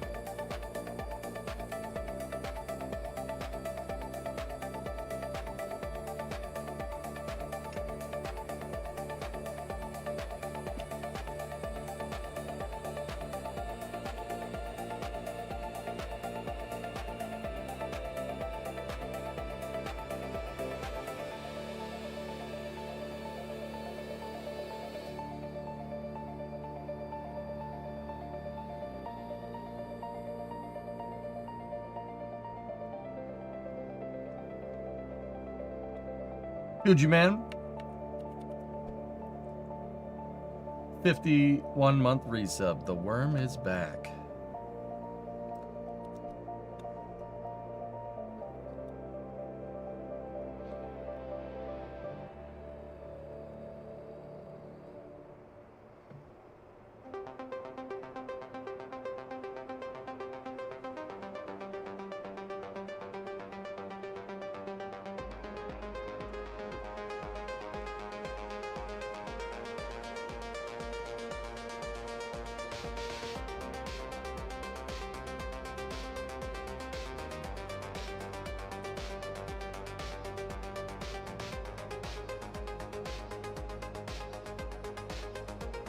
Could place the SM umbilical right where that bump is.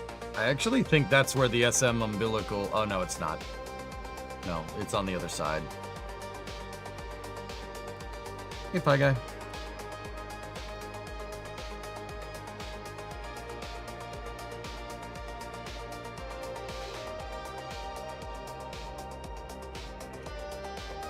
I'm just rifling through all the different ways in my head that we could get this to work.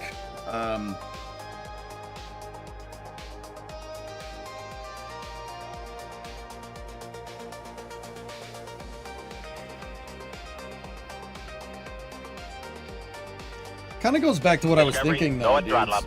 Hey, Dark House. Is there a need to EVA? When would we need to EVA out of the capsule?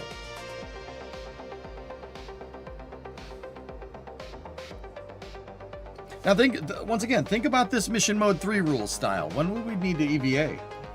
Ever?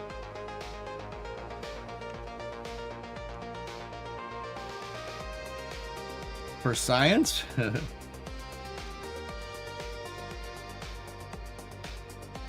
Emergencies is the only scenario that you can think of.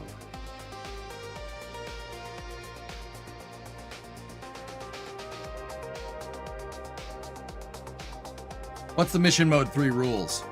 Highest difficulty, no saves, no reverts,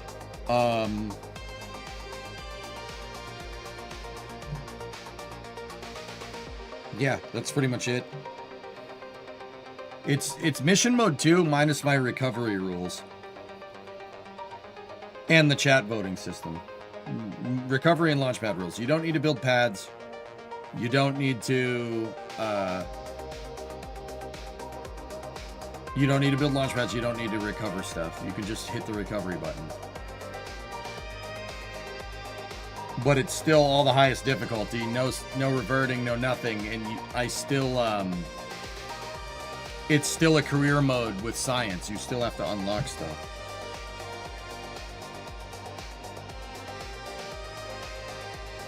Maybe in an emergency, but that's all I can think of.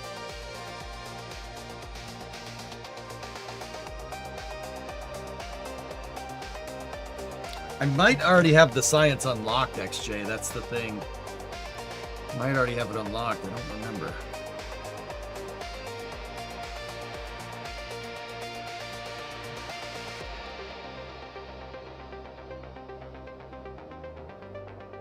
They need a hatch to toss the CCUs.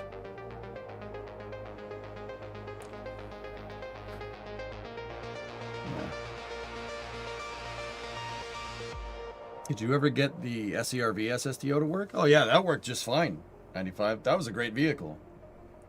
Great little medium duty launch vehicle. Yeah.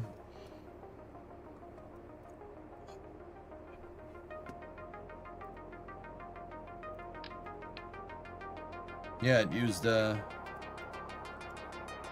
I don't know if I used the inflator heat shield for it. Maybe I did. I don't remember.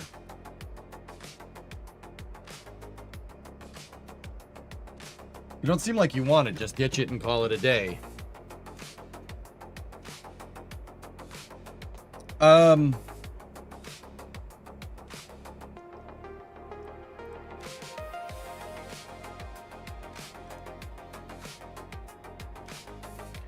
Why do EVA spacesuits need space for the legs? Why not have more like a sleeping bag, simpler design? You use your feet during an EVA, Catfish.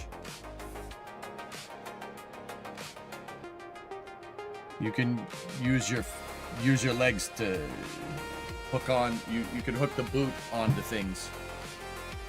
But yeah, I mean that, and I don't think any astronaut wants to look like a mermaid floating around in space. Just putting it out there.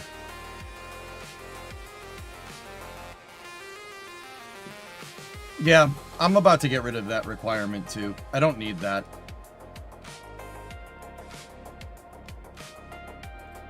Merman. Merman. You know, the other hand is like, I don't really mind this. This is okay. It's not too bad. It's a merman. Merman. I'm like wondering, like, how would we... Could we get it into the same place where Orion's hatch is?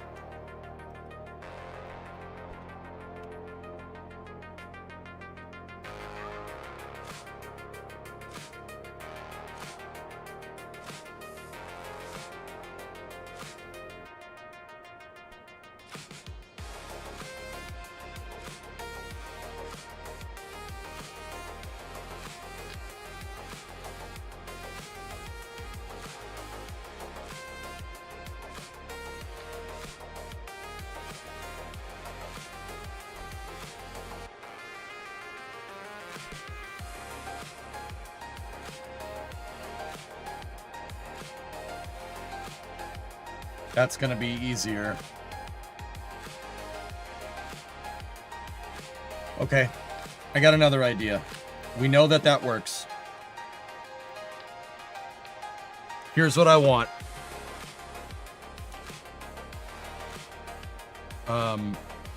Yeah, it'll be easier to do with the Mark 1. Somebody actually said to do that at the beginning. I forget who it was. Here's how I want to set this up. So I want a hamburger. I want a hot dog. You'll get nothing like it.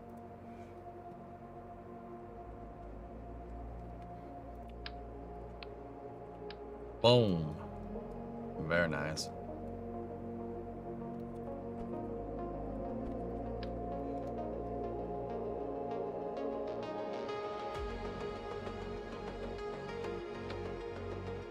Looks like Big Gemini.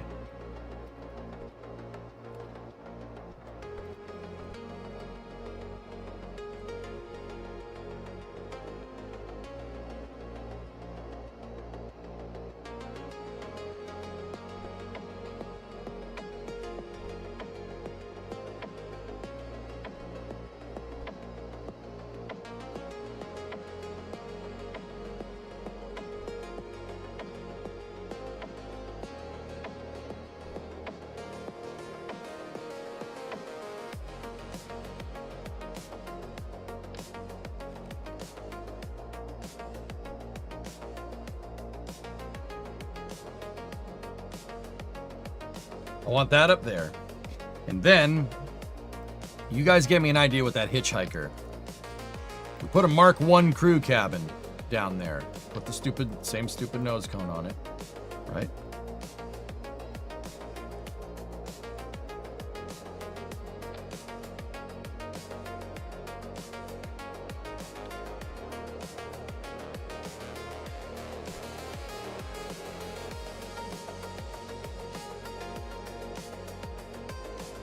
Right, and we put the... Oh.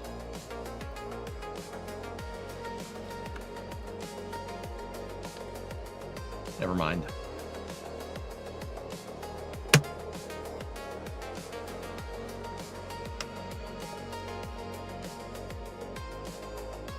I was gonna have the crew tank right underneath the capsule, so the Kerbals are actually in the right spots where Reed, Jeremy, Christina, and Victor were. Yeah.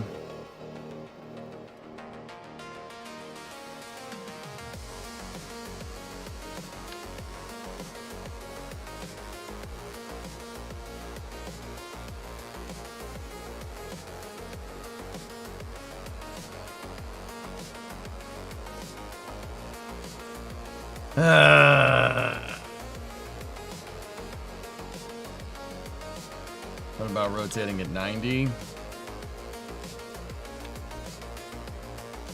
I don't know, Ani. Let's see.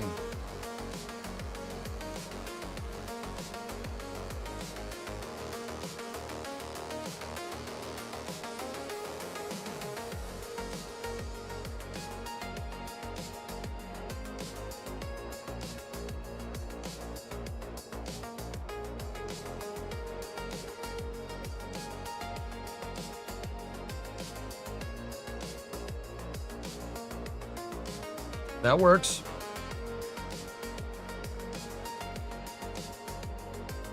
I like it. Yeah, so the two Kerbals are one on top of the other, and then the hatch position will be empty.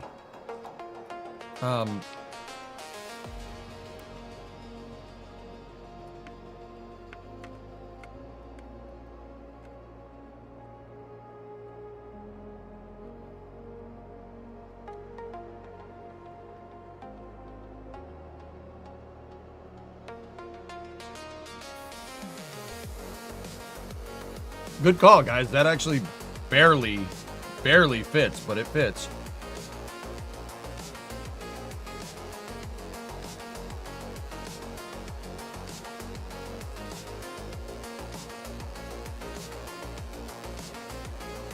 Call that the mass for the pressure vessel, okay? And that does give us the offset. It gives us an offset COM.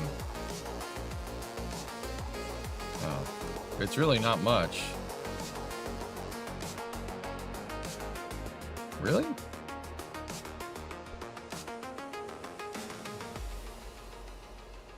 Oh.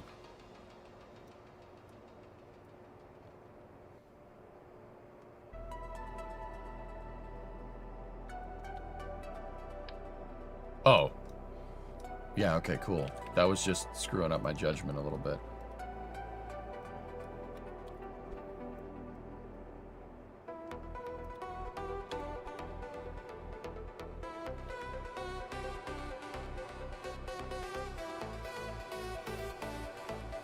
It'll be more with the Kerbals in it. That's right. See? Putting Kerbals in it does mess it up. Well, not mess it up. It does what we want. I want this thing not to be symmetrical. Now, the thing is what are we gonna do about this? No wheel authority.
That's where the capsule is, or that's where the hatch is on Orion.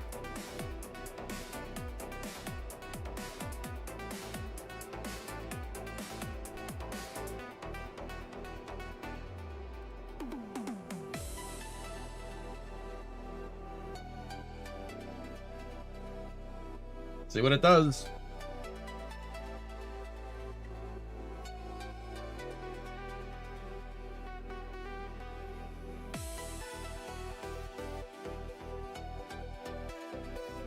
Yeah, and we have an extra seat just in case.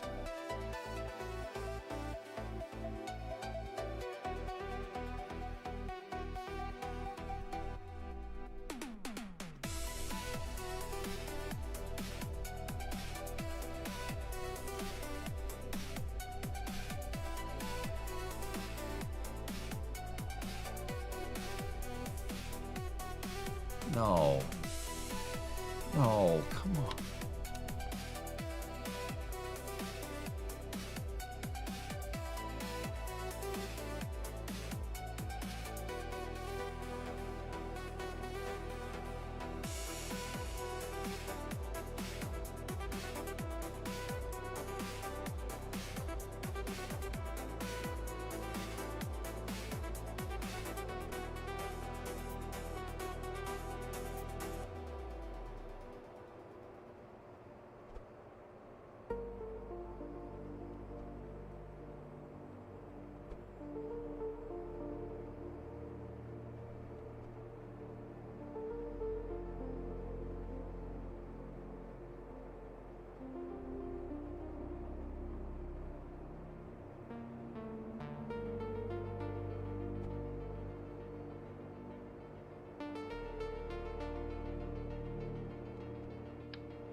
Guys, I'm gonna forego EVA requirements. I'm confident enough that I'm confident enough in my Kerbal abilities to be able to, like, the only time we need an EVA here is like if the poop hits the fan. I won't let the poop hit the fan. I won't allow that to happen. So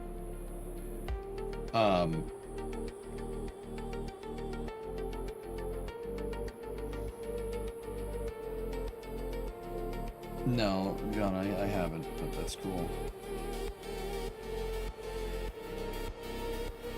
Any chance you could design a door part around one of the Soyuz-style pods? Just thinking it might be small enough to make it work. Yeah, exactly, Pigzig. If it goes that wrong, dude, I'm just gonna jettison the freaking panel.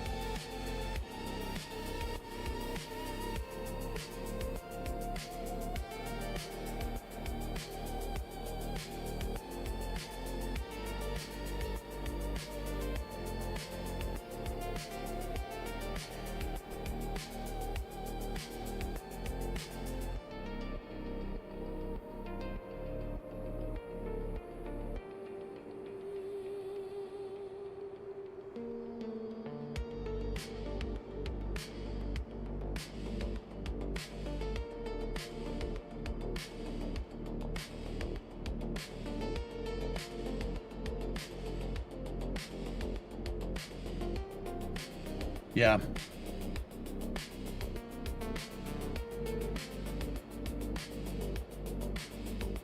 That's neat, John. Cool. Famous last words. Yeah, I just don't know how we would have a better solution. With the Mark 1?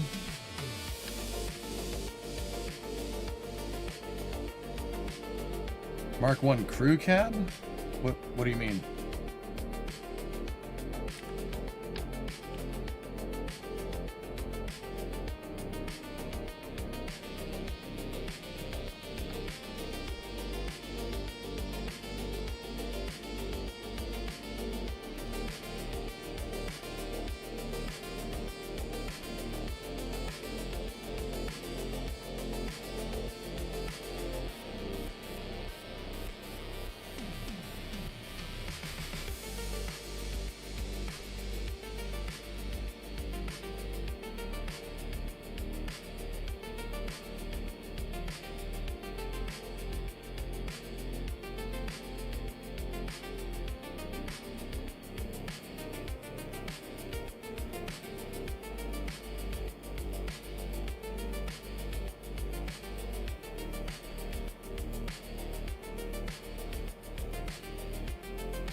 It fits.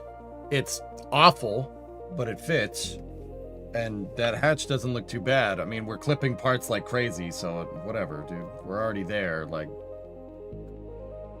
I don't want to abandon this requirement unless I absolutely have to. I don't like that idea at all. So, Bob.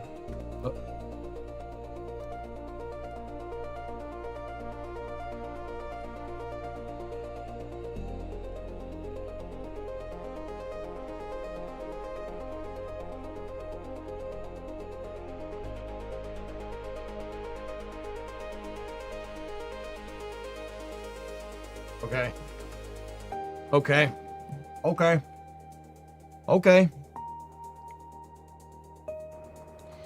How far can we get away with this?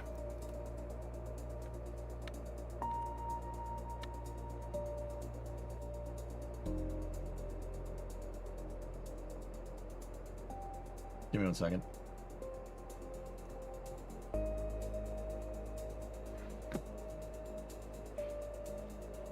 think Bree and Titan are here. Hey, buddy. How you doing, buddy? Hello. There's some big cardboard boxes with the letters AMD on them at our door. How big? Quite large. Oh, yeah? Yeah. Large enough, I think they require your attention.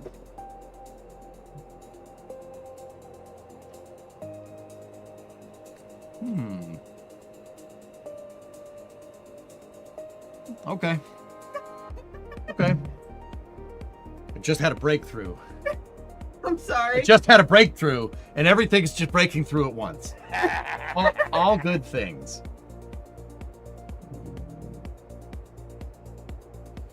I didn't get the quarters from Auto Metal Direct, Elfish. I didn't need the full quarter. I just needed the patch. We did get floors and a transmission cross, remember, though. Should I go get them? I think you should. I don't like them sitting on our front porch. Excuse me. I'll be right back. This works. I know what I want to do with this. I'll just be right back 1 second. And when I get them inside, I'll show you them on the shop view. I'll be right back.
Okay.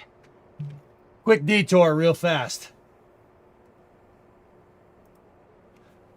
There you go. We have the torsion bar cross member, and then those are the floorboards too. Yeah, right there.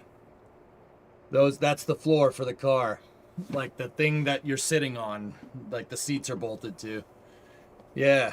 I do believe the 2 floor panels are in that one box, because I have left and right floorboards. Panderific, thank you for the raid. When does the lift get in?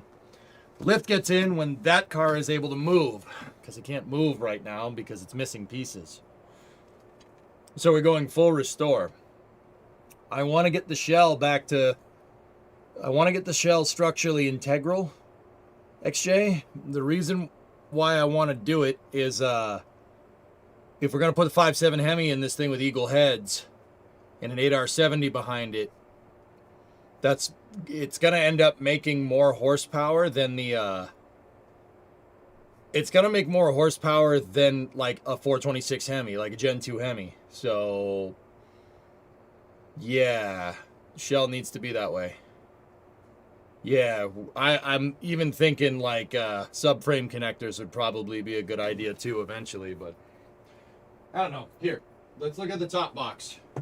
I'm not going to open the bottom one because I haven't, it's like taped to hell, but give me one sec. We can open up the cross member.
Dude, this thing is very, very nice. This thing is great. This is a torsion bar cross member. The Coronet has 2 big torsion bars. So this is like under, it's under the so like the driver's seat would be right here and the passenger seat would be right here, right? It has 2 long bars that go to the front suspension. Mine is destroyed. Mine's destroyed from about here out on this side and about here out on that side. This is the part that rusts because they have all these holes, and all over time dirt and stuff gets all caught up in there. It gets all caught up in here and then it rusts from the inside out. Dude, this is like a major structural component of the car. Yeah. It's heavy. But this is also, like I said, these two things right here where the torsion bars are lining up. Hey, S, what's going on? Your 86 Integra had torsion bars, yeah. Still don't get how she didn't fold in half. It's probably because of the B-pillar and the 4 doors, if I had to guess. What's that? This is a torsion bar cross member. It's the thing that holds the front suspension together on the Coronet. I needed a new one, and I got a new one. And this, dude, this thing is nice. Very nice. So if you guys look, the torsion bar, one side of it, see it's hex?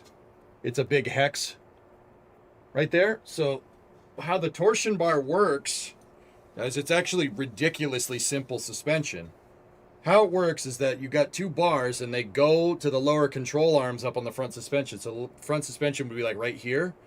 And then there's a bar that connects to the pivoting point on the front suspension. And When the suspension is loaded, what it's doing is it's twisting this. It's twisting the bar. It's causing torsion. These bars are made out of spring steel. So when the suspension gets loaded up, right? So when the car is sitting, it twists the bar a little bit. And then when you go over a bump, it twists the bars even more. So like the control arms would be like this. It twists them even more. And the more it twists, the more it wants to rebound back, right? Because it's spring steel. And that with a shock absorber is it. That's the suspension. It's very simple. A Volkswagen Beetle has torsion bars. If you guys like old Volkswagens, it has torsion bars. Abrams have torsion bars. Yeah, I mean, yeah, they do. It's a little different than this. Actually, the Abrams torsion bar is it's more similar to the Volkswagen Beetle than it is to this. Did you order new torsion springs? I did not order the bars, but we can. And yeah, it would be kind of dumb to... It'd be kind of dumb to put the original torsion bars back into this, but the original torsion bars are fine as far as I can tell. I mean, we'll go look at them, dude. Hotchkiss springs. I mean, that'd be cool. But yeah, this thing is really nice. Like, I'm not sponsored by AMD, guys, but man, this thing is sick.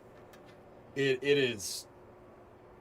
It's nice. It is a nice piece. This is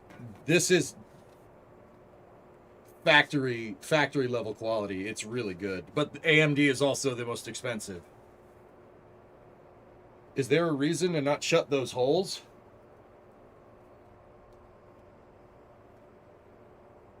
Huh. You know what, Aqualux? That's a really good point. We should freaking weld them up, dude. Time to get an AMD sponsorship. Well, just like anything else, Geek, I'd prefer to buy the parts and see for myself so I can give you an unbiased answer without corporate interests. But AMD is nice, dudes. This stuff is great. These are really, really nice parts. And then the floorboards that I got go right here and here.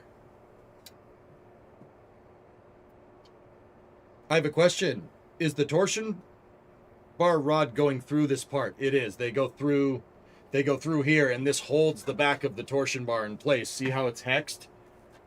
The hole, it's a hex. Torsion bar goes, the back of the torsion bar goes through in here, and the front of the torsion bar goes through the pivot point on the front control arms.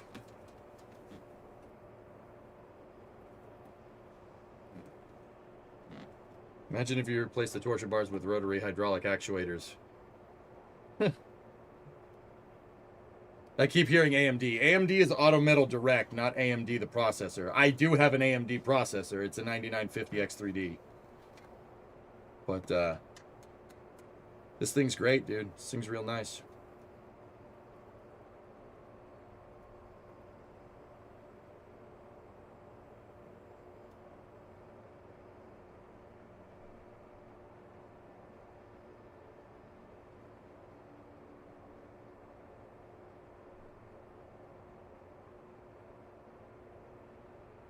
This is a torsion bar cross. Hey SVO, what's going on? Tier 3, 38 months. Fancy seeing you here. Yeah, the AMD stuff is... Yeah, this is better. This is just as good as the factory, man. It's really, really nice. And this is all 16 gauge steel. It's real thick. But then again, this holds the front suspension of the car. Once again, just like the trunk, mine's gone. It's gone from about here out on the driver's side, and then on the passenger side there's holes in it. There's big rust like right here. There's holes on the bottom. I could probably repair this side on the cross member that I have, but on the driver's side it's toast. There's no repairing it because there's nothing to repair. Just like the trunk, there was nothing there. From where my hand is. From where my hand, like everything that my hand is covering right now is gone on the Coronet. We're past speed holes. We're at straight weight reduction. But yeah, this part's great. It's really nice.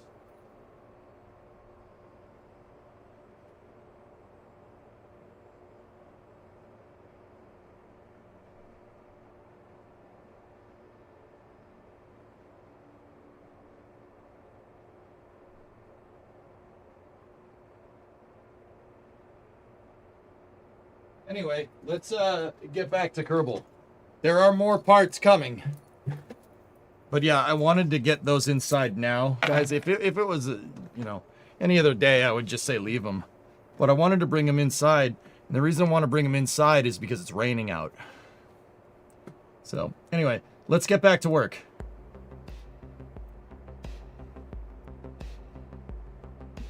So, that hatch works. Any space news today? I've been kind of doing the I've been kind of doing the thing where I talk about space news as we kind of go. As we go through. Are we gonna get some BF6 shenanigans tonight? Probably not. BF6 is kind of Friday thing. So that hatch does work. Okay. Hey Toma.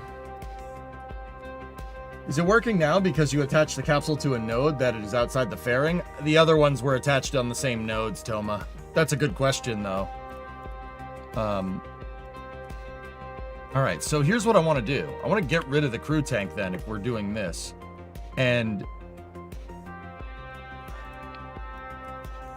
what I want is this. Get rid of the monopropellant. Get rid of the wheel authority. We don't need any of that. And I want to put this in the right spot for our capsule. That more or less is the right spot. So let's rotate the capsule. Then we do the exact same thing that we just did.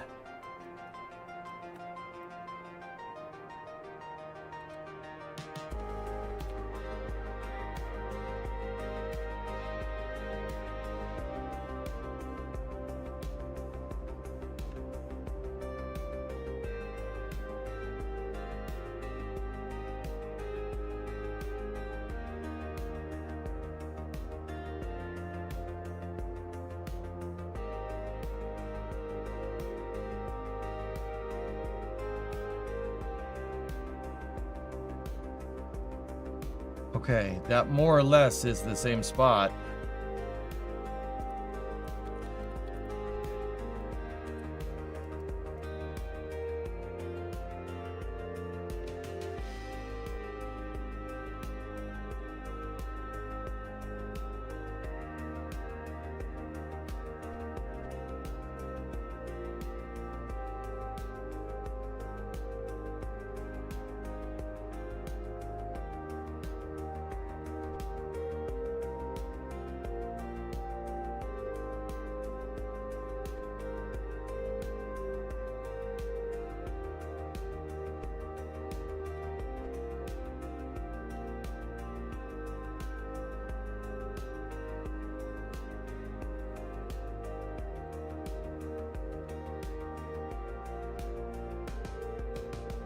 All right, let's see if it works.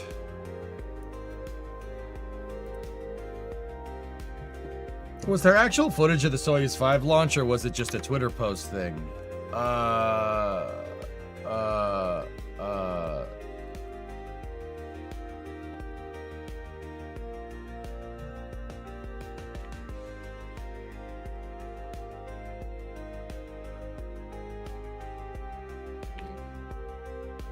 Somebody here.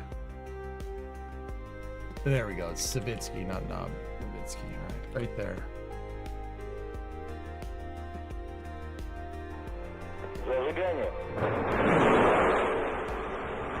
Главное, есть контакт с подъемом. Полный режим, главной ступени тяги. 10. Параметры системы управления ракетой-носителя в норме.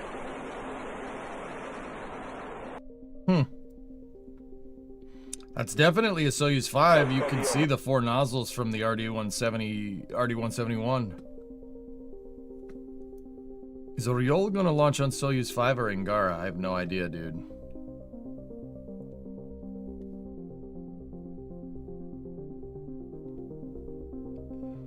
Does it RTLS? No.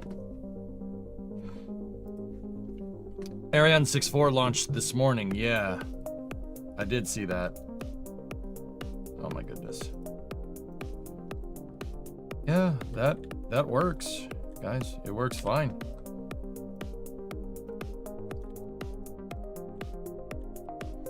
The only problem is the interior cams on the capsule just look absolutely absurd.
I'm cool with it. The Soyuz 5 launch was streamed on Roscosmos YouTube channel. Oh. I'm amazed nobody said nothing.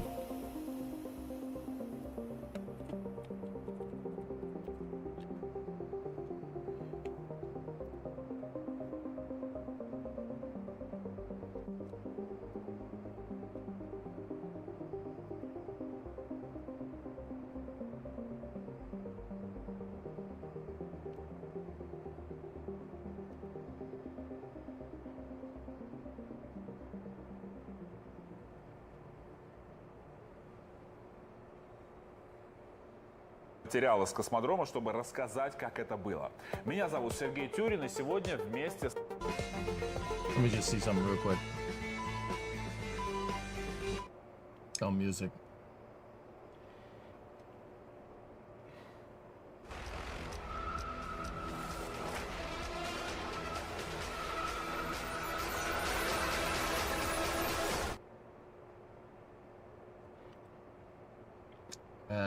Launch vehicle Soyuz 5.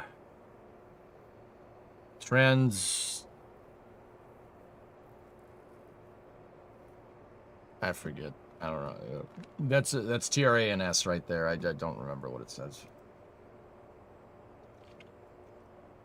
Здравствуйте, уважаемые друзья! Мы рады приветствовать вас на трансляции запуска ракеты-носителя «Союз-5». Она состоялась всего меньше часа назад. Мы только что получили материалы с космодрома, чтобы рассказать, как это было. Меня зовут Сергей Тюрин, и сегодня вместе со мной этот старт... I was trying to listen to what launch site he said, but he said it fast. Hold on.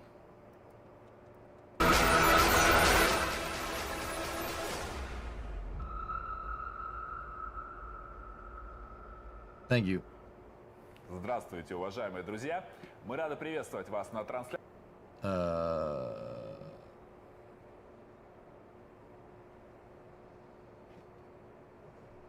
So Sergey Turin, Roscosmos Media. Запуска ракеты-носителя «Союз-5».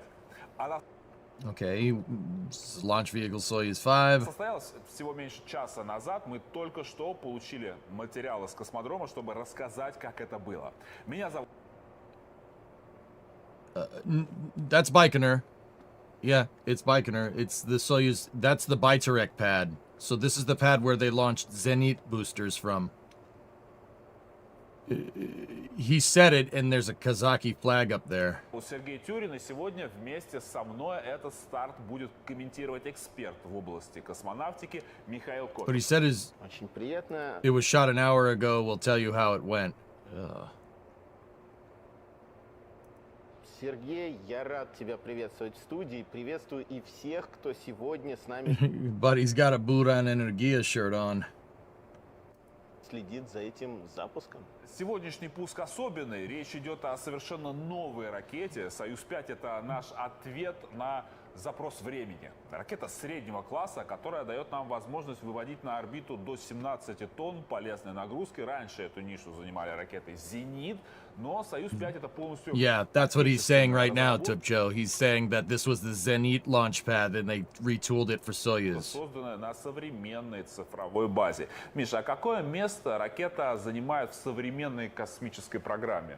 Ну, я не побоюсь сказать, что в нынешней космической программе у нее должно быть ключевое место. Это основа совместного российско-казахстанского проекта «Байтерек». И сказать, что в нынешней космической программе у нее должно быть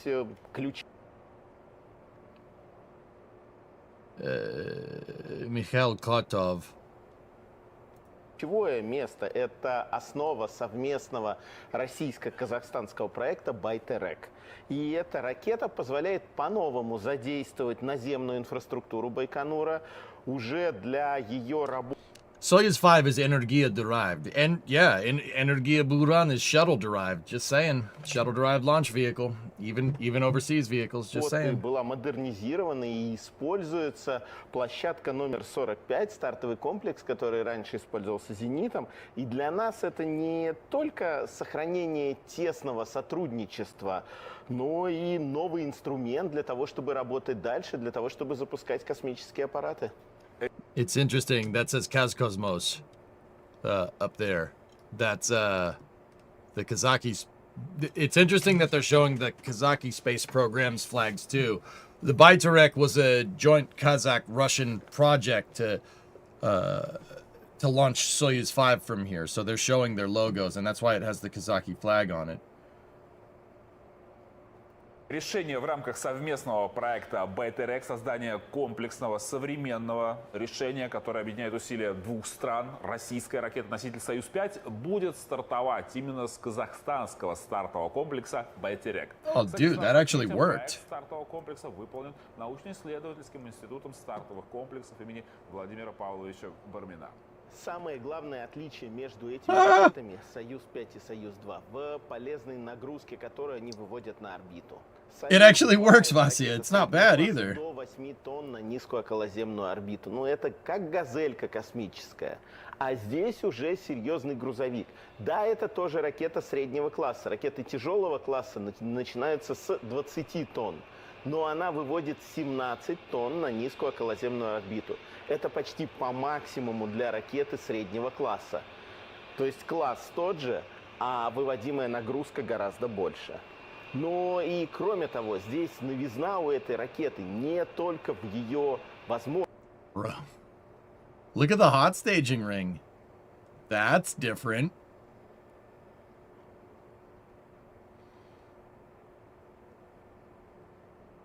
So guys, this rocket is actually, I mean, I know it looks like they took a Soyuz upper stage and put it on top of this new booster.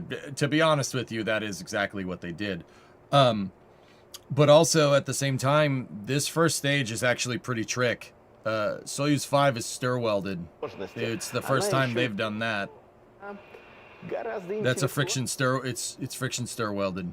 So на 45-й площадке все максимально автоматизировано. Здесь не требуется такого количества рабочих, которые... That's the Baytarek complex. This was used for Zenit. Совершают нужные процедуры, готовят ракету к старту. Нет, здесь почти полная автоматизация. It's the top end of medium-duty launch vehicles, WISP, 17 tons. That's pretty respectable. That's he's calling it a medium-duty launch vehicle, but it's basically right on the line of demarcation between a medium and heavy-duty launch vehicle. Soviet engineers simplicity mogging American launch pads from beyond the grave. Yeah, it's pretty funny. Автоматизация подготовки стартового комплекса направлена на снижение затрат и стоимости выведения.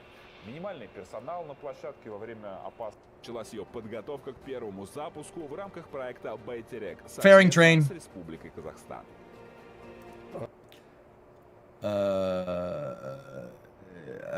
Technologia complex KRK Байтерек.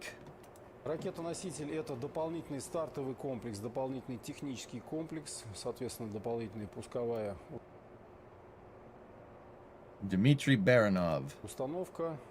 Hey, I still got it, man. I still got it. I haven't read Russian in a long time. I still got it, dude. Специалистов Республики Казахстан, поскольку техничка и старт это. I guess that gets into questions of who decides what's medium versus heavy duty. I would say this is right on the line, Aqualex, yeah. It's right on the line. This thing, there's really, I mean, what would be a Western equivalent? Neutron? Neutron, maybe? Eclipse? No, not good enough. Eclipse is too small. Yeah, this is, maybe Stoke with Nova would be the closest equivalent to, that's probably the closest equivalent to this, believe it or not. Antares is too small. But the 330 plus might be somewhat in line. Do you know what happened to the N1 pad and the HIF after the program ended? Matt, the N1 pad, so that's Site 110, it was retooled for Buran Energia and then abandoned. And then the hangar collapsed. Собственность казахской стороны. Yeah, that's great. We love that. С российским расчетом будет работать расчет Республики Казахстан. Совместная российско-казахстанская. Yeah, he's talking about how it's a joint Russian-Kazakh project. Oh, baby. Hold on. Well, I swear, we'll get back to the capsule stuff in a second. That RD-171MV. That's the most powerful liquid fuel rocket engine ever made, dude. Ever. Period. При высоком давлении. Yo. Это позволяет достичь больших высоких показателей с точки зрения экономичности расхода топлива. Сотрудники НПО «Энергомаш» построили модели всех агрегатов двигателя. It's got one power pack, 4 nozzles. Yep. Что позволило перевести всю Yeah, see? Dude, look, there he is. He's talking about it. There's the stir welder. See, the, Soyuz 5 is a 21st century rocket. I mean, it still has a Soyuz upper stage on it from like the 1970s, but hey, whatever. Whatever, dude. Yeah, look, there's the stir welding jig that they're using. При создании ракеты-носителя применяется новая технология сварки трением с перемешиванием. Nueva tecnología, huh? Oh, yeah? New technology. Действительно для Российской Федерации инновационная, и она законченный цикл приобрела именно на этом ракет-носителе, и мы гордимся этим достижением. Также в перспективе и уже сегодня идут апробации аддитивных технологий в части интеграции. Yeah, look, orthogrid stir welding. That's pretty modern, dude. You said it's Energia derived. Vargon, those RD-170s, the RD-171s, there's a single one of them in the bottom of Soyuz 5. It's a Energia booster. It's derived from Zenit, the Zenit booster, which is the side boosters on the Russian space shuttle. So this thing is like if we took a shuttle SRB and put an upper stage on top of it. Oh, wait. We tried doing that. Hey, otherwise, everything's good. The Russians apparently launched Soyuz 5. Yeah, look. Yeah, orthogrid stir welding. That's, this is all billet. Billet orthogrid stir welding. Welcome to the 21st century. Аддитивных процессов. На второй летной машине мы уже видим абсолютно точно, что аддитивные технологии внедрятся и будут применены, и вторая летная машина уже будет работать с использованием этих технологий. Новый «Союз-5» воплощает передовые технологические решения на всем цикле сборки и производства, а также при пуске и полете ракеты, обеспечивая устойчивое освоение космоса с минимальным экологическим следом. Особый акцент сделали на технологической модернизации при разработке автоматизированного старта ракеты. Это полностью автоматизированная подготовка и пуск, то есть это исключает нахождение. Baronov, I've heard of that dude before at some point. I don't know what in projects he was involved in, but he's heard of him before. Это очень важно сегодня. Yeah, it's Soyuz 5, RJ. Yeah. What is that? Союз 5 и программа Байтерек – символ нового уровня сотрудничества и технологического прогресса, который объединит лучшие отечественные разработки для обеспечения надежной... Wait a minute. They stir welded the barrel segments, but the rings are TIG? The rings are MIG? TIG? Well, that's gotta... Is Homeboy MIG welding that? That's aluminum. Guys. ...и безопасности полета. Never mind.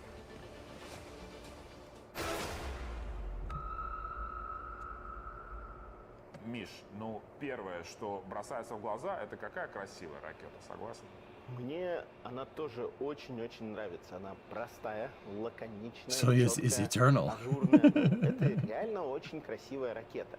И тут надо сказать, что здесь как раз в ее красоте и скрывается ее сила. Архитектура ракеты-носителя «Союз-2», привычного нам, это еще королевская семерка изначально. И вот по архитектуре там есть свои проблемы. Там большое количество разных элементов нужно создавать. Это 4 боковых ускорителя, это длинная, сложная по форме вторая ступень, это третья ступень. Здесь 2 ступени. If you're listening to me on audio, what the dude is saying is that Soyuz 2-1 is a good rocket, but it's kind of a more regular looking Soyuz with the 4 side boosters. The 4 side boosters is a complication. It takes time.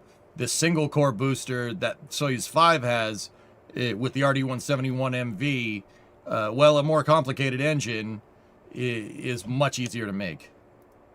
Отсек очень красивый, и они в целом сами проще именно по архитектуре, а значит дешевле и легче в производстве. Кстати, уже на второй летной машине планируется расширение планомерного внедрения аддитивных технологий 3D-печати на перспективы, которые видят конструкторы. Это дальнейшая оптимизация цепочки производства в ракетно-космическом центре «Прогресс» в Самаре. Вообще, если вот посчитать... Yeah, Samara is where Soyuz gets made. It's NPO Progress. Progress is the name of a...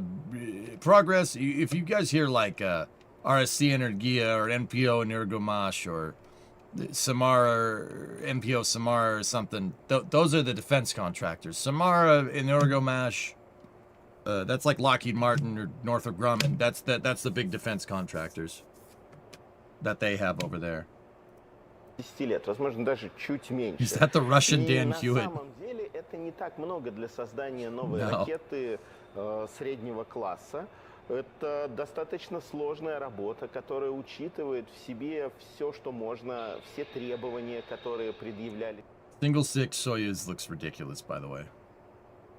Доработка этой ракеты для того, чтобы она стартовала в 45-й площадке.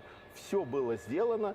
Конечно, сроки... So this was a little bit earlier in the day, just in case anybody's wondering. We'll get back to KSP in a moment. I just wanted to see this. Постепенно сдвигается вправо.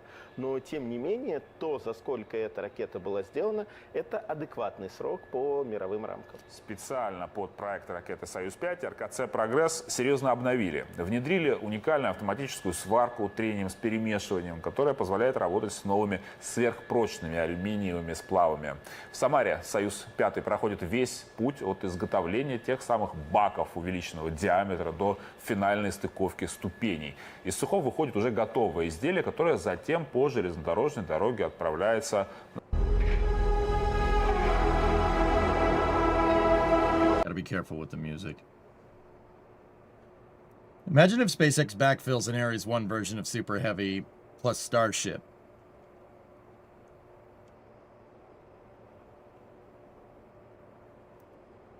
What? A Soyuz with no correlative cross is not a Soyuz. Yeah.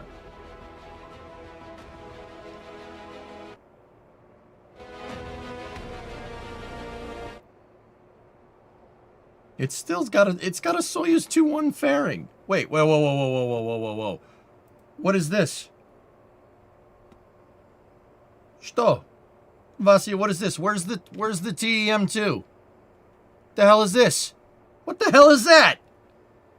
What the heck is even that? Where's the big locomotive? No, don't go track mobiles on us. That's lame. Also, Zenit's transporter erector is kind of just sitting over there. Oh, wait, they were behind it. I saw them.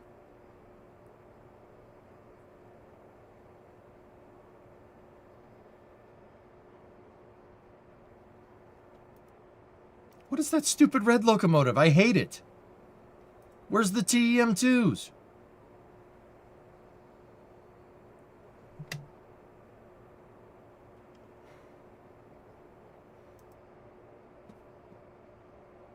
So the reason why I like, okay, a little bit of traintism going on here. The TZM2, the green locomotives that they use them to pull Soyuz, and well, they did use it to pull Proton, but that's not a thing anymore.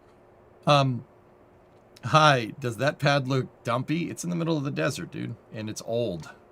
Pad's been around for a little while.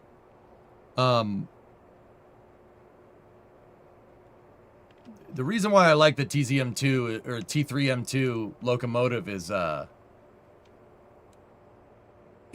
because it's derived from an Alco RSD, one of American Locomotive's diesel locomotives. It's a modernized Russian Alco RSD, which is cool. That's Alco's one of my favorite train manufacturers. They're long gone, but the last Proton did fly, as far as I know. I think they might have one left. See that little dinky switcher locomotive. They got the TZM2s, or T3M2s. They're over there. I saw them. Seen them. It's derived from a Lend-Leased Alco RSD, Sun Temple. Yes, that's correct.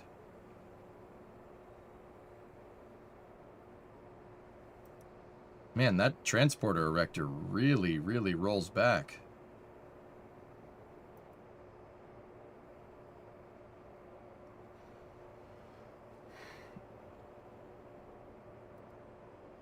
Does it fully retract? Hold on. Oh, what do we got here? That's an Ergomash right there. Look at all the engines. Whoa, okay.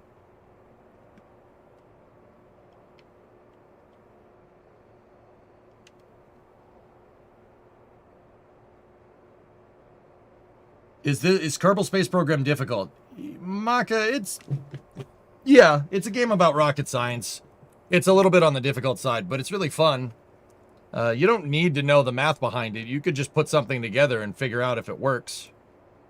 All right, let's get to the good stuff.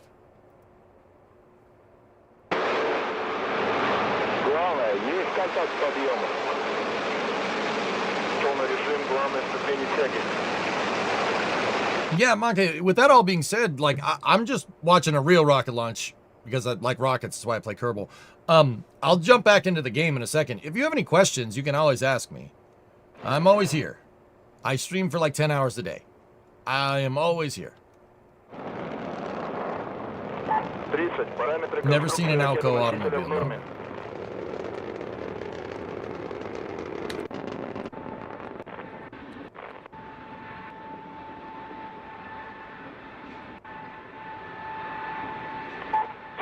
Тангаж, рыскание, вращение в норме.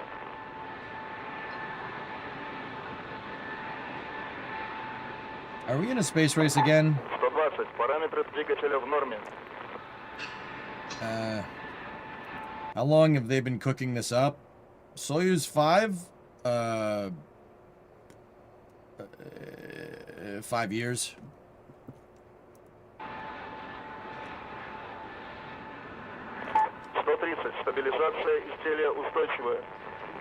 Stabilization of the healing is stable. 140, параметры конструкции ракеты-носителя в норме.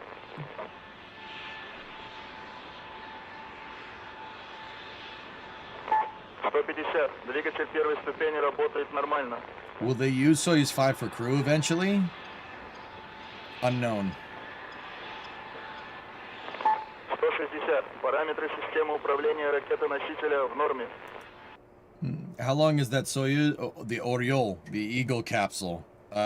It's been around for a while.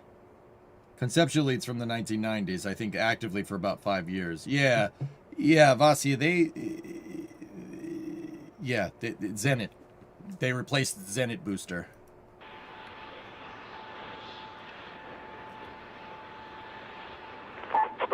Прошел гарантийный надув баков окислителя и горючего второй ступени. This is a different Soyuz pad, Bill. 180. Staging. Есть запуск двигателя второй ступени. Upper Есть stage выключение ignition. двигателя первой ступени. That's Kerbal Space Program. Fairing separation. Yeah, that looked good. 200. Yeah, they had a block of concrete up at the top. Блок второй ступени ракеты-носителя с габаритно-массовым макетом полезной нагрузки выведен на незамкнутую орбиту. Репортаж о запуске ракеты космического назначения «Союз-5» номер 1Л окончен. Nice. They launched the cube, mate. Dude showed up to the cast with a Buran shirt. That's the Russian space shuttle. Yeah, that was a suborbital trajectory. Yep. It splashed down in the Pacific Ocean. Очень серьезно. Ну и да, первые шаги, они всегда самые трудные, но тут хороший ход. Это действительно важное событие не только для России, Казахстана, но и для всей мировой космонавтики. На космодроме за пуском наблюдал генеральный директор госкорпорации «Роскосмос» Дмитрий Владимирович Баканов. Сегодня произошло грандиозное событие. Это межгосударственный проект. Ракета создавалась по поручению президента под руководством правительства и успешно стартовала. Ну и наши коллеги по проекту Байтерек из Казахстана теперь тоже вошли в клуб космических держав, с чем мы их поздравляем. Yeah, it's pretty cool. И будем развивать этот проект, чтобы характеристики ракеты... What is the benefit of hot staging besides not needing an ullage motor? Hot staging... Well, ullage motors are mass nuclear. It's not like Kerbal where separatrons are basically inconsequential. Ullage motors take mass in real life. Simplicity is the biggest one. You don't need an interstage. You don't need a separation system. You don't need an ullage motor. You just fire the dang thing and just let it go.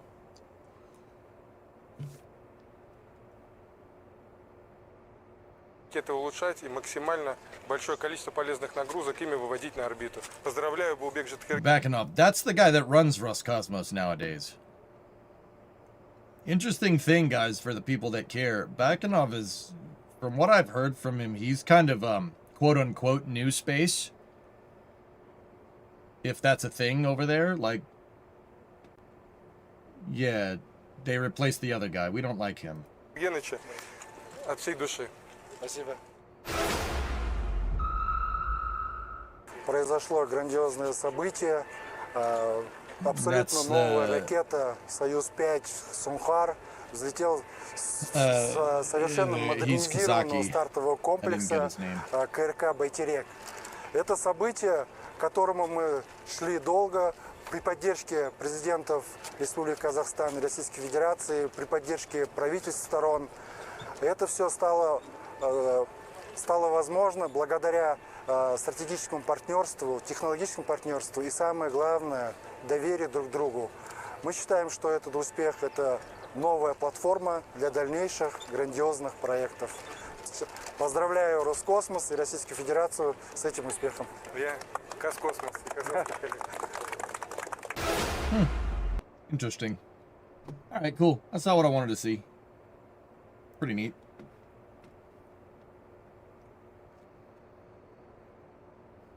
If that's the case, why are more rockets not doing hot staging? Design requirements probably have something to do with it. Like nuclear, like look at Atlas V. You're not gonna hot stage with an RL-10. I mean, you could, but if you hot staged with an RL-10, the boost pump, right, in the pre-valves on the RL-10 opening up would flood your inner stage with gaseous hydrogen. You sure you want to do that? I wouldn't do that. I wouldn't take that deal. Would you take that deal? I wouldn't take that deal.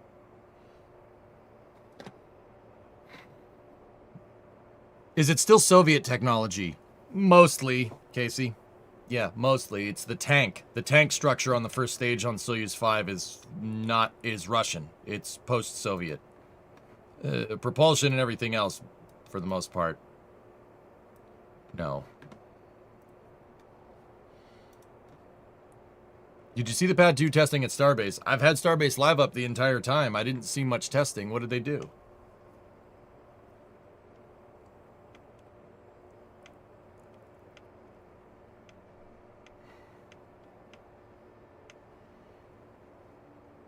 Can we watch the Orion launch while we're here? Yeah, sure.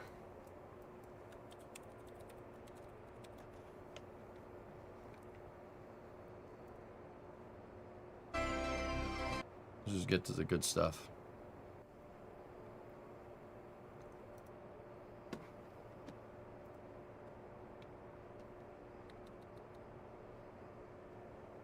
All right, we'll switch gears. We'll get back to Kerbal and we'll finish working on the capsule hatch system here in a moment.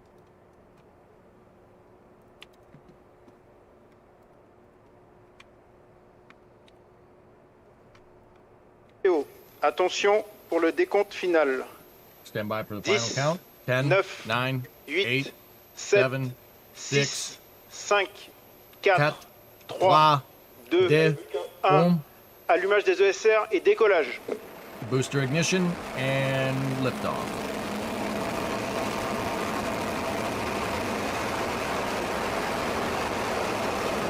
And it's gone into the clouds. Oh boy. Man, I'm really happy I didn't get up for that. And it's gone into the clouds.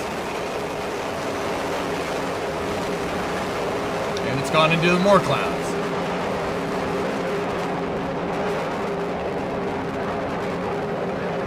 La propulsion est nominale. Propulsion is good. Oh, baby. So, how about we take some notes here from our European compatriots here and look at those solid rocket boosters working correctly. Man, that's real nice. Isn't that nice? See, that's what a solid rocket. That's what a solid rocket booster is supposed to look like. Of our most powerful version of the Ariane 64 rocket, and we can see those 4 engines there, Loic, the 4 boosters. Yes. They're doing all the heavy lifting right now, aren't they? Yeah, right now they are responsible of more than La propulsion est nominale. The first liftoff. So basically they are doing the job right now. Of course the Vulcan engine is working as well.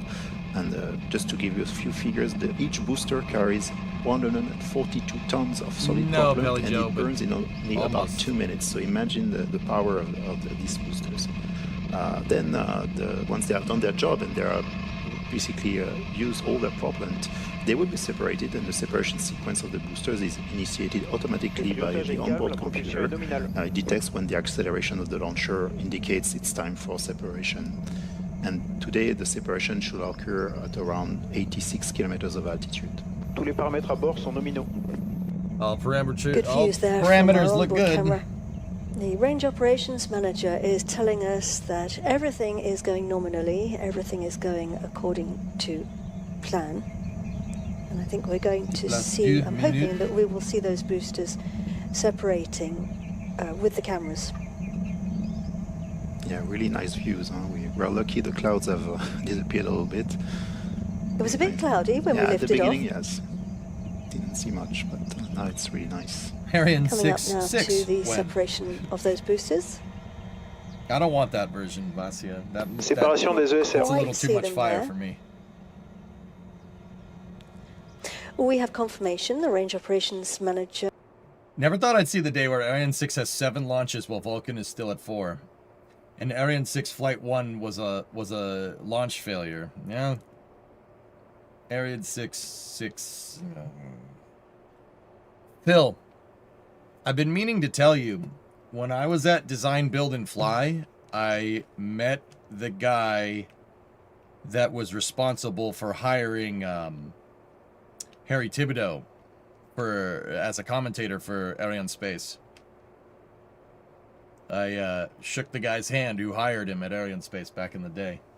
Yep. Pretty cool, huh?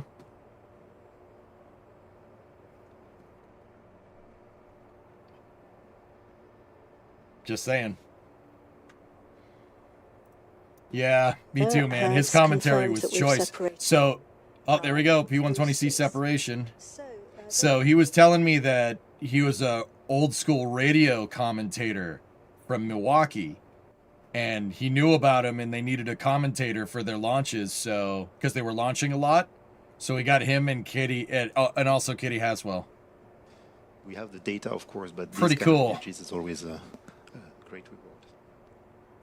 Harry Thibodeau was this awesome announcer for Ariane Space, like doing commentary on Ariane 5 launches back in the day.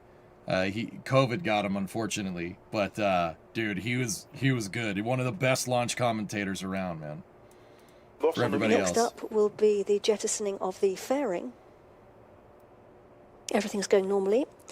The fairing, the top section. The rumble in the Amazon jungle. Yes! Oh, I forgot about that. That guy was awesome. What great commentary. Right. From Katie, the woman that's doing commentary here, she's good too. We like Katie Haswell. She's all right. Which would be damageable for the satellite. So once we have exited the atmosphere, we can just get rid of the fairing gently. We can see it now. Yep, we've had it confirmed from the range operations manager. Look how those parts flex as they fall. It comes away in two halves, doesn't it? Yes, two halves, and this kind of behavior that you see, this just the way they. I would put George Diller and Rob Navius above John Insprucker. John Insprucker's number 3. He's the best commentator around. Except for George and Rob. George and Rob are better. I'm sorry, dudes. Like, true. The move is called the breathing modes because it's really flexible to make sure that they don't break. The Spruck is good, though. We like it. But on the other hand, it's also very robust to be able to sustain all the mechanical loads, all the aerothermal loads that they have during the atmosphere, which are really important. So it's a very ingenious design. Does Walter Cronkite count as a commentator? Yeah, he probably has the best. I would say that out of all the commentators, he probably has the best commentary. And we are now just 5 minutes out from NASA putting a man on the moon. Mechanical design, this fairing. It's both flexible and robust at the same time. Quick word about what you can see on the screen here. On the right-hand side, our trajectory. He's telling us that everything's going normally. The trajectory is the green line. The cross. So I'm not sure I'm done yet with it, but it's amazing. Yep, everything went good. 7600, perfect. That's cool, man. Good stuff. A lot of good rockets launching lately. Let's get back to the capsule, though. For Harry, yeah. Listen to this.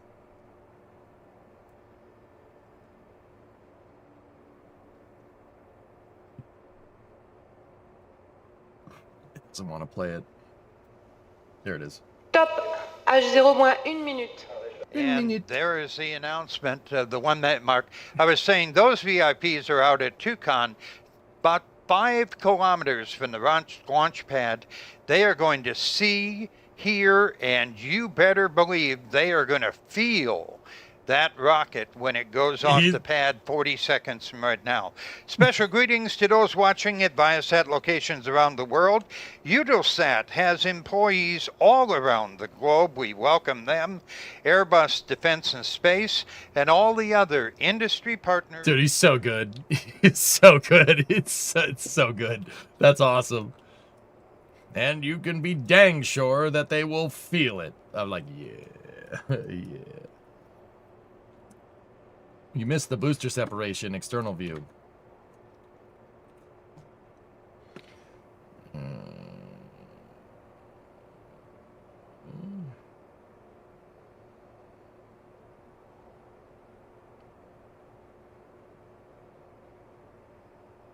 Hello to the teams there.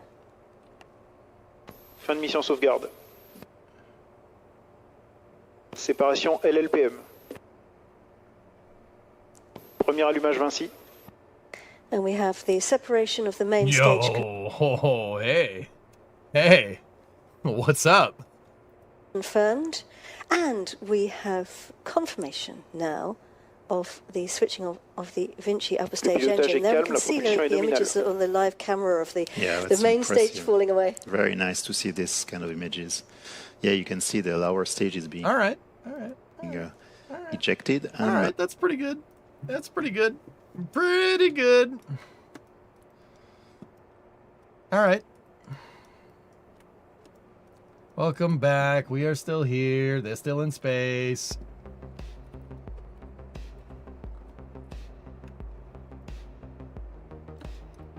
Can we move that up just a smidge?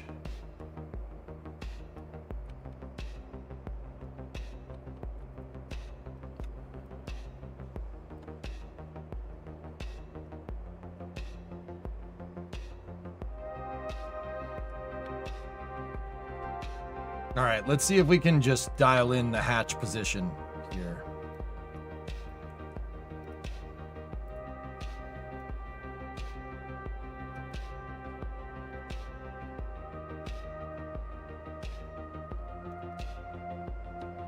So, where we last left off, guys, we were trying to see if we could place the hatch in a nice position here. The hitchhiker can seems to offer the best bet of trying to have a side hatch for your capsule. Pelly Joe, hey Jay, I got a great next project car after the Coronet. Build a 121 Orion capsule.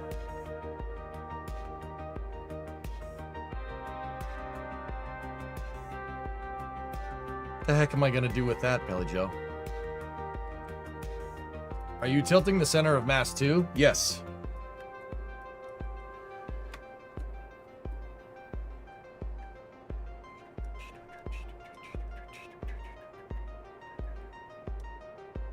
What is that structure you have in the hangar? Mark here. Those are guidelines that I use to make the pressure vessel. See? I use these struts on cubic octags to mark the back, the front, the angle of the capsule, the diameter that I need. That's what they're there for. And then it's like a tooling jig that you can make in KSP. And then when I don't need them, I just rotate them out of the way.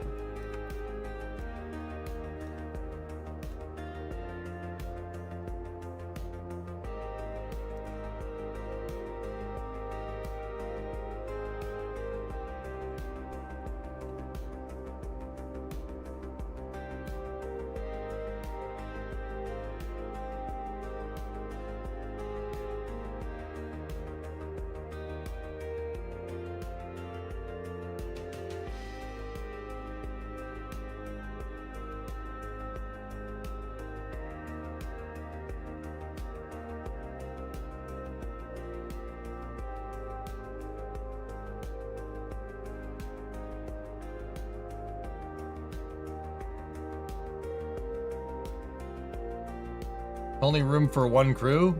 No. I'm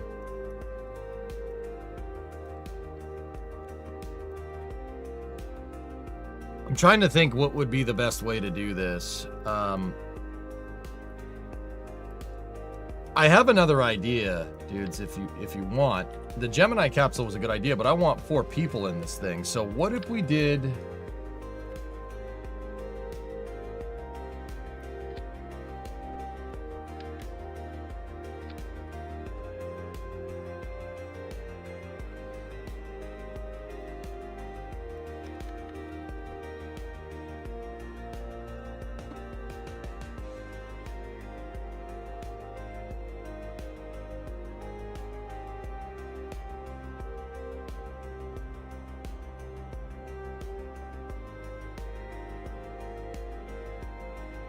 No. Yeah.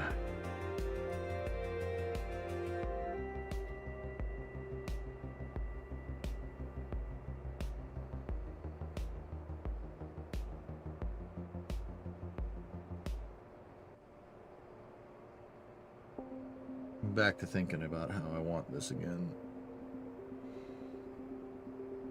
Command seats? No. Maybe one of the Soviet-style pods.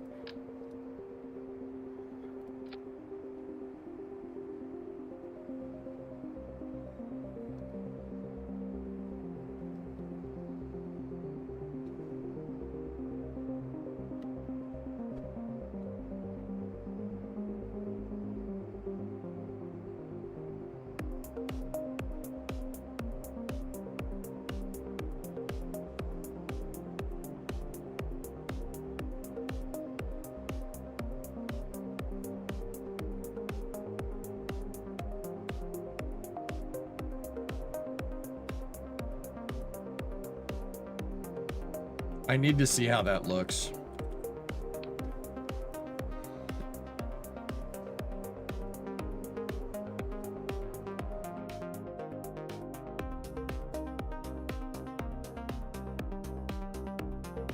Well, not as cursive when I launched 2 people in Mark 1 pods stacked on top of each other. Yeah.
hate it so much, dude.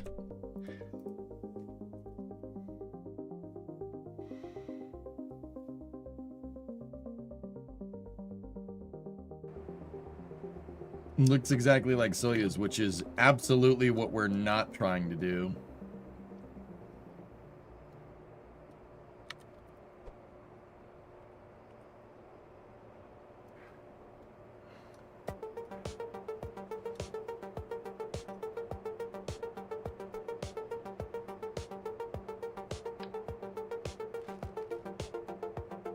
I'm wondering what that looks like. I mean, they're not going to be able to egress, I don't think.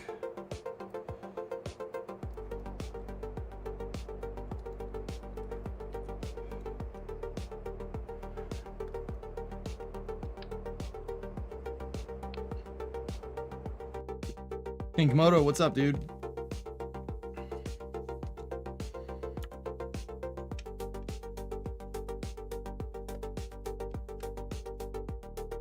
Saving space by installing the nav ball into the Kerbal, I see. Oh, yeah. We're space efficient here.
That does fit better, but that still doesn't solve our hatch problem, dudes. Is there anything else that could give us a better hatch? Nope.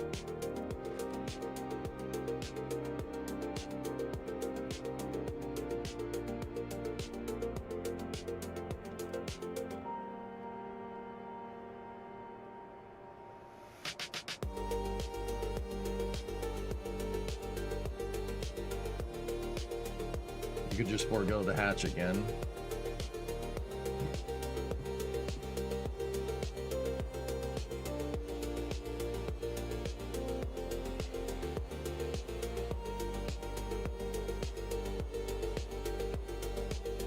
I don't want to.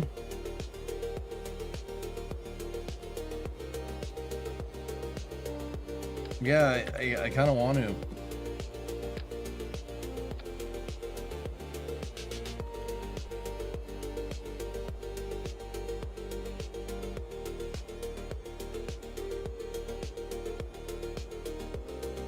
Just because the Gemini capsule puts the commander and the pilot in the right spot, dude. That puts them in the correct position. That's where Reed and Victor were sitting. They're up at the top. And what you could do is take another...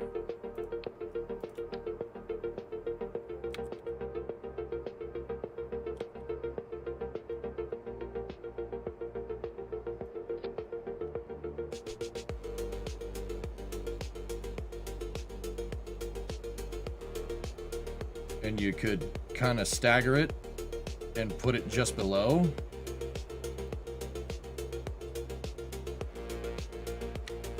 Right? And now that's not going to solve our, you know, egress problems, but that's the right positions. That's the right seats. And because one capsule is staggered to the side, that still gives you the offset COM. I'm just kind of wondering how that would look. You kind of like the Landrican hatch? Yeah.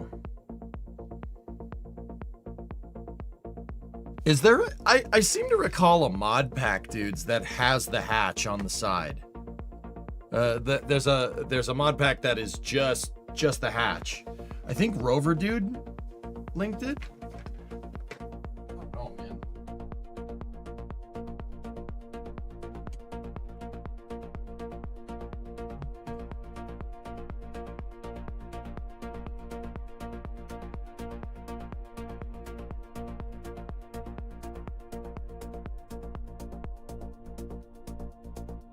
No, they got to be a little bit more forward than that.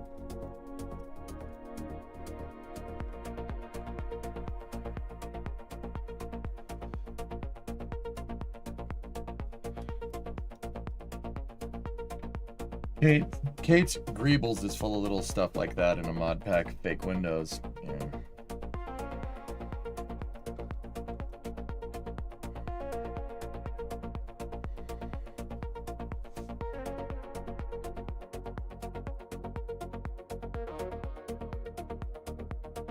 Restock plus maybe, or purple attach. Yeah.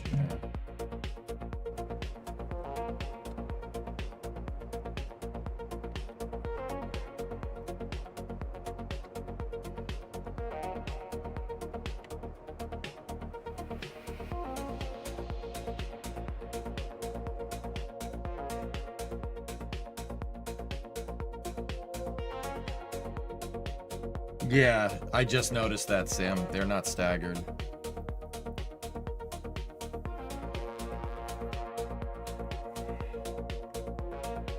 I mean, if you're only carrying 2, why not use the Apollo style capsule? Because I want 4.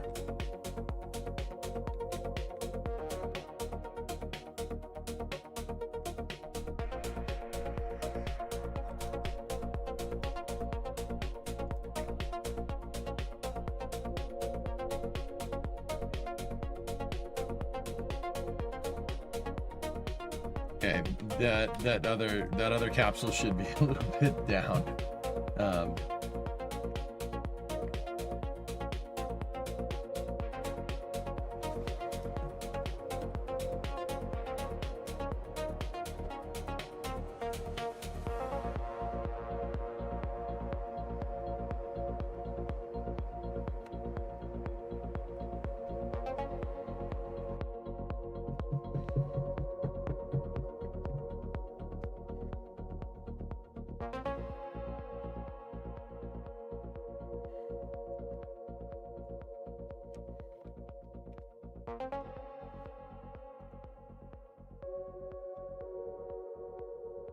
Add on airlocks.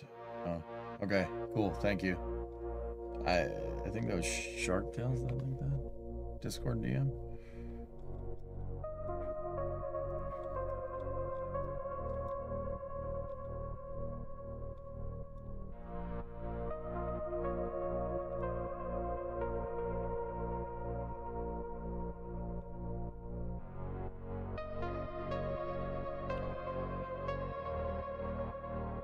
Do you think with craft file editing you could edit the hatch from obstructed to not?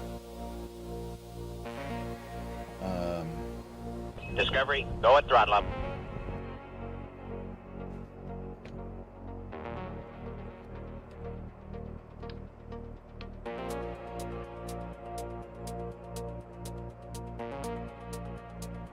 Yeah, they wouldn't be able to EVA out of the Orion. You can EVA out of Orion. You need the airlock or a lander.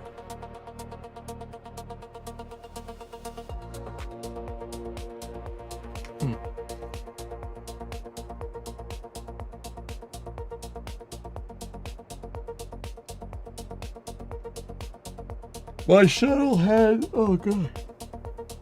My shuttle has room for 8. Ox can't do EVA, so it's never going to be in a situation to do it. Yeah, I'm kind of with you.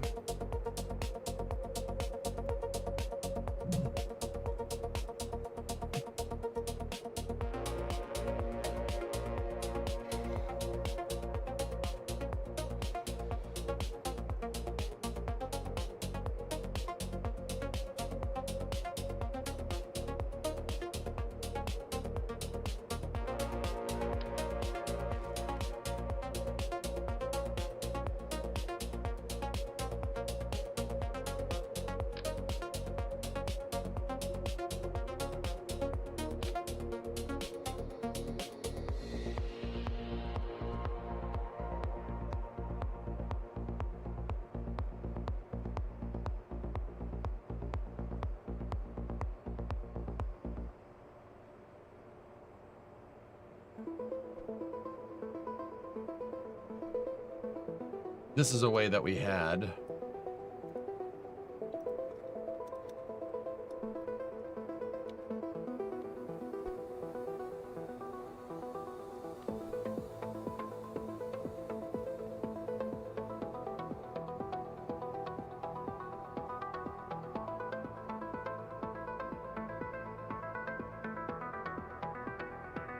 How'd you get 8? 2 shuttle cockpits clipped together? No. The shuttle in real life has a mid-deck. There's a whole crew compartment down here. So what I did was I did this. I put a crew compartment down there. Because that's what's there. I shoved a hitchhiker tank into it. Because that's empty space in game. Just monopropellant on it. I don't use monopropellant on my shuttle, so. There's actually a fairing, and then I have the probe core and all the avionics. Everything is right where it needs to be in the real shuttle cockpit, so. And actually, you know what's kind of funny, just while they're next to each other? If this is using the same scale as the shuttle cockpit, yeah, look. That's about the size of Orion compared to the front of a space shuttle. It's pretty big. That's a pretty big capsule. They have almost as much room as the shuttle mid-deck there. Not bad. I mean, shuttles obviously has way more room, but.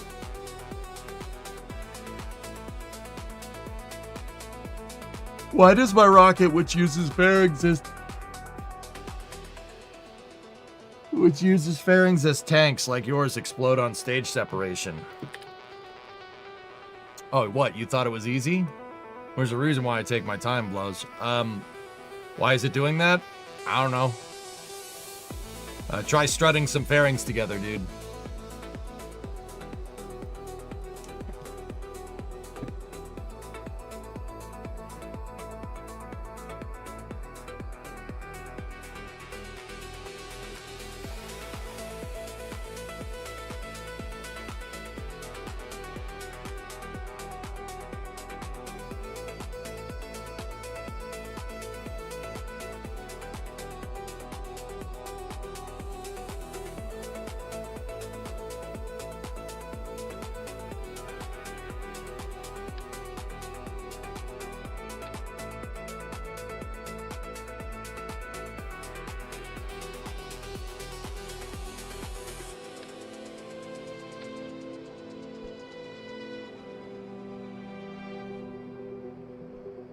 So here's what we do.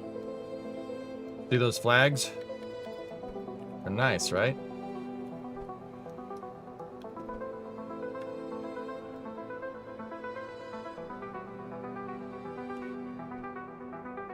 Take the flag back.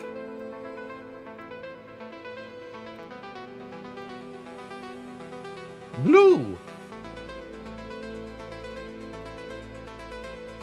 Actually, we need like a window texture.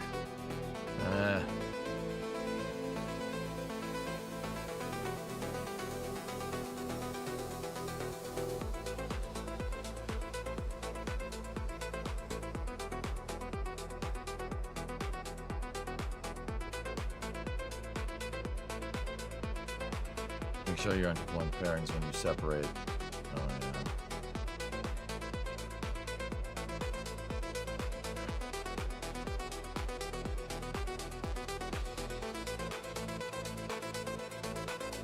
Huh.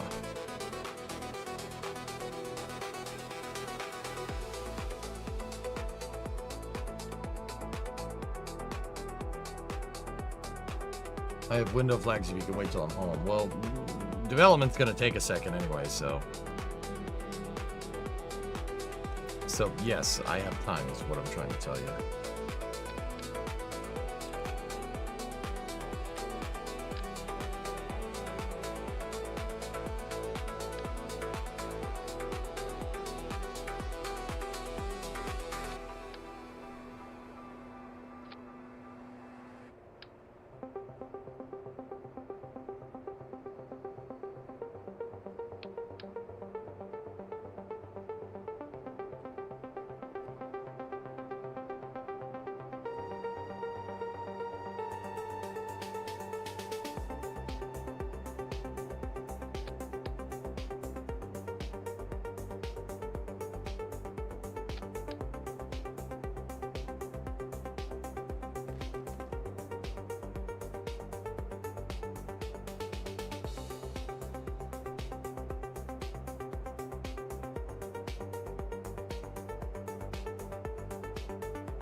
Yeah, I wouldn't mind using a window flag. That's fine, RJ.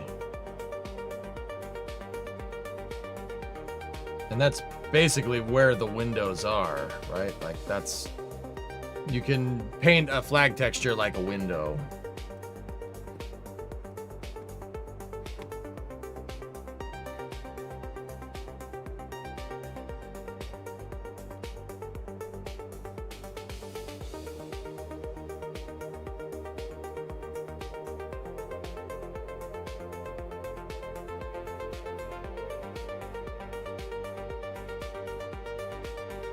Otherwise, it's just a paint.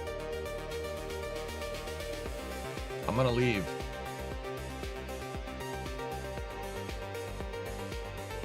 Discovery, Jasper, go at throttle up. it's coming along well. It is.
Tranquility Base here. The Eagle has landed. The frick is that? Needs a certain something.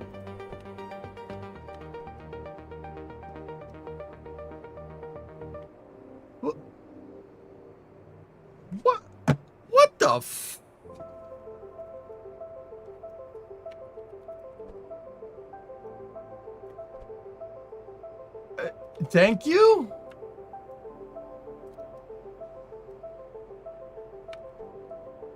You sent me the flags? Thank you.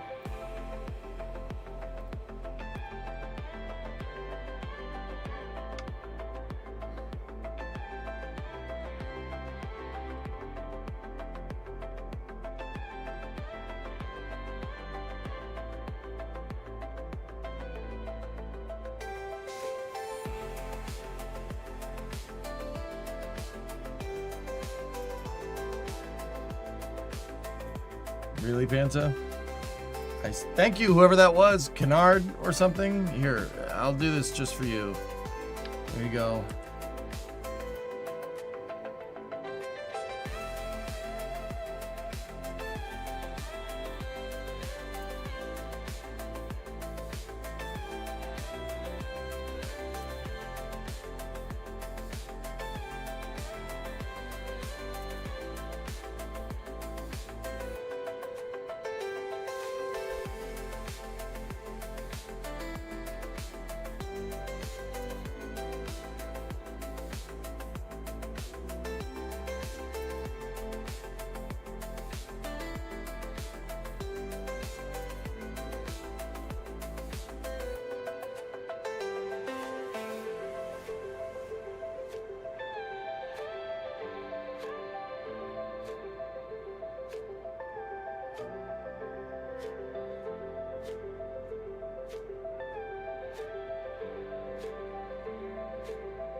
Hey, Ninja Looter. Thank you for the crazy good content and stuff you make. I have a quick question. If it's quick, is there an easy way to do that RCS thing on the SRBs? Not like yours. Only they burn through separation. Sorry for my English, I'm German. And still here since Artemis 2. Yeah. I can't believe somebody just popped in a C note like that. Ninja, sorry, I'm like, huh?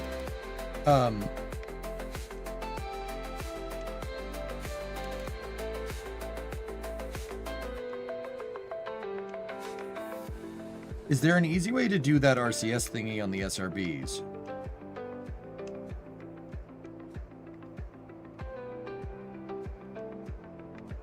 I'm using separatrons for my separator mechanism. I use separatrons. And I fire them and they separate. That's what I use.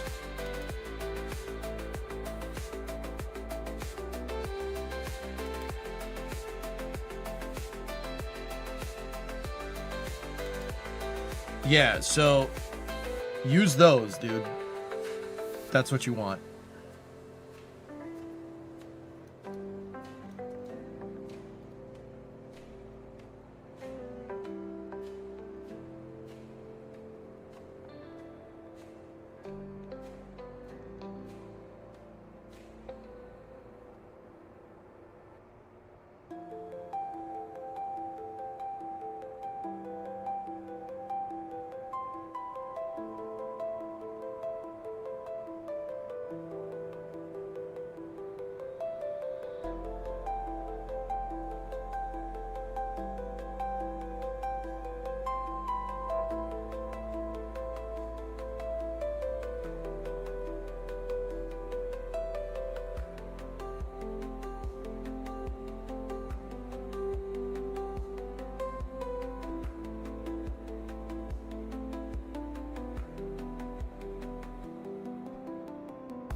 That service module is just that much smaller. It's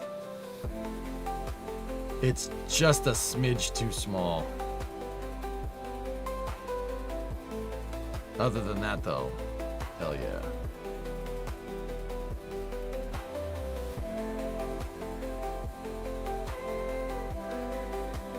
That new KSA video got you hyped? What'd you get? Or what?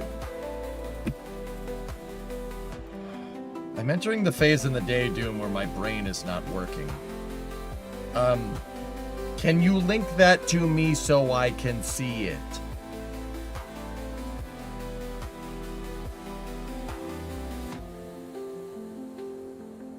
Need a quick break? I don't know, man. I just got really, really tired all of a sudden. I'm like,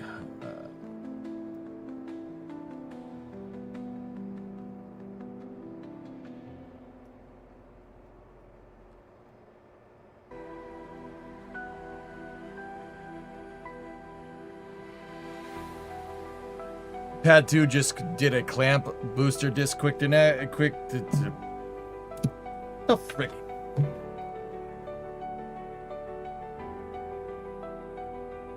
Give me a second.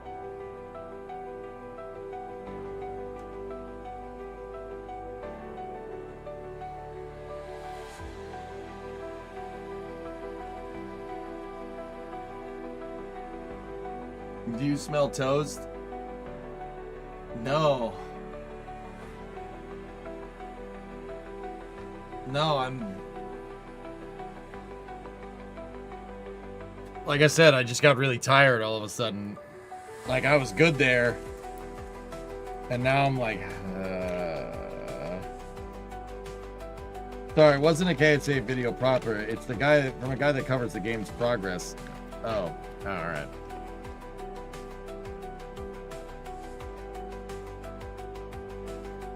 You tried turning off your brain on and off again. I'm pretty sure that's called sleeping.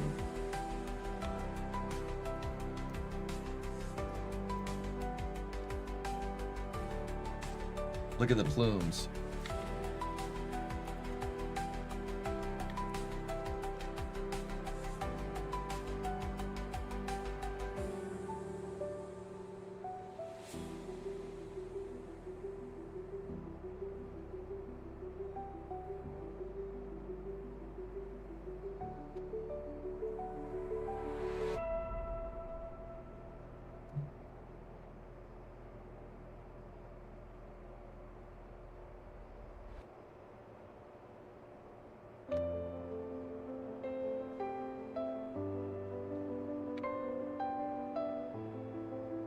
I mean, visually they look great, but that plume is not, that's not what it does. It just keeps going out. It'll make it'd keep going out like this, and it would just fade into oblivion. You wouldn't have like a plume impingement this high up in the atmosphere, but then again, it's just alpha, so.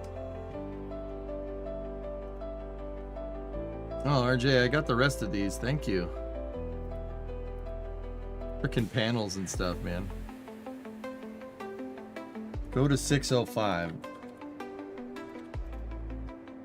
Another month full of... Okay. This is from Godchin, okay.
Nice.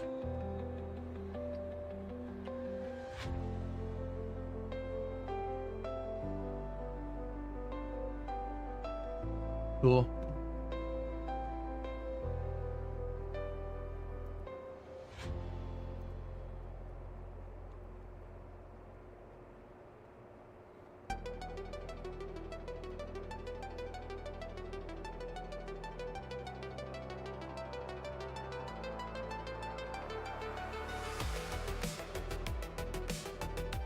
All right.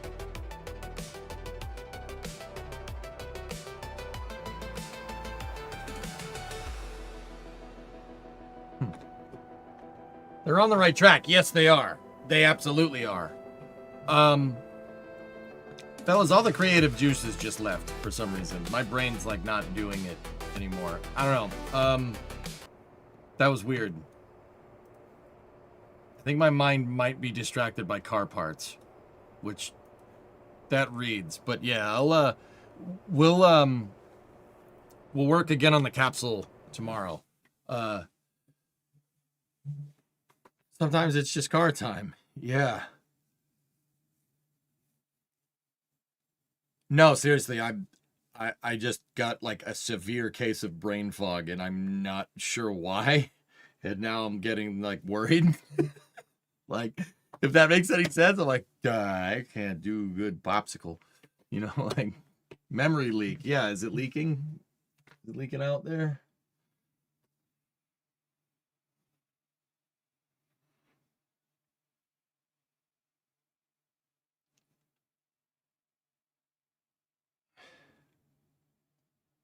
Download more RAM. Yeah, so I was wondering about the lander. Are you going to make it so it does the braking burn at the moon like how Constellation was going to do?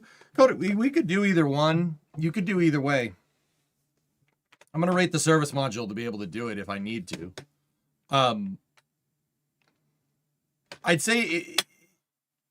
well, no, revise that. I'm going to make it so my Orion capsule can get into low lunar if we need it to go into low lunar. But by itself. When it's attached to the lander will probably do it. Did you leave something running in the shop? No. No.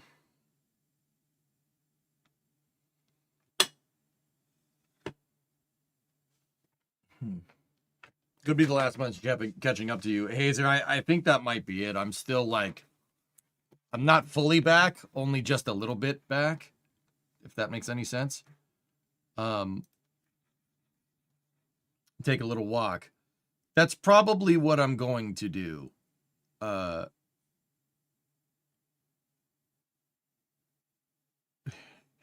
Yeah, that's probably what I'm going to do. So, yeah, we did make some good progress on the pressure vessel today.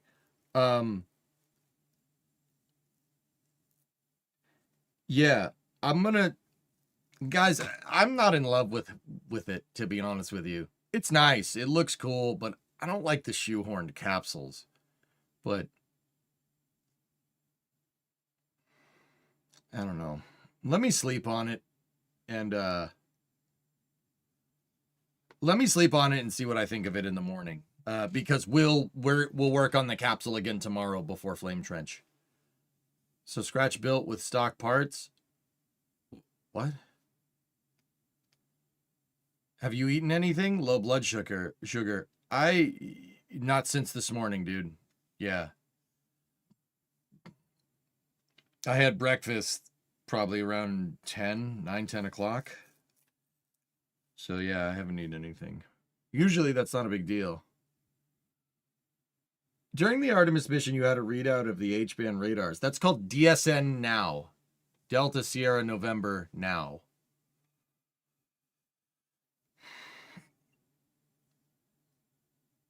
It is publicly available, yeah. NASA DSN now. We'll Google that. It'll get it to you. Today does mark 1 lunar cycle since Artemis 2 lifted off. That might have something to do with it. Yeah.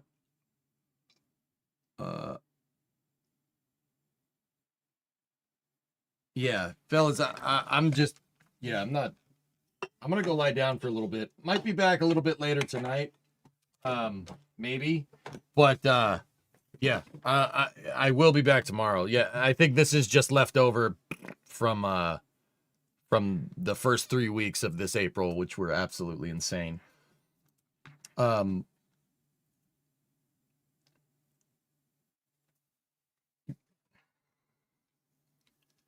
Yeah, I'm just gonna go lie down for a little bit. Yeah. I don't know. All of a sudden, dude, I was like, okay, let's get back into the capsule. And then I have to popsicle. Toaster oven. That was weird. All right, so I'll see you guys tomorrow. I'll